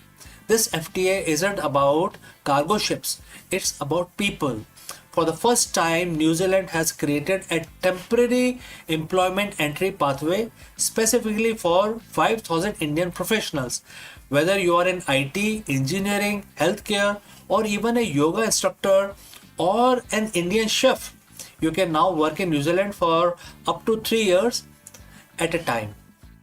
In a slot of 3 years at a time, right? And for the student, the game has completely changed. Post-study work rights are now given. So STEM graduates get up to 3 years of working right, and if you are a PhD scholar, you get 4 years. Work while you learn. Student can also work for 20 hours per week during their studies, and absolutely no cap at all. New Zealand has removed numerical caps on Indian student. This isn't just a trade deal, it's a talent bridge. Now I know that some of you are thinking lot of questions you may have in your mind. What about our farmers? India is the world's largest milk producer. Opening the door to New Zealand dairy giant could have been risky, but the Indian negotiator led by Mr. Piyush Goyal stood firm. Dairy, sugar, and sensitive agriculture items are excluded from the deal. Our local farmers are protected. Instead, we are seeing a collaboration over competition model. For things like apples, kiwi fruit, and Manuka honey, India has allowed limited access through quotas. This means New Zealand can send a fixed amount of premium fruits to our markets without hurting local prices. In return, they are setting up center of excellence to help Indian farmers increase their own productivity. It's a win-win that respects the livelihood of the Indian heartland. Prime Minister Modi called this a historic milestone on the road to Viksit Bharat 2047. This is the seventh major trade deal India has signed in the last few years, and it won't be the last. With $20 billion on the table, zero duties for our exporters, and new horizons for our youth, the India-New Zealand partnership is no longer under leverage. It's a powerhouse. So, friends, what do you think? Is this deal that finally put Indian MSMEs on the global map? Let me know in the comments below. And don't forget to hit that like button if you found this breakdown helpful. And subscribe for more deep dive into the deals shaping India's future. My name is CK and I'll see you again in the next one. Before I close, a word about our affiliate partner. Stop settling for a good enough video. If your built-in laptop camera looks like a grainy mess, it is time for an upgrade. Want to instantly level up your video presence? I like to present the Lenovo Performance FHD webcam. This is a game changer for your desktop setup. Technically, this is packed. It has a very sensitive RGB sensor, very crisp photographs it takes. Also comes with two microphones on board, which helps you to record very clear voice in stereophonic format. And these microphones are very sensitive. You can actually move away from the camera up to 2 meters and these microphones will pick up your voice without any problem. This is a very strong piece. This is very sturdy. Comes with tripod ready. Comes with a very long leash, so it gives you a lot of flexibility to place the webcam wherever you want to keep in your studio. And also it has a swivel base, which is also very handy. So if you want to basically level up your game and you want to pick up this camera at a discount, please click on the link here or scan the QR code. Now let's get back to our video.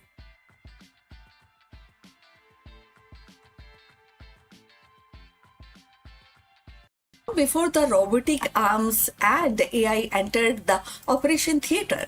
A healer in ancient India was already reshaping the future of medicine. Sushruta, the legendary father of surgery, carved his legacy not with the medicines, but with wisdom, precision, and compassion.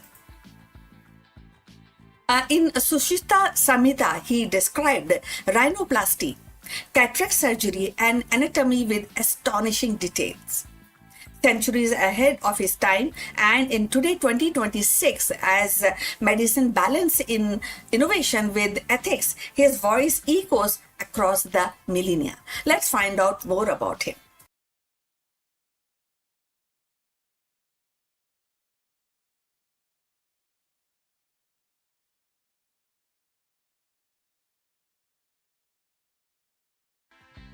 In the annals of medical history, few names shines as bright as Sushruta, the ancient Indian physician whose vision and practice earned him the title of Father of Surgery. So, living around the 6th century BCE in Kashi, the modern Varanasi, Sushruta was more than a healer. He was teacher, he was philosopher and innovator who believed medicine was a sacred duty rooted in compassion and discipline.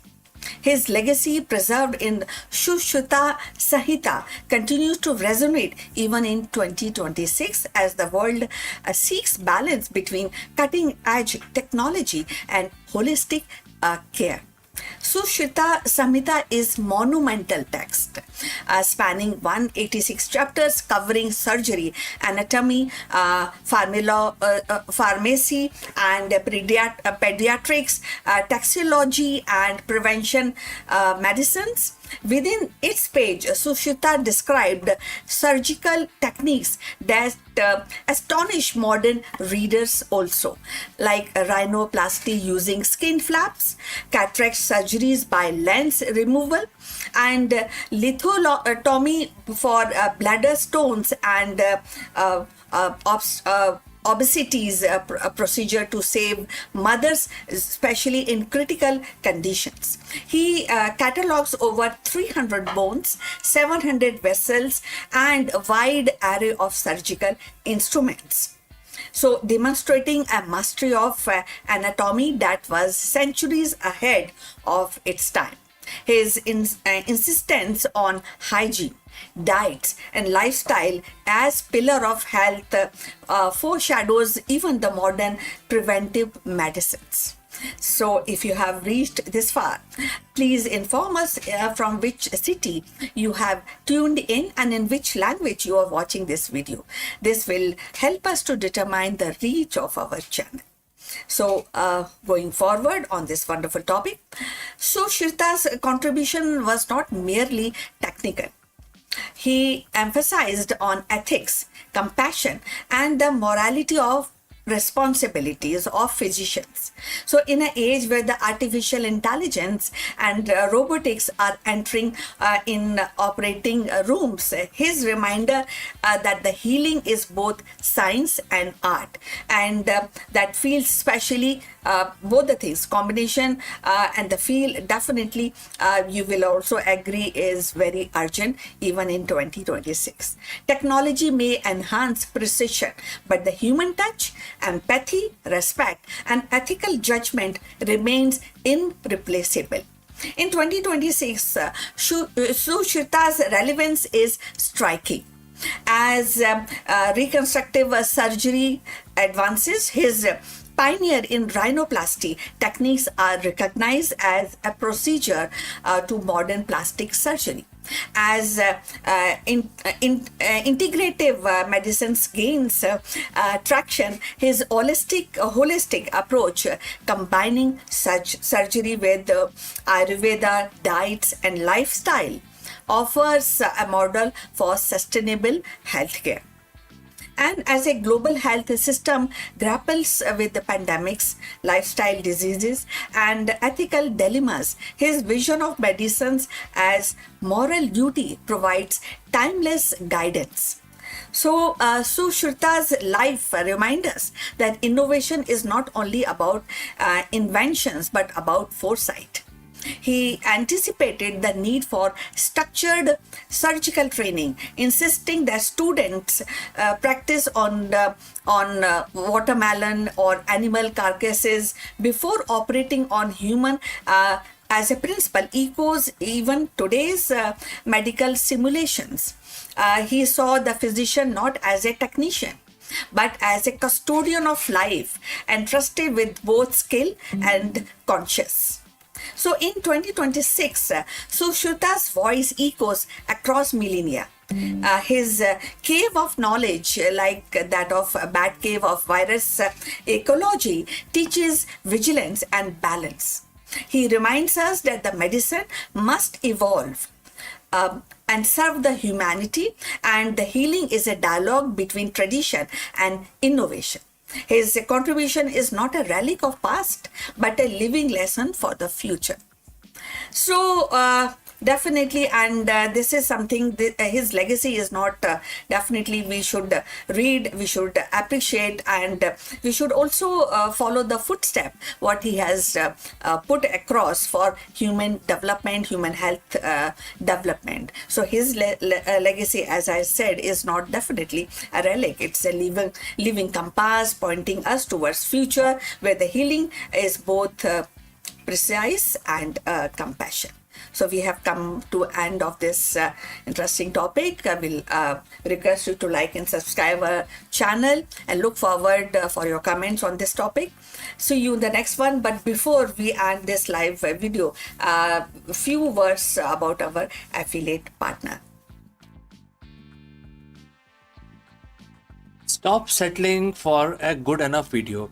If your built-in laptop camera looks like a grainy mess, it is time for an upgrade. Want to instantly level up your video presence? I like to present the Lenovo Performance FHD webcam. This is a game changer for your desktop setup. Technically, this is packed. It has a very sensitive RGB sensor, very crisp photographs it takes. Also comes with two microphones on board, which helps you to record very clear voice in stereophonic format. And these microphones are very sensitive. You can actually move away from the camera up to 2 meters and these microphones will pick up your voice without any problem. This is a very strong piece. This is very sturdy. Comes with tripod ready. Comes with a very long leash, so it gives you a lot of flexibility to place the webcam wherever you want to keep in your studio. And also it has a swivel base, which is also very handy. So if you want to basically level up your game and you want to pick up this camera at a discount, please click on the link here or scan the QR code. Now let's get back to our video.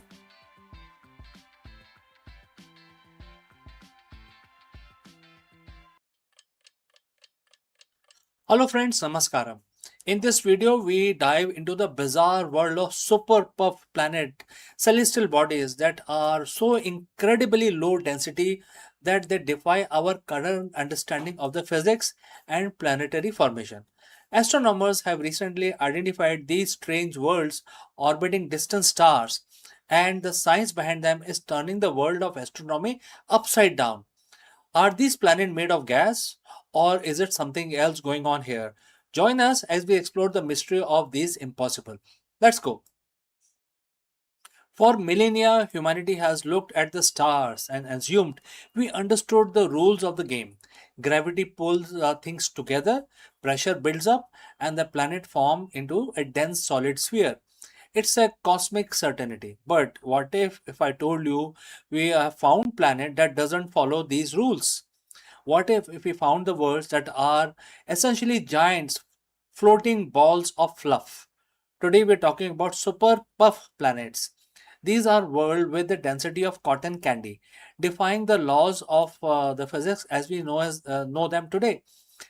They shouldn't exist according to our current models of the planetary formation. Yet there they are, orbiting distant stars. Today we are going to peel back the curtain on these astrophysical mystery and ask, how can the planet be less dense than the very air we breathe? So friends, let's dive in. To understand why these planets are so mind-bending, we need to talk about one of the concept in physics, which is density. In simple terms, density is how much stuff you can cram into a certain amount of space. Think of steel, marble versus marshmallow. They might be the same size, but one is clearly denser than the other. Is our solar system, we have the gas giants, Jupiter and Saturn. They are massive, they are huge, but because they are so big, their own gravity crushes their core, making them relatively dense. Even though they are made of gas, they aren't fluffy, they are compressed. So friends, if you have reached so far, please let me know the name of your city or country from where you have tuned in and watching this video. Now let's proceed further on our breakdown. We have these super puffs. Imagine a planet the size of Jupiter, but with the mass of a small rock or a handful of cotton candy. If you were to take the average density of these worlds, we are talking about numbers so low they seems like error in the data. We are talking about materials with densities lower than the styrofoam. When astronomers first saw this, they didn't think, oh, look at this new planet. They thought, my telescope must be broken. Here is a problem: the gravity. Gravity is the architect of the universe. It pulls everything towards the center. If you have a planet that is the size of a gas giant, gravity should be crushing the gas down into a dense, compact sphere. What is the standard recipe of a planet? This is exactly what we know so far. But these super puffs, they are defied this principle against the squeeze. They are puffed up to a size that, by all right, should have caused them to collapse under their own weight long ago. It's like trying to build a skyscraper out of thin air without a frame to hold it. The physics tells us that these planets should have either collapsed into denser version of themselves, or their atmosphere should have been blown away by the stellar radiation of their parent star long ago. So why are they still here? Why haven't these evaporated yet? Why haven't these collapsed yet? This is the central conflict. It is a challenge to our established understanding of how solar system matures. And just like the corporate world, when the system doesn't work the way it's supposed to, we have to reevaluate the strategy. So in this case, the strategy is astrophysics, and we might need a new playbook or a new theory. So how do we explain this? Scientists have proposed few theories, and they are fascinating. Theory number one is the rings. What if we are looking at a ring of a planet, not the planet itself? If the planet has a massive dusty ring system tilted towards us, it might look much larger than it actually is, throwing off our density calculation. It's an optical illusion of the cosmic proportion. Theory number two, atmospheric haze. Maybe the planet isn't puffy in the sense of being light, but it's shrouded in a massive thick layer of high altitude dust or haze that makes it appear large to our instrument than it really is. We are measuring the edge of the dust, not the planet's surface. Theory number three, the age. These might just be very young planets. When a planet forms, it's incredibly hot. That heat creates pressure pushing outwards against the gravity. Maybe these are just the toddler planet that haven't cooled down and contracted yet. They are hot, energetic, and still expanding. The beauty of this mystery is that it proves we don't have all the answers yet. That is an exciting place to be. Every time we find something that shouldn't exist, we are forced to evolve our theories. Whether it is in business, philosophy, or astrophysics, the moment we stop questioning our assumption is the moment we stop growing. These cotton candy planets are a reminder that the universe is far more creative than our models. They challenge us to look at things closer, much closer, to develop better sensors, and to question the data we take for granted. We are currently living in the golden age of exoplanet discovery. With every new impossible world we find, we aren't just finding a new planet, we are expanding the definition of what is possible and what is not. Perhaps the lesson here is one of the equanimity. When the data doesn't match the expectation, don't panic, observe, analyze, and refine your approach. If a planet can be made of cotton candy, surely we can handle the challenge of our own modern lives. So, friends, what do you think? Going on with these super puff planets, are they rings? Are they young, or something else entirely? Let me know your theories in the comments below. And if you enjoyed this journey into the weird corner of the cosmos, don't forget to like, subscribe, and hit that bell to join us on our next deep dive. I'm CK, and I will see you again very soon in the next one. Until then, keep looking up.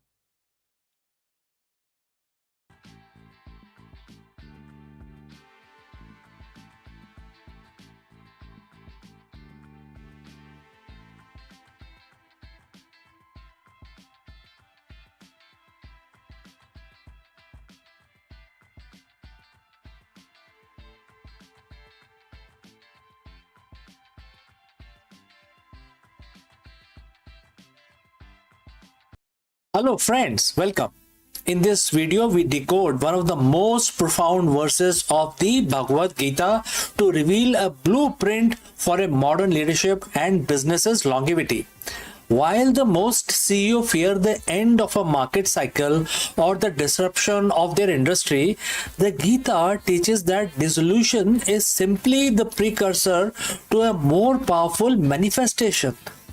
Let us go and discuss this further. Every CEO, every founder, every leader share a common nightmare. That is the end. The end of a product relevance, the end of a market cycle, the end of an era.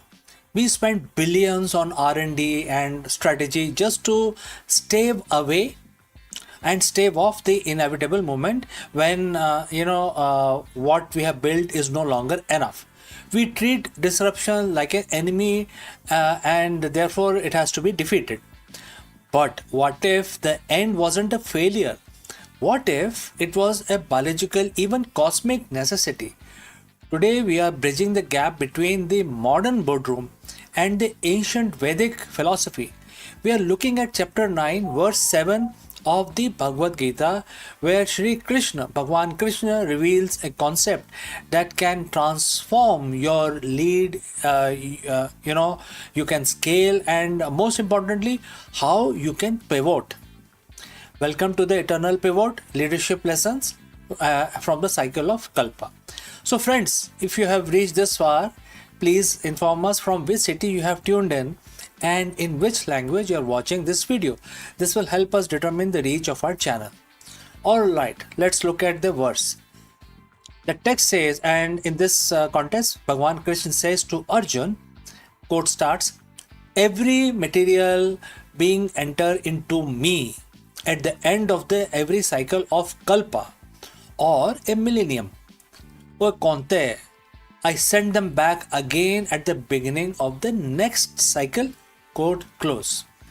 To understand this, for business, we need to understand two terms, Kalpa and dissolution. A Kalpa is a massive cycle of time, a cosmic fiscal year or a grand scale. At the end of this cycle, everything, the stars, the planet, the souls, merges back into the source. Nothing is destroyed in the scene, in a sense of vanishing into nothingness. It is simply pulled back into a state of potential. Potential energy? Right. Then Bhagwan Krishna says, I send them back again. This is a first grade leadership lesson. Existence is cyclic, not linear. In business, we often try to force linear growth forever. But the Gita reminds us that everything that manifests must eventually be pulled back into the source, which is the core idea, the raw talent, the capital, etc., before it can be projected outward again in a better, more evolved form. Why do legacy companies fail? Because they try to fight the end of their kalpa. Think of Kodak, Nokia, or Blockbuster. They viewed their current form, their specific product, as permanent. When the cycle ended, they resisted the pullback to the source. They refused to dissolve their old identity, and as a result, they couldn't be sent back as something new. As a leader, your job is to identify when a cycle is closing. Is your current business model is being that has reached the end of the kalpa, or holding on to strategic simply because it worked in the last millennium? Very profound question, isn't it? I think all of you can try and answer in your business. Bhagwan Krishna wisdom here is about strategic detachment. He doesn't mourn the end of kalpa. He facilitates it because he knows the next cycle is already planned. A Gita aligned CEO doesn't see a market crash as a catastrophe.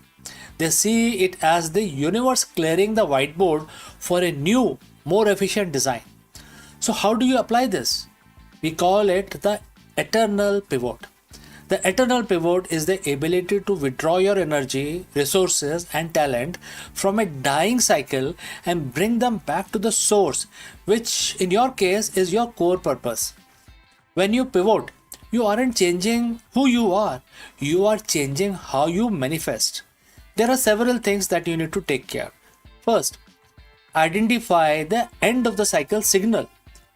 High customer acquisition cost, stagnation in innovation, or a shift in the cultural values. These aren't just problems, they are the kalpa signals. Number two, embrace the dissolution. Don't just fix a broken department. Sometimes you have to dissolve it completely. Let the talent and the capital return to the center. Number three, remanifestation.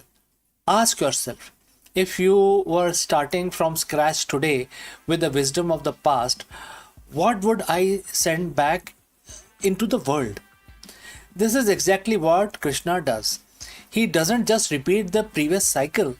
He sent beings back again, fresh, renewed, and ready for the new era. Leading from the verse 7 means leading with a cosmic perspective.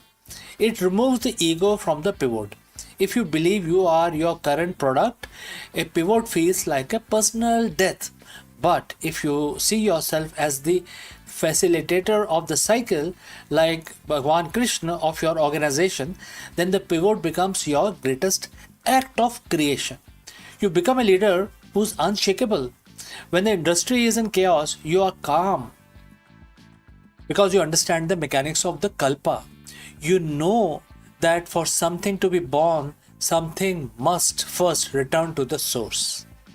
You aren't just managing people, you are managing the rhythm of evolution.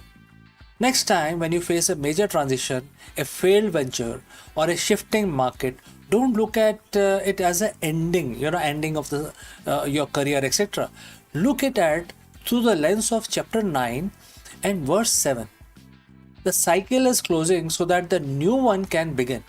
Your material being, your current project, is just returning to you so that you can send it back out, stronger, wiser, and more aligned with the future.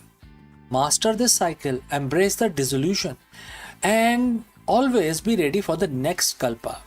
So, friends, thanks for watching and thanks for listening. Now you go forth and lead the next cycle. If you have any questions, please feel free to send it across. Before I leave you today, a word about our affiliate partner. Stop settling for a good enough video.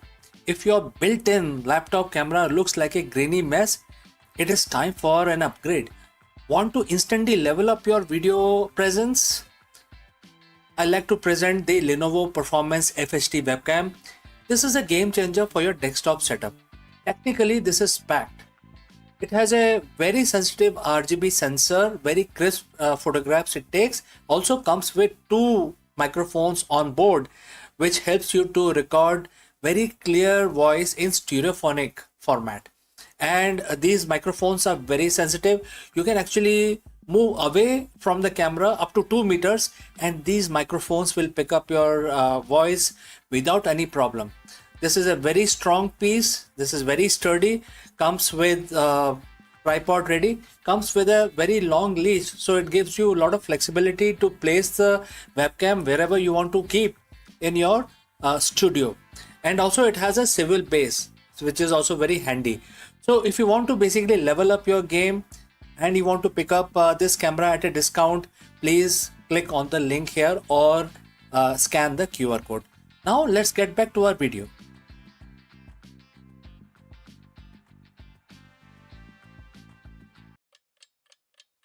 Hello friends, Namaskaram. Let me ask you, are you constantly chasing the next quarterly result at the expense of long-term sustainable growth? If yes, then you have reached the right place. Because in this video, we dive deep into this profound question and we will take help from Bhagavad Gita, a timeless piece of wisdom that offers a radical strategy for the modern CEO. This verse, which we are going to discuss today, is going to change your perspective and inculcate your buddhi yoga as a competitive advantage. Let's go and explore this further. Friends, if you are a CEO, a founder, or a leader, you know the feeling. It is the late Sunday night email check. It's the anxiety before the quarterly earning call. It is the constant gaining pressure to hit the next milestone, to land the next client, to inflate the valuation of another 10%. You know, we call this ambition, we call it growth. But, if we are being honest with ourselves, often it is just a form of a fear. We are living in an era of hyper acceleration.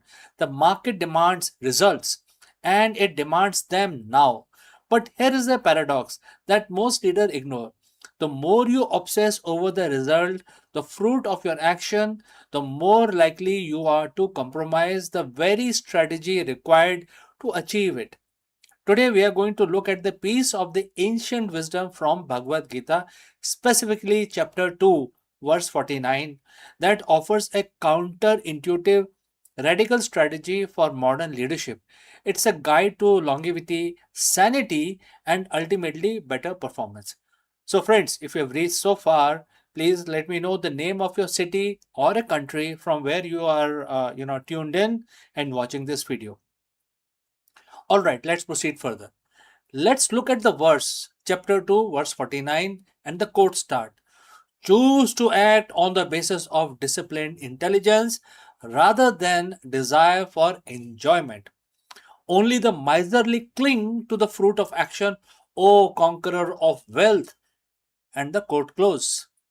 So I want you to focus on the phrase, only the miserly cling to the fruit of action. In the corporate world, we usually think of a miser as someone who, hoard money. But here is the Gita that is pointing to a psychological state. When you are miser in business, you are holding the outcome in your mind. You are so attached to the bonus, stock prices, or the public perception of success that you become terrified of any action that might threaten that result. So when you become attached to the fruit, the result you stop being effective as a strategist. You become reactionary.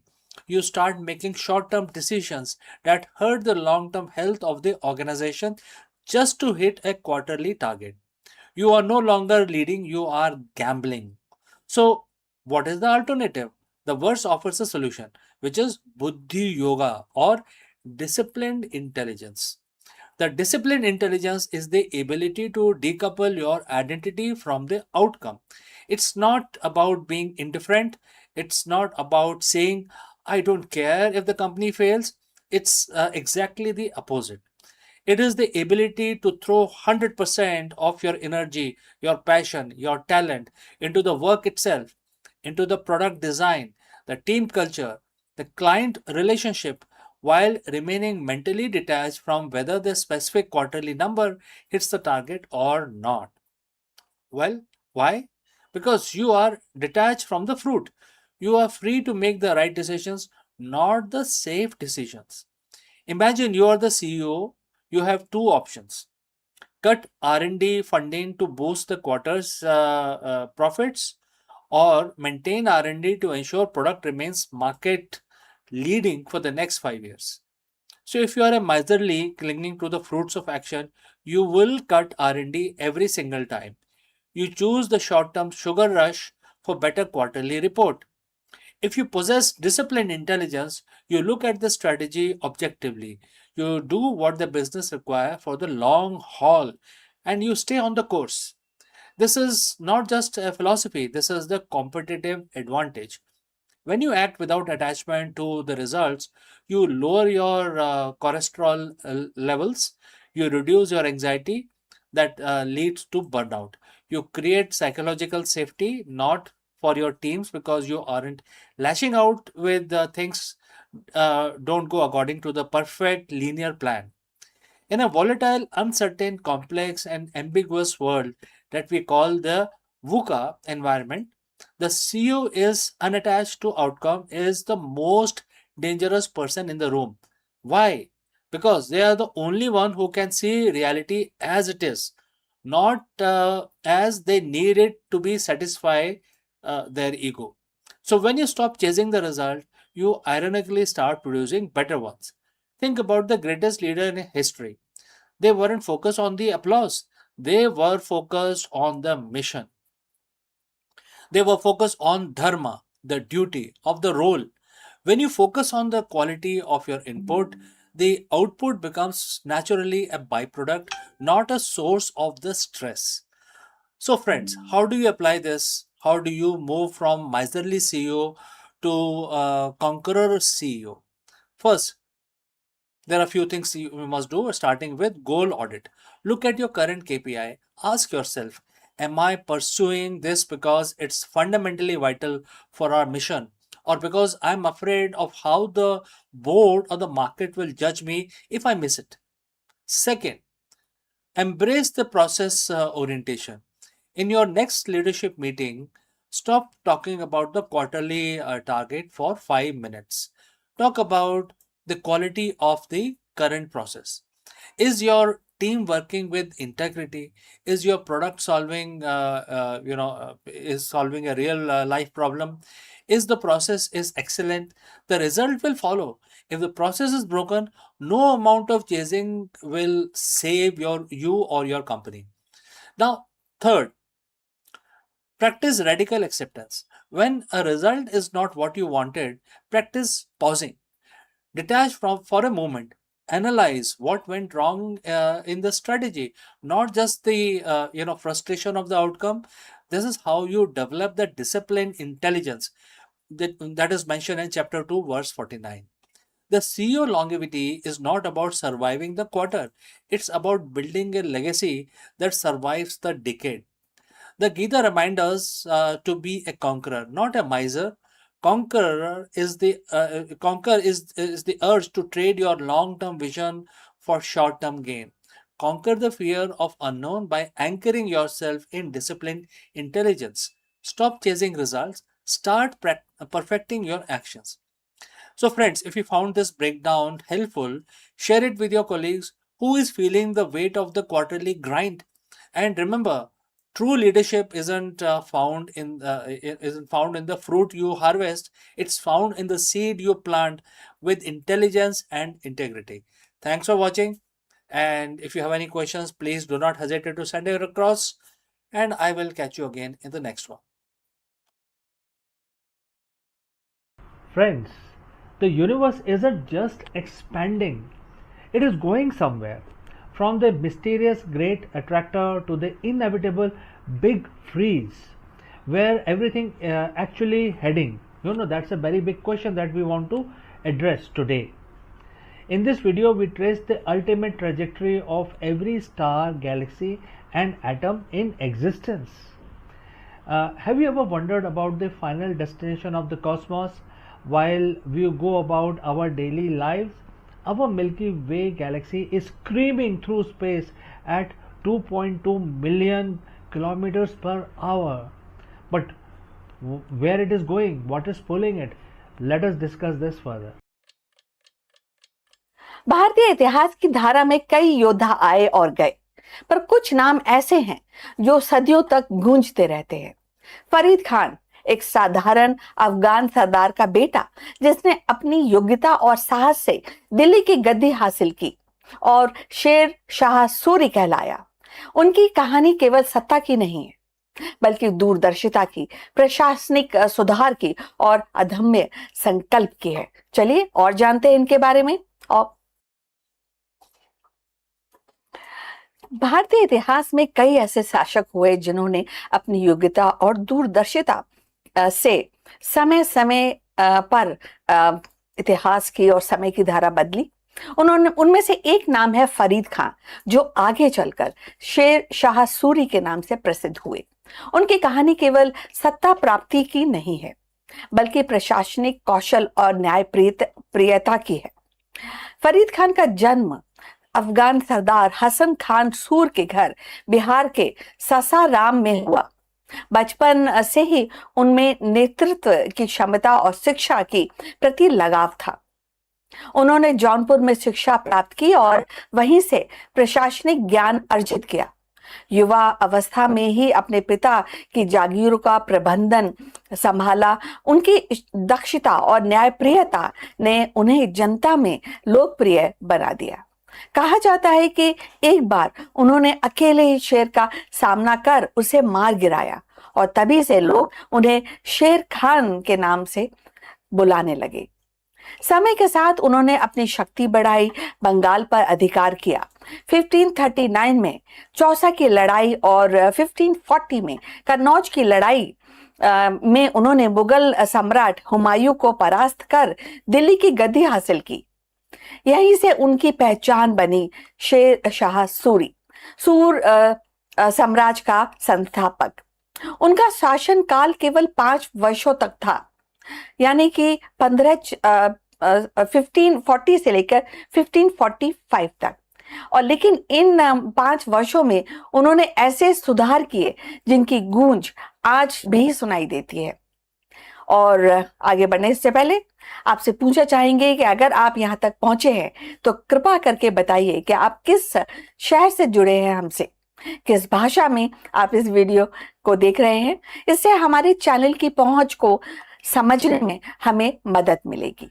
और अब चलिए आगे चलते हैं, चर्चा की को और आगे बढ़ाते हैं। उन्होंने यानी कि शेर शाह सूरी ने रुपये नामक स्थायी मुद्रा की शुरुआत की, जो आगे चलकर भारतीय अर्थव्यवस्था की रीढ़ बनी। उन्होंने ग्रैंड ट्रंक रोड का विस्तार किया, जो बंगाल से अफगानिस्तान तक फैली और व्यापार और संचार का मुख्य मार्ग बनी। उन्होंने डाक व्यवस्था की भी संगठित किया, डाक व्यवस्था भी चलाई और प्रशासनिक ढांचे को मजबूत किया। कर व्यवस्था में सुधार कर किसानों और व्यापारियों को राहत दी। 1545 में कलिंजर की किले की घेराबंदी के दौरान उनकी मृत्यु हो गई, लेकिन उनकी नीतियां और उनका सुधार इतने प्रभावी थे कि बाद में मुगल सम्राट अकबर ने भी उनसे प्रेरणा ली। शेर शाह सूरी का शासन केवल 5 वर्ष तक चला, लेकिन उनकी नीतियां इतनी प्रभावी थी कि बाद में और लोग, मतलब जो अकबर थे, उन्होंने तो उनसे प्रेरणा ली, बट आगे चल के कई सारे जो एस्पेक्ट्स थे उनकी जो उन्होंने नीतियों के, उसको लोगों ने और शासकों ने अपनाया। अगर कहा जाए कि हालांकि 5 वर्ष का उनका शासन था, बट उनकी विरासत आज भी जीवित है। फरीद खान ने शेर शाह सूरी बनने की ये जो यात्रा है, जो हमें सिखाती है कि साहस, दूरदर्शिता और न्यायप्रियता से कोई भी व्यक्ति इतिहास की धारा बदल सकता है। वे केवल एक विजेता नहीं थे, बल्कि एक महान प्रशासक और दूरदर्शी शासक थे, जिनकी नीतियां भारतीय उपमहाद्वीप की नींव में आज भी गूंजती हैं। फरीद खान का शेर शाह सूरी बनने का जो रास्ता है, वो केवल सत्ता परिवर्तन की कहानी नहीं बताता, बल्कि वे भारतीय इतिहास में दूरदर्शिता, प्रशासनिक कौशल का अद्वितीय उदाहरण है। उन्होंने अल्पकालीन शासक में ही ऐसी नीतियां लागू की जिनकी गूंज आज और आगे भी सदियों तक सुनाई देती रहेंगी, चाहे वो रुपया का स्थायी मुद्रा हो या ग्रैंड ट्रंक रोड का विस्तार हो या व्यवस्था में सुधार हो। उनकी गाथा हमें ये सिखाती है कि साहस और संकल्प से हर चीज प्राप्त की जा सकती है। व्यक्ति अपनी पहचान बदल सकता है और इतिहास की धारा को नई दिशा दे सकता है। तो आगे बढ़ने से पहले आपको बता दूं कि शेर शाह सूरी ने डेफिनेटली ये साबित किया कि एक शासक की महानता केवल युद्ध जीतने में नहीं है, बल्कि जनता के जीवन को सरल और सुनिश्चित बनाने में है, जनता के हृदय में अपना स्थान बनाने में है। और शेर शाह सूरी की जो यात्रा है, भारतीय उपमहाद्वीप की एक विरासत का हिस्सा है, जो आज भी हमें प्रेरणा देता है कि नेतृत्व का असली अर्थ न्याय, दूरदर्शिता और जन कल्याण में ही निहित है। अब हम अपनी चर्चा के अंतिम पड़ाव पर पहुंच चुके हैं। कृपा करके हमारे चैनल को लाइक और सब्सक्राइब कीजिए, और अब इस विषय पर अगर आप कुछ अपने कमेंट्स साझा करना चाहते हैं तो यू आर मोस्ट वेलकम। और फिर आपसे दोबारा मुलाकात होगी बहुत जल्द। तब तक के लिए विदा, नमस्कार।